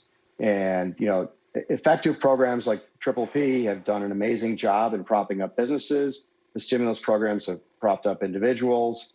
Banks' credit quality has been much better than expected. I think the underwriting has been terrific. And this time around, the banks have actually been part of the solution in distributing funds to businesses and people that need it, rather than part of a problem. And I think that they're really well set up for very strong GDP going forward. And there is a weird side to the story, Anton. We all know it, no matter who our viewer are, wherever you are in the United States. There's probably a beloved local business or local restaurant that has gone under, and now the building is empty, and that's awful for those families. But there probably will be somebody coming in to try to build a new business in that space. Could that all, and that's that vaccine optimism you talked about, ultimately provide a surge in new I hate to say it that way, but you know what I'm getting at. Yeah, no, I mean, business startups have been really at records as people are trying to go, look, there's an opportunity here, or people who have gone out of business have tried to figure out how to remake themselves and look for the opportunities. And the consumer has actually very deep pockets. They've saved a lot of this money. And the one benefit that really economists have not talked about a lot is the fact that almost everybody can refinance their mortgage, and many have. And that's saved them, many thousands of dollars. And that ability to spend in the future is there. The pent-up demand is enormous. So the sooner we can get people reopened and out and comfortable, and we turn this table, the more the economy is going to rip. Yeah, and let's hope that it does. And unfortunately, a lot of businesses are struggling now, but the banks may benefit as they try to outfit new businesses. Anton, we got to leave it there. We had a packed show. We'll get you back on soon, get some of the smaller bank names that you like. Anton Schutz, Menden Capital Advisors. Thank you very much. Thank you. And that does it for us here on The Exchange. Nearly 15 million people in the United States have gotten their vaccinations, one of the top performing nations in the world. We'll get the state of the vaccination efforts at one New Jersey hospital coming up on Power Lunch, which begins right after the break. I'll see you tomorrow. Take care.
semiconductors. We have energy and material stocks. The commodity names have had a great start overall to the year. Commodities and commodity stocks are all up. And lagging are those defensive names, generally consumer staples, generally utilities, and on many days, even healthcare has been lagging. In terms of what's happening for earnings season, we had a good start to earnings season. The banks are generally beating by fairly wide margins, but you'll notice something interesting. Even since Friday when JP Morgan and Citi came out, kind of flattish. We haven't seen much reaction. Remember something, though. This happens often. The big run-up occurs going into the bank names, and then they're flattish to slightly down after they come out. There's nothing really wrong with the reporting that's going on so far. And, guys, the big thing is the market's very hopeful that the analysts are once again way too conservative. Last quarter, the analysts underestimated the market by a good 20%, the earnings numbers. And this quarter, there's some hope that that'll be repeated again. And certainly, we need good guidance for Q1 and Q2. We need aggressive guidance to support the valuations right now. We're trading at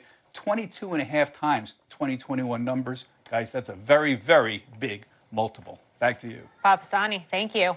As I mentioned, Josh Brown is back with us for the hour. So close, yet so far. Josh, I do want to get your thoughts on the market here, and especially on those last comments by Bob and sort of what's baked into the market at this valuation right now. Yeah, I stayed out here because I really wanted to give the world the perspective from the South Shore of Long Island. I felt that would be critical this morning, but I do miss you, Morgan. I want to echo what Bob Pisani said just about how broad the rally is, and then I want to point to a couple of things that have nothing to do whatsoever with stimulus plans or even anything that might be on tap at the Fed. You look at emerging markets just absolutely ripping right now. China is going vertical. Look at a chart of the FXI. These are large cap blue chip names trading on the London Exchange in an ETF form. Look at KWEB. These are your Chinese internet giants. Look at Tencent and Baidu. These stocks look vertical to me, and they're not benefiting from U.S. stimulus. So there's much more going on here than just whatever Biden and Yellen have been talking about in recent days. I just think there's this general tone of bullishness. You think about United States stocks going into the next year. We've weathered probably the worst of what we'll see from the pandemic. We got through it with a lot of accommodative policy. And now you could have 30 or 40% earnings growth in the S&P this year. You could have 4 to 6% GDP growth. When was the last time we've been able to talk about that? We don't quite get back to where we were in 19, but we come pretty darn close. And many S&P components far overshoot where they were. So that is why we're at a 22 multiple on the S&P. It's not a cheap stock market, but I think it's certainly a justified one. Yeah, and I mean, it's such a key point, too, right? The fact that the recovery story is not just a U.S. story, it is a global story. Well, we've got less than 24 hours from now. Joe Biden is going to be sworn in as the president of the United States, the 46th president. We learned today one of the first things on his agenda is to rescind approval for the Keystone Pipeline. For more on this and Biden's other day one plans, let's bring in Kayla Tausche. Hi, Kayla. Hey, Morgan, the president-elect just concluding some remarks in Delaware as he embarks to leave for Washington, D.C. ahead of an event tonight at the Lincoln Memorial. The president-elect getting very emotional, talking about his late son, Bo, at a National Guard Reserve Center that is named for Bo. Certainly a seminal moment for someone who has spent his career in politics, and we will see what his remarks tonight include. But as far as those policy priorities, rescinding the $9 billion Keystone XL pipeline permit, rejoining the Paris Agreement are two of the concrete ways that the incoming administration plans to signal its commitment to combating climate change, one of these 4 crises that the administration says it is going to be facing. These are actions that it can unilaterally take without Congress, and both are expected to be announced on President-elect Biden's first day in office. Reversing that pipeline will serve as more of a symbolic signal to industry rather than a direct deliverable to voters. A recent poll of American voters commissioned by one Canadian province found more than half of voters in either party view the project as good for the economy. And given that it's already under construction, more than half of voters believed it should probably get finished. Now, climate change is just one of those crises highlighted by top Biden aide, incoming Chief of Staff Ron Klain, in a memo over the weekend outlining plans for 10 days of executive branch action, including mandating masks on federal grounds, extending deadlines for an eviction eviction ban and student loan forbearance, and withdrawing the Trump White House's ban on travel from majority Muslim countries. But we should note the COVID-related travel bans, the administration says, will stay in place despite the Trump White House's move to try to roll that back beginning next week. Morgan and Josh? Yeah, you're going to have a busy week, Kayla. Thank you for bringing us the latest on that. I believe immigration is also on tap for the week, too. Kayla Tausche, after trailing in 2020, energy stocks are up 15% to kick off 2021. And FundStrat's Tom Lee says energy stocks could benefit from the fear of missing out, or FOMO, trade. For more on this, let's bring in Tom Lee, co-founder of FundStrat Global Advisors. Tom, thanks for joining us today. Great to be here. I'll be honest, I would not have expected to be having the FOMO conversation around energy stocks. And yes, I realize that they've been rallying, not just in recent days, but really in the last 3 months or so. Though still, I guess, over a 12-month period, more broadly lagging. Why FOMO now? Well, I was referring to institutional FOMO. Okay. And one thing to keep in mind is energy is at 2.5% weight in the S&P. So most institutions kind of think energy is less important than Apple or Google or Facebook because those stocks individually are bigger than the energy sector. And we found that many clients, because of that, actually have zero exposure. So many investors have gotten out of this group because it's been terrible for so long. But year to date, energy's accounting for almost 60% of the gains of the market. So it's been a huge contributor. And it's not that different than Tesla last January, where Tesla had accounted for more than 3/4 of the gain of the Russell 1000 growth index at that point. And most funds had zero exposure. So if energy fundamentals improve, which really looks like this, especially given the incoming White House, you got a better supply demand balance. I think that 0% goes to something towards 2.5%. And that's a lot of money flowing into the sector. Yeah, I think that's a key point, Tom. I'm curious. I mean, we spoke to Jeff Curry of Goldman a couple weeks ago, and he basically suggested that we're entering another commodity supercycle. And I think when Curry says that, you pay attention, given the fact that he called the last one as well. Do you see it the same way?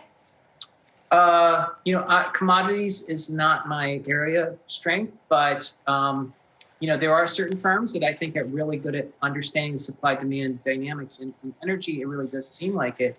But if there's a super cycle underway, then investors really need to pay attention because energy stocks could be up multi-baggers. So not just up 20, 30%, they could be up 400, 500%. And that 2.5% could become, 8, 10% again. I mean, I'm not saying it's going to happen, but that's how painful it could be if people don't have exposure. Hey, Tom, I wanted to chime in with what the bear case would be and see how you would react to that. When I started in the industry, steel stocks were having these types of rallies like what we're seeing in energy right now. In 1998, there were 10 or 12 of them. There are, of course, one now, or none. I guess U.S. Steel is all that's left. 7 years later, the same thing with the coal stocks. You had stocks like James River Coal putting up huge returns. They're all gone. I don't think there are any left. There might be one left. Why would oil names, why should we think about them differently as long-term investments? Or are you just suggesting these are trades because of how underweight or neglectful everyone is, and then you want to get out of them at some point after they rally? Like, how are you thinking about these when you're recommending people to look at them? Sure. I think those are pretty good analogs because, steel and coal are boom and bust just like energy. But I think unlike those two groups, energy's sort of centrality is much greater. I mean, energy is by far the largest commodity. It's a meaningful percentage of GDP, and it is used in all incremental activity. If we see GDP pick up, as you were talking about, 4%, you don't necessarily use more steel. But if we start to see people get on planes and business resumes, gasoline and energy consumption rises in lockstep with that. So I think its sensitivity to GDP is so much greater. And even if we talk about weaning off this, it's going to take years. And cutting supply is actually huge for the sort of price equilibrium, which is what matters to the stocks. Yeah. Tom, before we let you go, I do want to get your take on the broader markets here right now. Looks like, 4,300 price target for the S&P before year end. How do you see us getting there? And I guess what do you like? How do you look at valuations right now based on everything we've heard as we're just starting to come into an earnings season now? I think the market's actually pretty healthy. I think the risk reward is still really good right now. For someone even wondering, is it too late? I don't think it is, because as Josh said, it's not just the Fed and Janet Yellen causing stocks to rise. Stocks are systematically rising everywhere because it generally it's telling us earnings growth is probably better than we expect. But imagine for the last 10 years, the average investor has allocated 0% of their incremental savings to stocks. 94% of all savings for the last 10 years went into bonds. If some of that is now going into equities, let's say the next 10 years that reverses, you've got a massive tailwind for stocks to re-rate. So I think the risk reward's really good here. All right, Tom Lee, thanks for joining us today. Great to get your take. Well, former Fed Chair Janet Yellen today calling for another big round of economic stimulus. She made those remarks at a Senate committee hearing on her nomination for Treasury Secretary. Let's bring in Ilan Moy for more. Ilan. Well, Morgan, Democrats are hoping that the Senate will be able to vote on Thursday to confirm Janet Yellen as the next Treasury Secretary. Now, that timing is not quite set, but during Yellen's hearing, the incoming Democratic chairman of the Senate Finance Committee, Ron Wyden, said that he's working with Republicans to meet that timeline. Now, that hearing lasted for just about 3 hours, and Yellen called on Congress to act big, especially since interest rates are at record lows. And she said that inaction now could result in a longer, more painful recession and long-term scarring in the economy later. But Republicans like Senator John Thune repeatedly pressed Yellen about the impact that Biden's $1.9 trillion COVID relief package would have on the national debt. When is it enough? When is it too much? When do we hit that point where the thing starts to collapse? That's what really concerns me, and nobody's talking about it really in either party. But the most important thing, in my view, that we can do today to put us on a path of fiscal sustainability is to defeat the pandemic. Now, she also said that the administration is not looking to raise taxes now while the economy is still being depressed by the pandemic, but that eventually an increase in the corporate tax rate could be packaged with other investment and spending measures. She said the goal is to keep U.S. companies competitive, guys, but also make sure that corporations and the wealthy pay their fair share. Back to you. Ilan Moy, thank you. Yeah, Josh, I thought that was kind of interesting, too. I mean, it almost seems like we're teeing up here for reform of tax reform. And while it might not happen right now in the thick of the COVID crisis, it does seem to be very much on the table. I guess I wonder what you think as an investor of some of the policies that are just starting to begin to take shape, some of these big ones that we're expecting more details on as soon as tomorrow. So, of all the Wall Street notes on what tax reform might mean for S&P 500 earnings, I couldn't find a case that meant less than a 9% negative impact on S&P 500 EPS, full year EPS. That doesn't really sound especially terrifying. And if you were one of those people who were selling on Biden potentially becoming president over tax rates, fooled again by mixing your politics up with your investing, especially if we lose the trade war nonsense, which we probably will. So I don't think that normalizing the corporate tax rate slightly higher, it'll still be lower than the Obama era. You actually had rising tax rates during Reagan and during Clinton, and stocks did fine. So let's put that aside. I think bigger picture thing to keep in mind with stimulus, et cetera, is that we now have a form of stimulus that we've used in real life that we know is super effective. When you did quantitative easing 1, 2, and 3, what you basically did was give more money to banks to do nothing with, and give more money to very wealthy people who would then turn around and buy ETFs with it. This was very different what we did in the last year. It was an emergency, we had to. So this question in the Wall Street Journal piece, how much debt is too much debt? Well, it depends. Do you think we're fighting a war or not? I happen to think that we're fighting a war. Ed Yardeni has called this World War V. So if you think it's a war, then we're probably taking out an appropriate amount of deficit spending and debt. It's not going to be appropriate forever. So the hard part is not how much debt now. The hard part is when we try to normalize this. That'll be tough, and that'll involve some big choices, but we're not quite there yet. Yeah, Yardeni was on earlier, and he was talking about, I guess, the experiment potentially in coming years around modern monetary theory, and basically said this was that on steroids. Josh, we're going to pick it up. We got a big show ahead. And lots to get to. We're going to take a break first, and we are going to be talking about coronavirus cases and hospitalizations on the other side of it. Those are starting to show signs of improvement in the last few days as the vaccine rollout does gain steam. So we've got the latest details, plus shares of General Motors hitting an all-time high after Microsoft and others make a $2 billion investment in its driverless car business. We've got all that, so much more straight ahead. Stay with us.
Welcome back to Power Lunch. Let's get you the latest on the vaccine rollout across the U.S.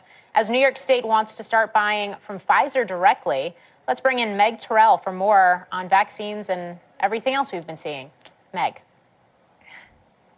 Hey, Morgan. Well, New York, the second state we've heard about that's asking permission to buy vaccine doses directly from Pfizer as they try to get more supply and speed up this rollout.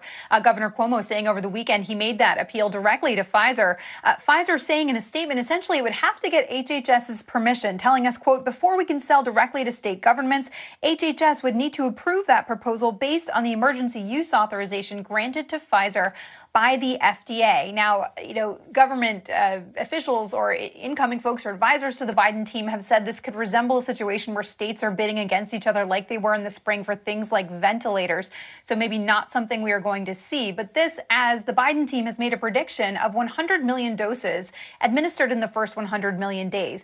That's 1 million doses per day. And right now we're already on track for about 800,000 per day. Dr. Anthony Fauci was just talking earlier today about whether he thinks we can achieve that goal and how fast we could reach herd immunity. Here's what he said.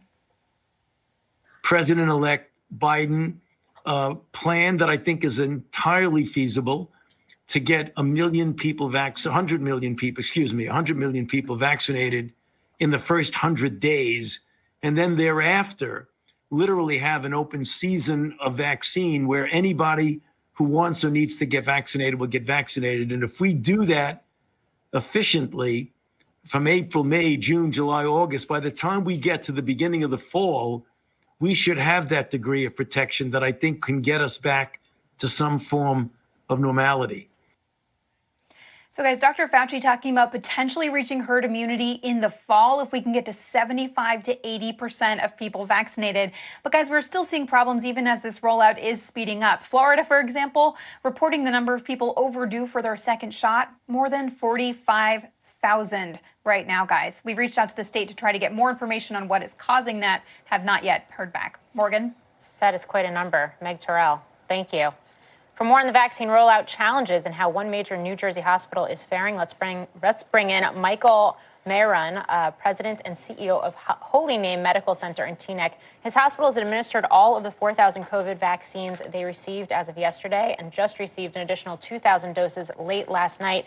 Michael, thanks for being with us today. Thanks for having me, Morgan. Just want to get your, get your take on the status, what you're actually seeing on the ground, and whether there have been issues with the supplies that you initially anticipated having at this point in the game. Sure. So the biggest challenge we face right now here is supply of the vaccine. We just can't get it, and we can't get it on any reliable path. So it's very difficult. 1 week we'll have Pfizer, the next week we'll have Moderna. We never quite know how much of that is coming, whether it's 1,000 doses, which is a single tray, or 2,000 or more. We have the capability to do 3,000 a day here in partnership with Teaneck and the center we opened up at their community center at the Rhoda Center. And we've tested that and it works. But it works because we have software that as long as everybody's scheduled, we don't take walk-ins. We design software here. We write our own software specific for the COVID vaccine process. So it registers you. It sends SMS and email messages and reminders. So we won't have, hopefully, 45,000 people forgetting their second dose. We're going to remind you. So there's a level of sophistication to administering this vaccine that I think is underappreciated. It's very, the logistics are very challenging. Yeah, to that point, though, I mean, when we do see those numbers out of Florida, 45,000 plus that they're overdue for their second dose. Are you seeing or are you concerned about having enough supply for those people that got their first dose being able to come back in a timely manner for the second? Well, a little bit of a leap of faith here, but we have been assured for every tray that we get of first doses, there is a second tray being held by Pfizer or Moderna that will actually ship. They are not in the dosing counts. So when I say that we gave out 4,000, actually 5,000 as of today, I just got updated numbers, vaccines, those are first doses. There's another 5,000 vaccines ready and sitting in the ready for those people. So we do not expect an issue with second doses. That's great to hear. I am curious what you're seeing on the ground actually in your hospital from an ICU standpoint in terms of COVID cases, and also just as importantly, more importantly perhaps, what the ability to treat those cases has looked like. Sure. So we've seen a sort of a steady plateau, much less than what we experienced here back in March and April of 2020. We're running around 80 patients a day on average. It'll dip down to 40 or 50 and then creep back up. About 10% of those are ending up in the ICU on ventilators. To everybody's concern, it is not who you would think. It is mostly people between 45 and 65. So these are not the frail elderly that everybody talked about. Those are the ones who are on the ventilators. So that has us somewhat concerned. We have a host of new interventions. So Holy Name's one of the few hospitals that's robustly administering the monoclonal antibodies, whether it be Regeneron. We were the first hospital in the world to use Regeneron, or Lilly also has a monoclonal antibody. When those are given at the right time, if you present COVID positive in our emergency room, what we're doing now, rather than admitting you, if you meet the right criteria, and we've been pushing that, we schedule you an infusion right away. You get a 2-hour infusion, you go home. And we've had great success with that, and the patients are responding very, very positively. So that's helping us keep capacity here at a minimum. Yeah.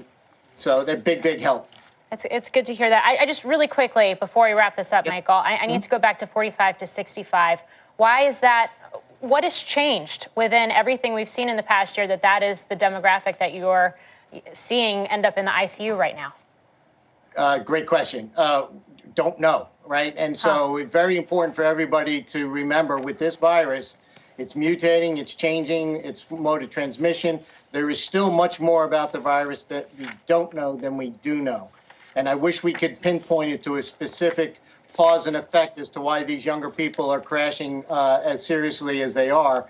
For us here in the industry, it's a reminder that this is still a very, very serious and deadly virus. We should not take it lightly. Michael Maron, thanks for joining us today. Thank you. Still ahead, shares of Virgin Galactic continuing to climb higher after I spoke to founder Sir Richard Branson earlier today. We'll hear what he had to say about his next space venture. That's coming up after the break.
Welcome back. Sir Richard Branson's Virgin Orbit, his other space startup, successfully launching mini satellites into space, achieving orbit for the first time. This was after a first failed attempt that took place last year.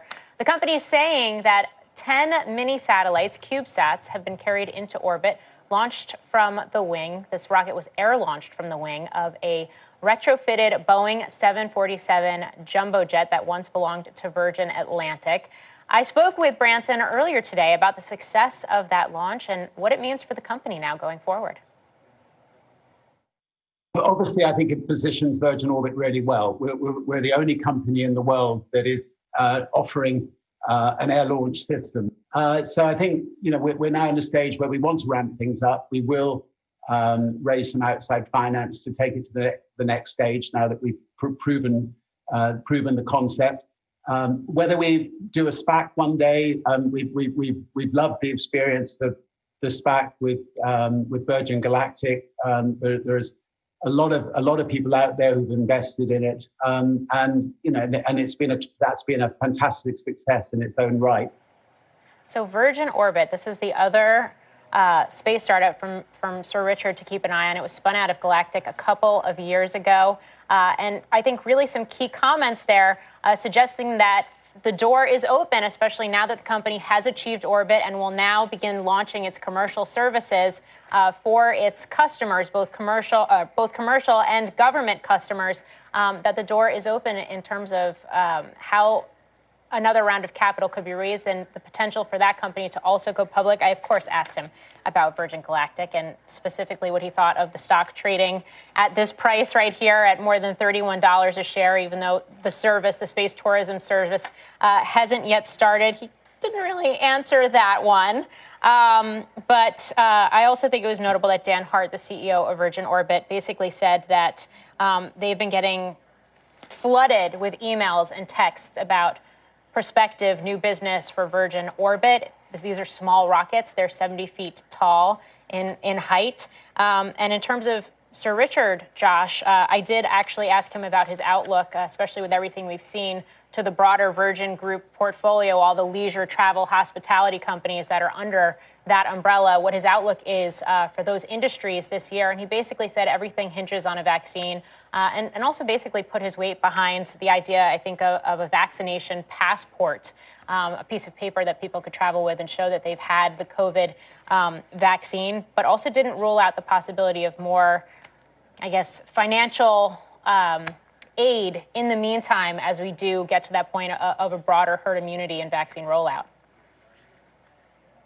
Well, one of the things that I've believed for the last year is that the absolute best kind of stimulus you could ask for is a vaccine.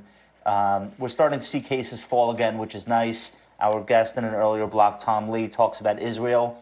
They were able to vaccinate 30% of their population, and they've seen cases nosedive as a result. Or I think it's 60% of their population. But either way, 12 million is not enough, and we're not quite there yet. So I think all of those industries that Sir Richard Branson's talking about will continue to just be in wait-and-see mode. But fortunately, many of them have had an opportunity to recapitalize. So that's kind of where we are. I don't really see it changing near term. I don't think all of a sudden we're going to magically hit 30 or 60% vaccination rates anytime soon. Yeah, I also thought it was interesting that he said that Virgin Atlantic has basically doubled the amount of cargo that it's now flying to help sort of make up for that revenue shortfall. But for more on that interview, go to CNBC.com. And in the meantime, ahead on Power Lunch, President Trump's final day in office is here. But once he leaves the White House, what happens to his security clearance? Former Principal Deputy Director of National Intelligence, Sue Gordon, says cut him off.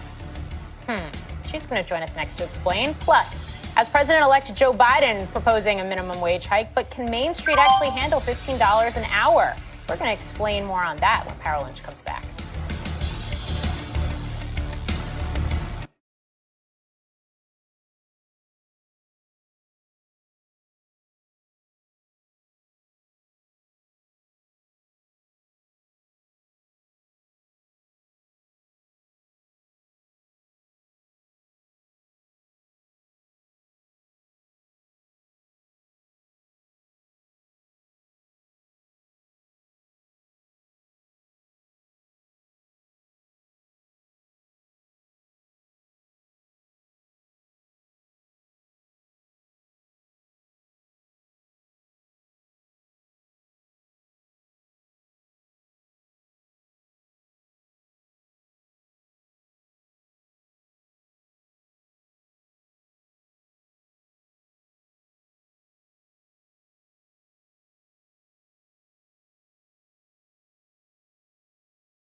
Welcome back, everybody. I'm Sue Herrera. Here's your CNBC COVID update at this hour. In the next hour or two, the United States will pass 400,000 confirmed COVID deaths. That's according to the Johns Hopkins count. Global deaths are now above 2 million. A new study published today finds COVID patients being treated in a hospital's intensive care unit had a much greater chance of dying when there is an increased demand for critical care. However, that relationship was not seen for patients being treated in other areas of the hospital.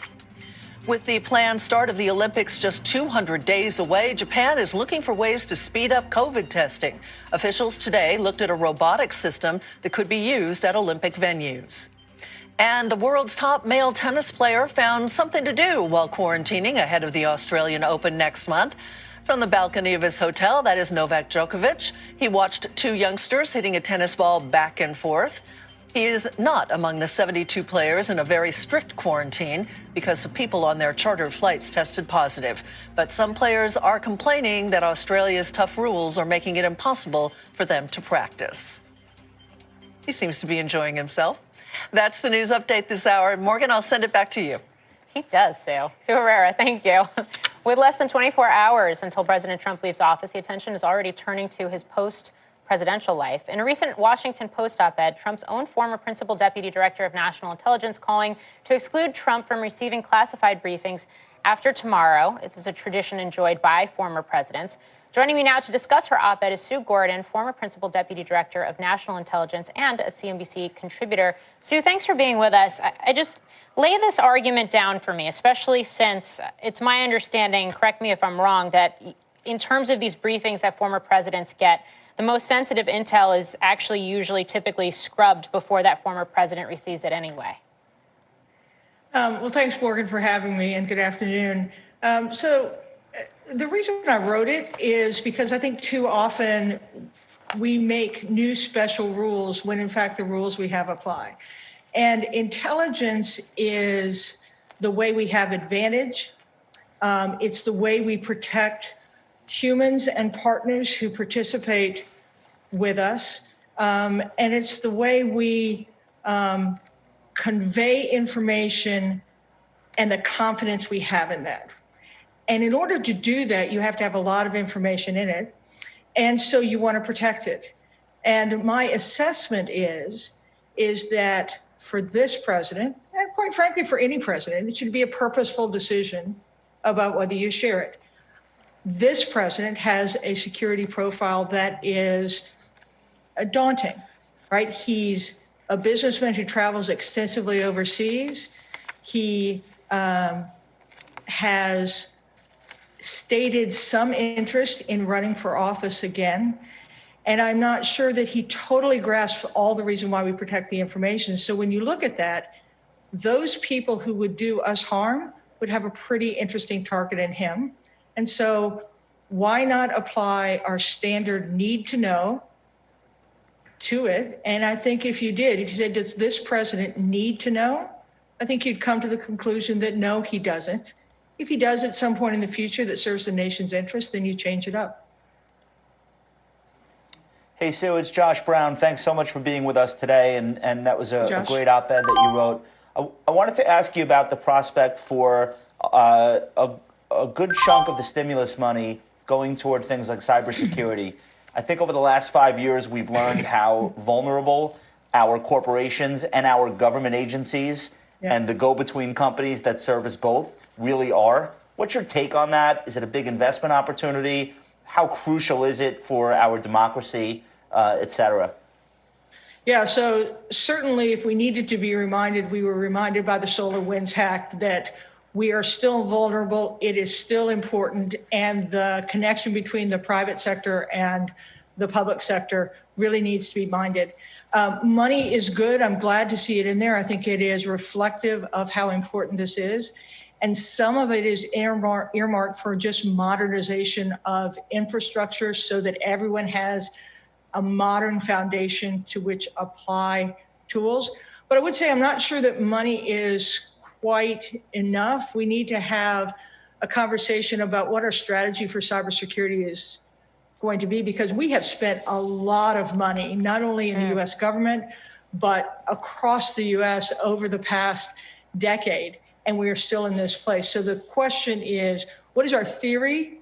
What is our practice? And what is our approach going to be? Money's good, but money isn't going to be enough. And a lot of this money is focused on the government.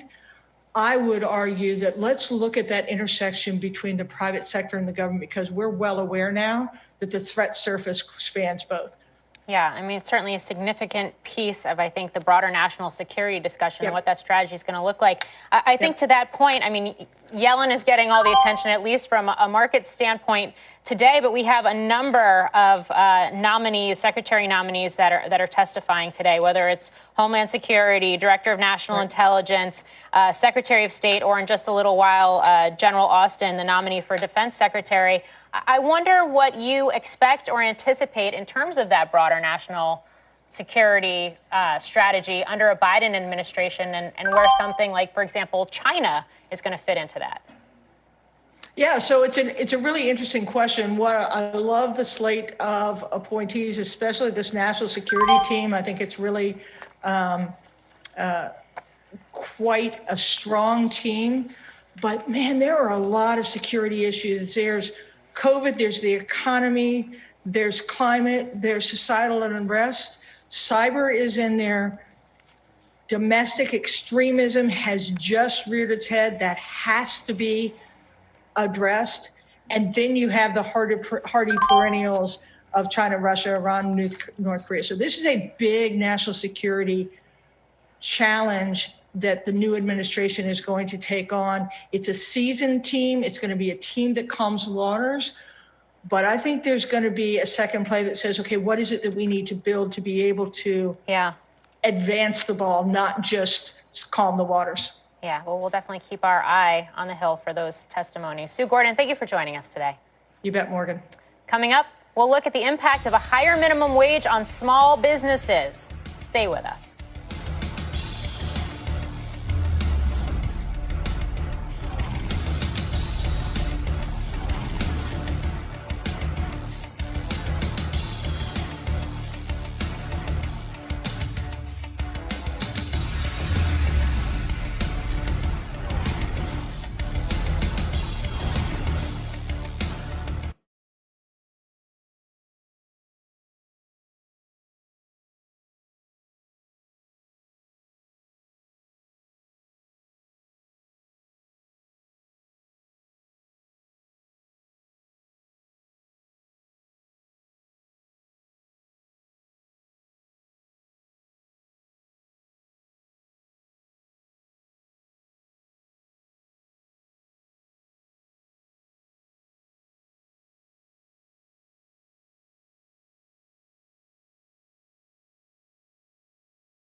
Welcome back. President-elect Joe Biden has proposed raising the federal minimum wage to $15 an hour.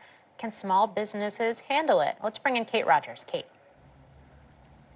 Hey, Morgan. Well, Main Street is welcoming President-elect Biden's proposal to direct more aid to struggling small businesses in the form of grants and more financing. But small business advocates, they are debating another of Biden's proposals. You just mentioned hiking the federal minimum wage to $15 an hour, more than doubling today's rate of $7.25 an hour. Small business groups like the SBE Council and International Franchise Association warning that the move could slow an already challenging recovery. And for many, raising the minimum wage means raising wages across the board, in addition to current concerns about things like rising costs within the supply chain.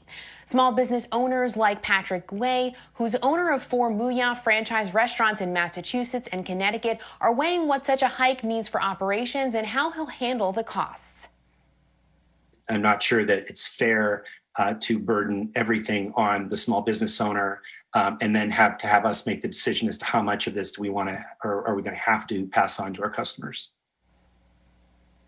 Business owners around the country will likely be weighing similar decisions, but one thing is for sure here, the minimum wage hike is popular. Pew Research from 2019 shows that about 2/3 of Americans say that they do support a $15 an hour federal minimum wage. Morgan, back over to you. I mean, it's such a key point, Kate. I mean, you're talking about restaurants, small business owners, retailers, some of those hardest hit by what we've seen with the pandemic. Doesn't feel very stimulative, but we'll have to see how all of this plays out. Kate Rogers, thank you. Shares of GM Cruising higher today. Azure got a couple billion from Microsoft for driverless cars. Stock hitting a record high. We'll be right back with much more on this big deal.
Welcome back to Power Lunch. General Motors up almost 10% today. It's now up 9%, leading the S&P higher, hitting an all-time high as Microsoft, Honda, and others invest $2 billion into its self-driving Cruise unit. Joseph Spack of RBC Capital Markets has a buy rating on GM, and he thinks this is one of several recent moves that are unlocking value in the stock. Joseph, thanks for joining us and break this down for me. I mean, we saw a huge move in GM on the news last week and then another big move to start off this holiday shortened week. Have we just in one fell swoop basically seen the reimagining of this company, at least from an investor standpoint? Yeah, first of all, thanks for having me today. And I think that's exactly right. What you're seeing is GM's made a number of strategic investments and bets along the way for a number of years. And I think the value of some of these investments has really been trapped. But what we've seen come to market is the enlightenment that some of these auto tech ventures from new companies and some other established companies can bring to GM, and GM has a lot of these same assets. So you think about they own about 70% of Cruise, which is what took on the investment with Microsoft today. And that's really like a robo-taxi type outfit. They have their Ultium battery joint venture, which is with LG, which is building batteries for electric vehicles. On electric vehicles themselves, 30 new vehicles by the middle of the decade. At CES the other week, they announced BrightDrop for last mile delivery. So a number of these technologies, a collection of them really, and I think these announcements like today help investors realize that GM can really be a meaningful player in where transportation is headed. Hey, Joe, I'm long the stock. I had a lot of the same ideas that you did. I'm a little bit frustrated, though, because I feel like GM should be higher, and to some extent, it's still being tied to a lot of these terrestrial valuation metrics by the analyst community, whereas, it seems like it's got one hand tied behind its back, whereas Tesla really isn't constrained by anything. Logic, physics, throw it all in the garbage. Why isn't GM getting more of a benefit given how advanced they are? Why can't we untether this thing from the way that you would traditionally value an automaker? They have 70% of Cruise now, which is being valued at, what do we think, 30 billion? Why not 50? What if it were a standalone public company? Yeah, I mean, look, the mark today was 430 billion. Again, they own 7% of it. And I think there's some validity to what you were saying, because if you back out the valuation of Cruise, the entirety or the remainder of GM is probably trading for something like 3 times EBITDA. So I think there is some potential. Look, GM definitely has a transition that they need to make from the business model of today to the business model of the future. And I think announcements like today and announcements that can come over the course of the year can get investors to continue to recognize that GM can continue to make this transition and unlock further shareholder value. Yeah. The other thing is, look, oftentimes, as you need a catalyst, right, or some unlocking event to realize that value. It's clearly today taking on money, bringing on Microsoft, which we didn't spend a lot of time on yet, but is a clear, important technology partner, right? It provides them with that cloud and computing platform that they could compete, because this is a big opportunity, autonomous vehicles, but they're not the only ones going after it, right? You have Amazon, you've got others, and I think bringing on the technology partner is important. Yeah, key point right there. Joseph, thanks for joining us. And of course, it comes on a day where EV maker Rivian also has just raised another $2.6 billion. We're going to have to keep watching this space. Tech stocks, meantime, though, leading the way today. The Nasdaq outperforming higher by more than 1%. Stay with us.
Welcome back. Just getting a check on the broader markets right now. The Dow's up 132 points. The Nasdaq's the outperformer, up 1.5%. And it's really those big cap tech names that are bouncing, Josh, including Netflix, which we get earnings for after the bell. But you're watching another earnings mover, right?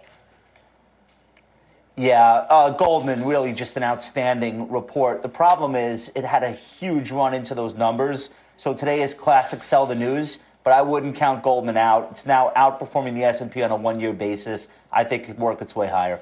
Yeah. Well, appreciate all of your co-anchoring from Long Island today. Good to see you. Thanks for watching Power Lunch. I feel like I'm a natural. You are from anywhere. Closing bell starts right now. It certainly does. Welcome to Closing Bell, everyone. I'm Wilfred Frost, along with Sarah Eisen. Stocks higher to start the week. Tech, FANG, semis pushing the market higher, as well as the likes of energy. Let's have a look at what's driving the action. Treasury Secretary nominee Janet Yellen pushes for more stimulus at her confirmation hearings, saying now is the time to act big. Optimism on the vaccine front, as Dr. Fauci says approval of the AstraZeneca and J&J candidates is just weeks away. And earnings season picking up, beats from two banks today, which we'll dive into, and Netflix coming after the close. The Dow up about 140 points as we stand. The Nasdaq leading the charge up over 1%. 59 minutes left in the session, Sarah.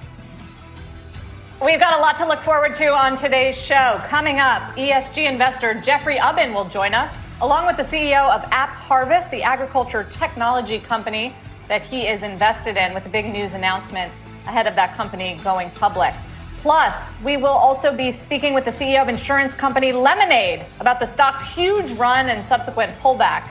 And Netflix and Interactive Brokers set to report results after the bell. We're going to bring you all those numbers, plus an interview with Interactive Brokers founder Thomas Petterfy right after those numbers hit. First up, let's get straight to the stories we are watching in this final hour of trade. Mike Santoli tracking the market action as always. Wilfred has a closer look at earnings from Goldman Sachs and Bank of America and the share price reaction, of course. And Elon Moy with the highlights from Janet Yellen's confirmation hearing to become Treasury Secretary. But Mike, kick it off here with the market. Are you calling it the Yellen rally? That's certainly part of the mix, right? I think it's the same combination of things. Expectations of another fiscal push here, certainly accentuated by Janet Yellen's conversation in Congress today. But I think in general, market's been hanging around this area for a while. It's maintained this very, very steady uptrend. You have these little 2% minor pullbacks. It's been sort of consolidating for 2 weeks here. 7 of the last 8 trading days, the S&P has traded above 3,800, but below 3,825 or something. So it sort of gravitates back into this area and just sort of calms down as the rest of the market. A lot of stuff is still jumpy, right? Semiconductors up 3%, solar stocks, all the risk appetite favorites are also flying today. Microcap stocks outperforming. So that's been a very familiar story, and it's gotten a lot of people focused in on whether we're getting into some kind of speculative excesses, late 90s level of speculation in the options market. Here's another echo of the late 90s period, which relates to volatility and expected volatility as captured by the VIX, the volatility index. So this is a 25-year chart of the S&P 500 against the VIX on a weekly basis. So what you'll see here back in the late 90s, this big spike up was a fear crescendo in the 1998 Asian financial crisis. Then that gave way. Fed got very easy. 1999, we melted up. We went to an all-time high. It was going straight up in 99. But the VIX never really got out of this upper range in the 20s. It was jumpy. It was volatile in two directions with an upside bias. I'm not saying we're in a 99, but we're in a similar period here where the VIX has refused to really calm down. You see, we came out of this very low volatility period before this, and a lot of push-pull in the market. So maybe we're in this time right now where there's just so much energy flowing into the market from smaller traders, out of this upper range in the 20s, that it was not going to recede as much. We should have a downside bias in VIX. I think after the inauguration, as we get through earnings season, maybe that'll happen. But it won't be surprising if we stay a little more agitated than we've become used to in the prior decade, guys. It's something we're going to talk about with Interactive Brokers Chairman Thomas Petterfy, the rise of retail investor and just how much that's influencing the market. Mike, thank you.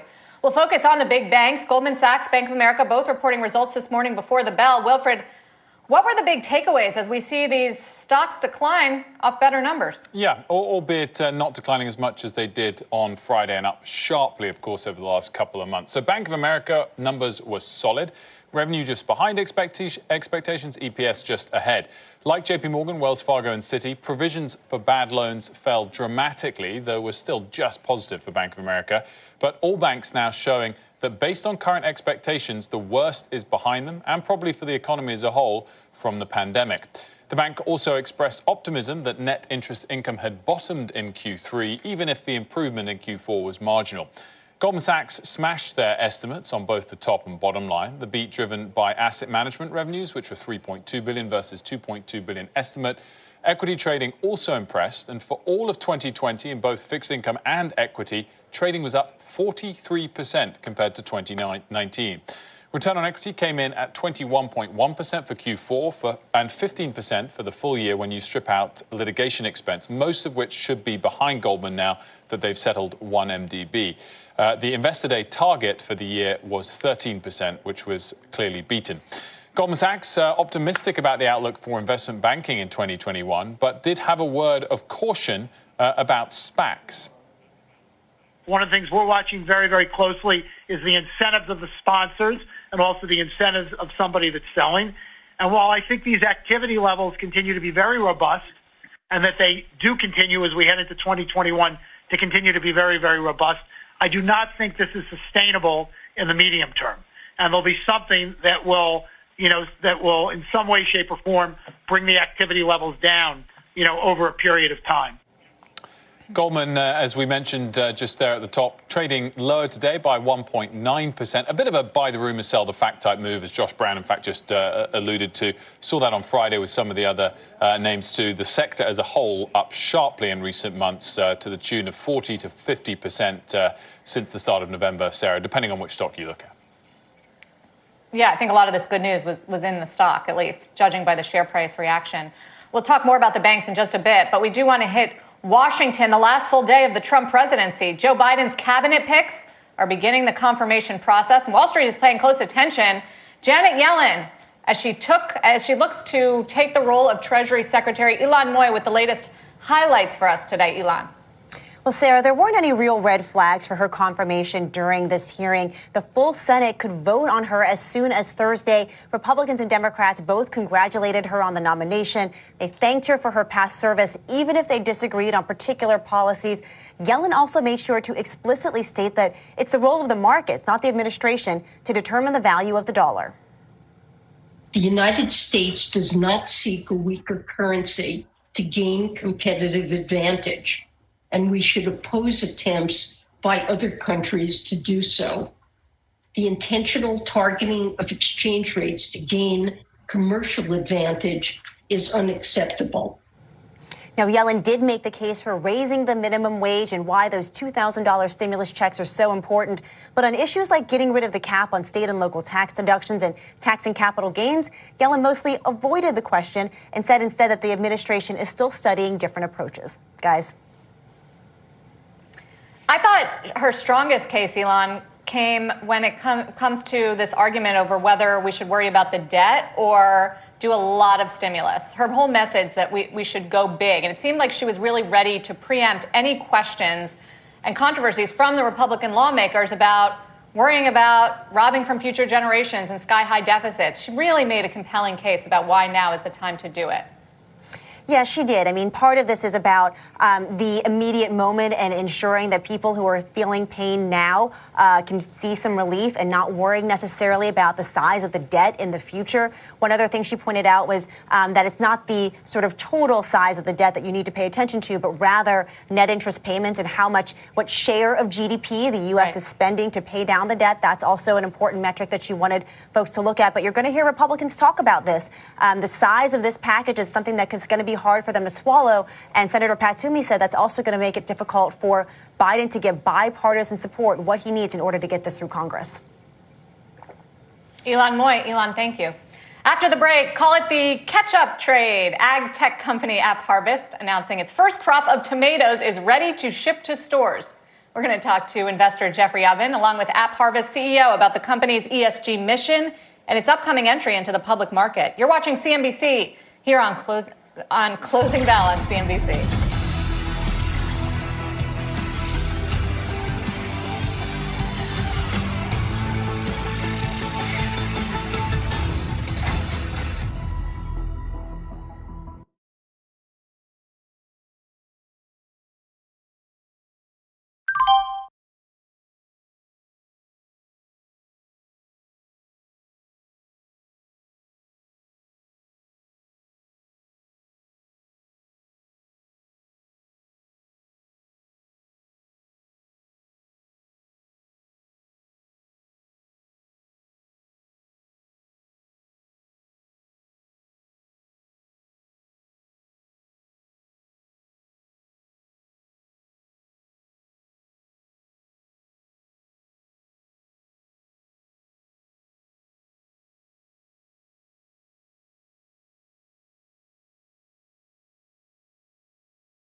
Dow's up 138 with just under 50 minutes left of trade. Agriculture technology company App Harvest announcing today that its first ever harvest of beefsteak tomatoes is rolling out to grocery stores across the U.S., including major chains like Walmart and Kroger. Joining us now to talk more about it, Jeff Ubben, founder of Inclusive Capital Partners and an investor in the company, and Jonathan Webb, founder and CEO of App Harvest, as we eagerly await this company's public debut. Gentlemen, thank you for joining us. Jonathan, what's different about these tomatoes versus the tomatoes that are already out on the produce shelves of these stores?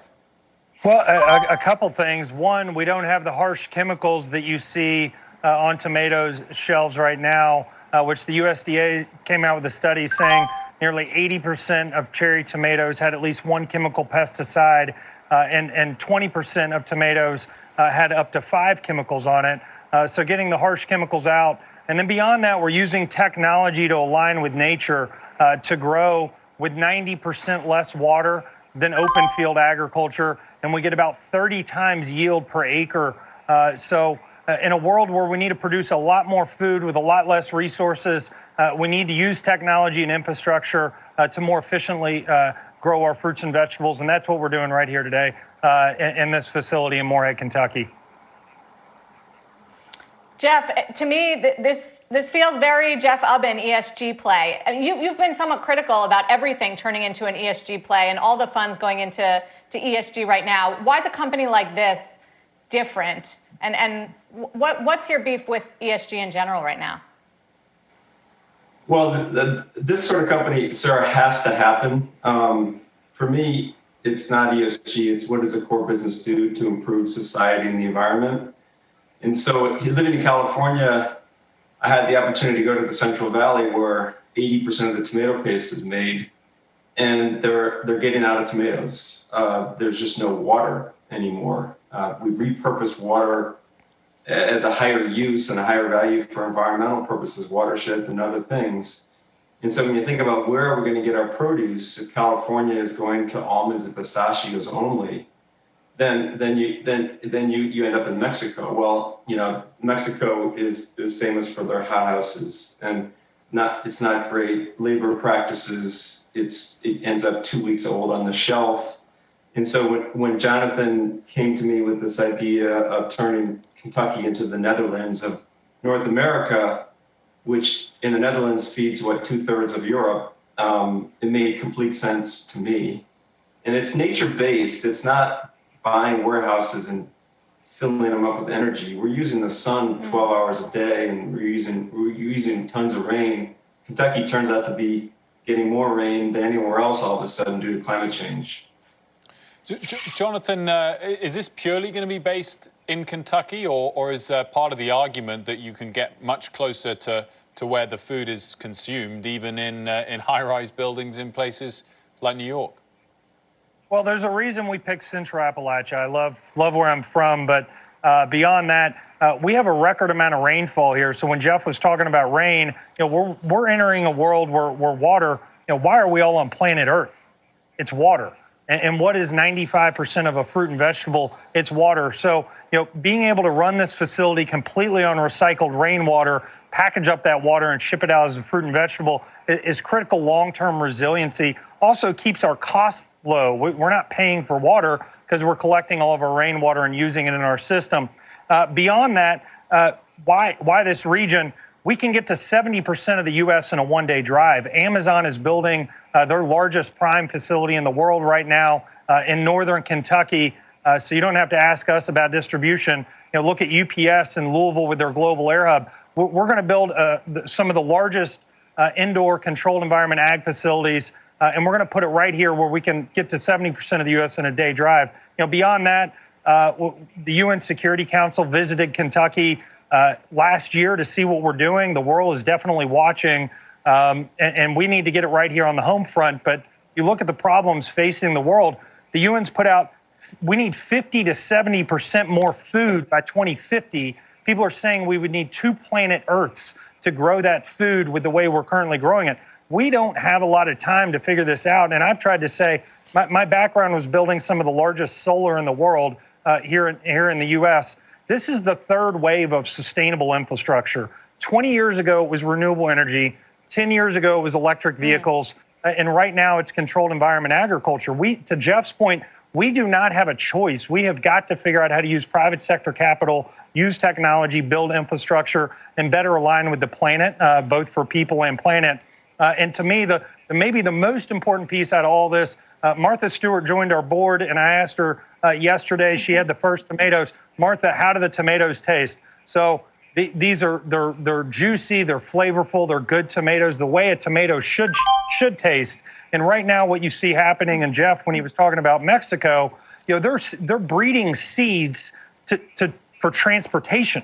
So you're not breeding it for flavor or taste. You're breeding the seed to sit 2 weeks on a truck, whereas we can breed the seed for flavor, nutrient density, naturally breed the seed, not genetically modified. So we're optimistic about what the future of agriculture holds, but we have a lot of work to do.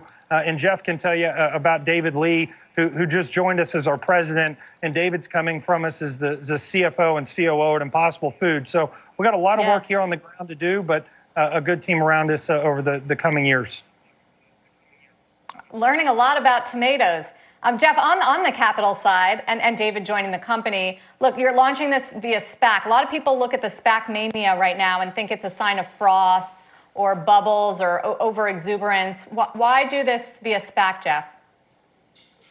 I mean, the SPAC hype model, it surprised me. I mean, it's pretty new. But I've said this before, when you're in food and energy, you are putting metal into the ground. And these are big balance sheet problems. And like I said, these use cases, they deserve the capital. But the venture capital community is not interested in big balance sheet businesses. It turns out that the big institutional investors are moving their time horizons longer term, and they see these problems that need a solution, and they're there. They're there writing checks. Now, it is a fire hose in your mouth if you're a young company that's going public, perhaps before you're ready.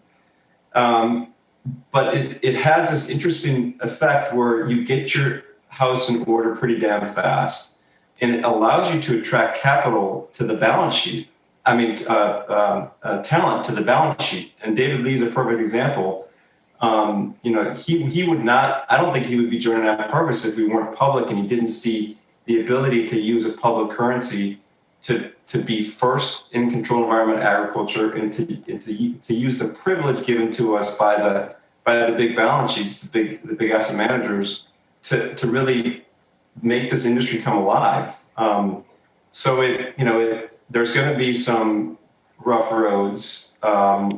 It's not going to be a straight line, but it does bring talent and capital together to solve our biggest problems. Jeff, stepping away from this particular investment a little bit, when you look across the broader markets, and I mean, SPACs are one example of it, a huge rush there's been, particularly last year and in the final quarter. Do you feel like the broader markets are looking a little bit frothy at the moment? I do. I mean, it's a retail-driven market more than I've seen. A lot of people have money in the bank and they're at home and they're maybe not going to the horse track. And so that money has probably doubled in terms of its participation in the stock market on a stock-by-stock basis. And that usually is a bad sign. We will leave it there, Jeff. Sorry, go for it, Sarah. Final one. Oh, I just had a final one, Jeff, on ESG. A lot of people are even more bullish on ESG plays into the Biden administration. Do you think that is a good bet, specifically tied to certain policies that we're going to see? Jonathan, you should speak to the work you're doing in D.C. I think the Biden administration is going to be there in a big way, embracing the industries that can change the world. The other thing that's cool about what Jonathan did with AppHarvest, it's the traditional model is go lobby for policy. what Jonathan did in Kentucky and Appalachia is he put $150,000 of startup money into the schools, into K through 12, into higher education, to seed a curriculum in controlled environment agriculture with help from Ragin in the Netherlands. And what happened is teachers and school administrators called the governor. We didn't call the governor. It was a ground up grassroots effort to get and now all of a sudden Jonathan has this relationship with the government, since we're land heavy and we need help with zoning and infrastructure, where the governor and Jonathan are very close and working well together. But it wasn't lobby dollars. It was put money into the community and have it come back at you. And that model, that's a whole new way of doing business. That's where the environmental and social come together and they reinforce. And that's what Biden will see that. It's jobs, it's fair pay, it's the whole thing. Jeff and Jonathan, thank you both very much for joining us. Much appreciated. Thanks. Still ahead, shares of insurance company Lemonade have cooled off over the past week after a big run following the company's July IPO. We'll speak with the CEO about the volatile moves and his message for short sellers. We're back in a couple minutes.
Welcome back. Shares of Palantir moving today on news that PG&E is going to use its software to monitor California's electric grid and make real-time decisions regarding wildfire risk. This marks the first time Palantir's Foundry software is being used by a major U.S. utility operation. That stock, as you can see, up about 4.5%.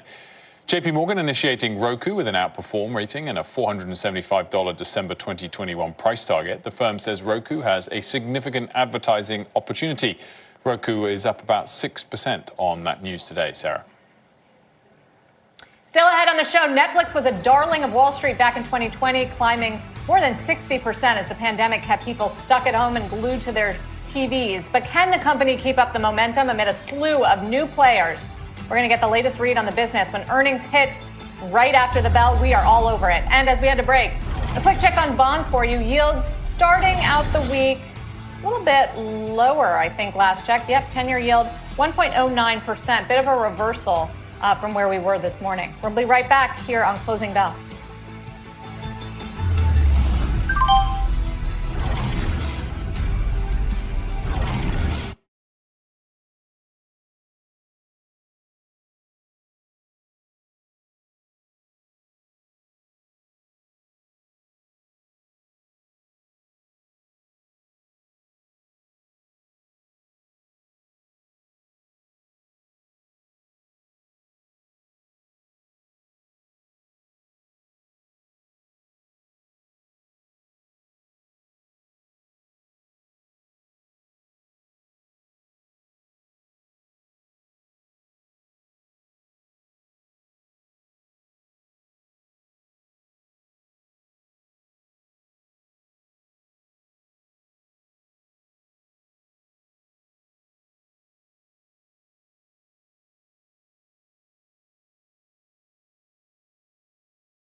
Dow's up 139. Time for our daily coronavirus tracker. As of this morning, more than 400,000 people have died from COVID-19 since the pandemic reached the United States nearly 1 year ago.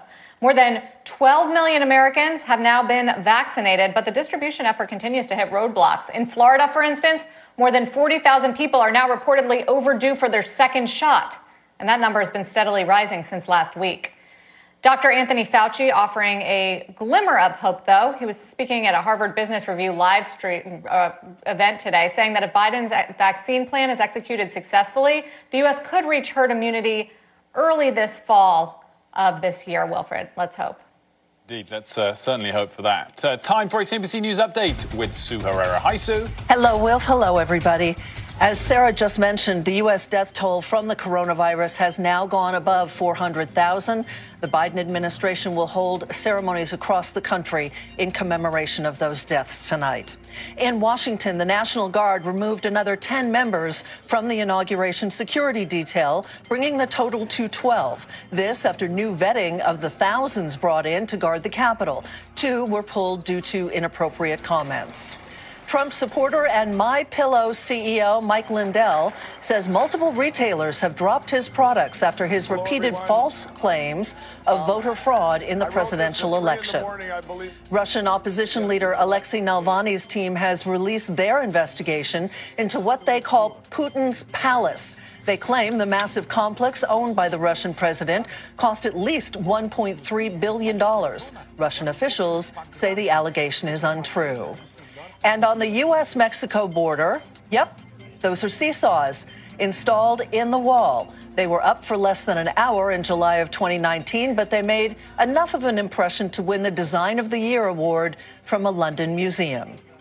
And it allowed kids, briefly, to play with each other despite the border wall. I love it. I know. This is my favorite story of the day. I love it. Ingenuity. If there's a way to get kids together, and it takes pink seesaws, so be it, I guess. I wonder what the Spanish is for seesaw. That anyway. I don't know. But still, they come together regardless of what the respective names are. Sue, thanks so much. 28 minutes left until the close. Here's where we stand. Higher across the board for the major averages, led by some of the big tech names. Nasdaq's up 1.5%, Dow's up 0.4%. Shares of insurance company Lemonade fizzling out after jumping more than 140% over the past 3 months. We'll talk to the company's CEO about the stock's recent run when Closing Bell returns.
Welcome back. Shares of Lemonade down about 1% or so today, down more than 20% from its highs after a negative tweet from short seller Citron Research. The insurance platform had risen nearly 550% from its July IPO price before it began falling last week. Joining us now in an exclusive interview is Daniel Schreiber, Lemonade CEO and co-founder. Thanks so much for joining us. Good to see you, Daniel. Great to be with you. Thank you.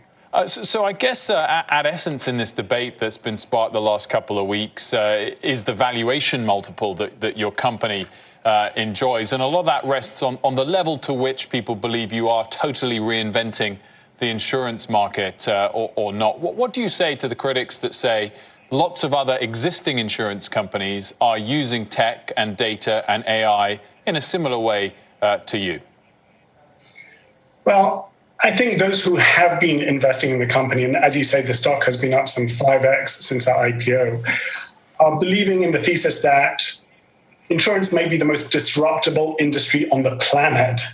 And I think there's a bit of pattern recognition going on here. You know, we saw in recent years, we saw how people's writing moved from paper to digital and how music moved from cassettes and CDs to streaming and MP3s, and how film moved from chemical to digital again. And every time an industry saw its substrate shift from analog to digital, you saw a few things happen. You saw customers get an amazing experience for a fraction of the cost. You saw explosive growth, and you saw a changing of the guard. And I think there is a case to be made that insurance is going through something similar, that an industry that has been around for hundreds of years and done in a particular way with brokers and with paper is finding it shifting through companies like Lemonade onto a digital substrate, and suddenly you see explosive growth. You know, we just hit 1 million customers 4 years after founding. It took USAA, which is an incredible company, 47 years to get to that same milestone. And when you see that kind of 10x change, there's a case to be made that this is a change in kind a change in degree that amounts to a change in kind. Last week, in fact, 10th of January, to be precise, your co-founder and COO issued a defense of the stock price in response to the short sellers, then fairly quickly deleted those tweets. Well, why did he delete them? So I think Shai wasn't defending the stock price. We actually take very little interest in our day-to-day stock price. This is a multi-year, indeed multi-decade journey we're on. Insurance companies can last for hundreds of years, and certainly doing what we're going to try and do is not going to be done in quarters or months. So the short-term price of the stock was not of interest to him. It's not particularly of interest to me either. We're really with an eye on the long term. What he was taking umbrage at was people who are doing less than deep analysis, and in order to drive stock, if they're short selling, in order to drive returns there, they're producing reports that he felt weren't compelling. He deleted it because, honestly, we've just found an outpouring of support by investors, by the community at large. And overall, we couldn't be more grateful to the investor community who has continuously doubled down on Lemonade, believed in the future. And I think with good reason. You know, if you look at our most recently published results, you saw that our business doubled in size, even as our losses per dollar sold halved. You're seeing an acceleration of the business. You're seeing customer satisfaction levels, NPS levels that are equivalent to a Tesla or an Apple, which is unheard of in insurance. So as we see this flywheel spin faster and faster, and that feedback loop of more data, digital substrate, better consumer experience, feed on itself, I think more and more people are believing that there is something worth looking at very seriously. Was it unfortunate timing, Daniel, that the company sold stock, some insiders sold stock the same day the defense of the stock price broadly, whatever you call it, was issued by the COO? I think that's a matter of indifference. We sold stock last week, certainly at $165, which is where it was at, on a $10 billion valuation. We felt it made sense to increase the reserves that the company has. We've raised over $1.4 billion since the founding of the company. We have over 1.1, so we are in a very strong position. And given the aspirations of the company, I think that's a pretty good thing. It's really something that we can continue to accelerate and lean in to the kind of investments that we've made. As fast as the growth has been, and as the product launches have been, and the country launches has been, we look forward to doubling down on those going forward. Daniel, just on this whole question of differentiating yourself from the competition and really disrupting the insurance business, it's a multi-trillion-dollar business, which I think is why your stock is valued at almost $9 billion and no profits. What is actually the key differentiator? I've heard you talk about this issue of trust. You know, people like the Geico commercials, they like the State Farm commercials. Why do you say trust? What are you actually doing differently there? Yeah, so we've seen this in the data, but you know from dinner table conversations, people don't actually trust insurance companies. Most Americans, when surveyed, say that they don't believe their insurance company will pay them when the day comes. Indeed, most Americans consider insurance to be not a social good, but a necessary evil, which is such a shame for an incredible industry that's all about helping people in their hour of need. And at its core, I think there's a business model challenge in insurance, which is that the way consumers experience insurance is that I've paid you all this time, and now when I need money, we're in a conflicted relationship. If you pay my claim, I'm better off, you're worse off, and vice versa. And that creates deep distrust in insurance. Lemonade has tried to build an alternative business model where we have a flat fee model. So we never make money by denying claims. We are aligned with our consumers, and we use charities as a third party where underwriting profits that are not used to pay claims go to nonprofits in what we called an annual give back. And that changes the whole nature of the relationship from one that is a conflicted bilateral relationship to a trusting trilateral relationship because nonprofits are part of the organization. And indeed, we founded Lemonade as a B Corp based on this behavioral economics thinking and a lot of the social sciences of recent years on the one hand, and all of the AI and digitization on the other. And you combine the two and you end up with something that is qualitatively different. And that's been driving prices way down. First-time buyers of insurance can buy insurance for half the price of the Geicos and State Farms of this world. But it also creates a brand and a relationship and a trust that people tweet about and share, and that drives that feedback loop we were talking about. Well, on that point about charities and B Corp, one of the short seller arguments is that you're attracting a lot of funds because you are self-described as an ESG play, and there were questions about that. How much have you actually given to charity as part of this business model, say, in the last year? Yeah, we don't self-describe as ESG. We just describe what we do, and investors will make a decision as they see fit. But the answer is quite a lot. We have a couple of platforms of giving. So we have a give back, which is an annual give back along the lines that I just described, and we gave over $1 million there just this recent July. But we do that every year, and that's really dependent on the underwriting results, which in turn is dependent on the good fortune and good behavior of the insurance company. So that creates that alignment. And as a percentage of revenues, that's about 10x more than the Fortune 100 gives. So I think it's a pretty sizable jump. And as you say, for a company that's not even yet profitable. But in parallel to that, we gave a chunk of equity to nonprofits. We actually established the Lemonade Foundation and put a lot of equity into that. That equity today is worth about $75 million, which is now in the hands of that nonprofit. So a sizable chunk of change, no doubt. Daniel Schreiber, we certainly appreciate you coming on and talking about all of this with us. Thank you both. Daniel Schreiber, CEO of Lemonade. Well, before it was public, Lemonade was a two-time CNBC Disruptor 50 company. And now CNBC is accepting nominations for the 2021 Disruptor 50 list. So you can submit that, cnbc.com/disruptors. There's an official nomination form, so be sure to check that out. Straight ahead on Closing Bell, the Dow is up 145 points. UBS downgrades pandemic growth plays, and the key metric to watch when Netflix reports today after the bell. We're going to go into the market zone next.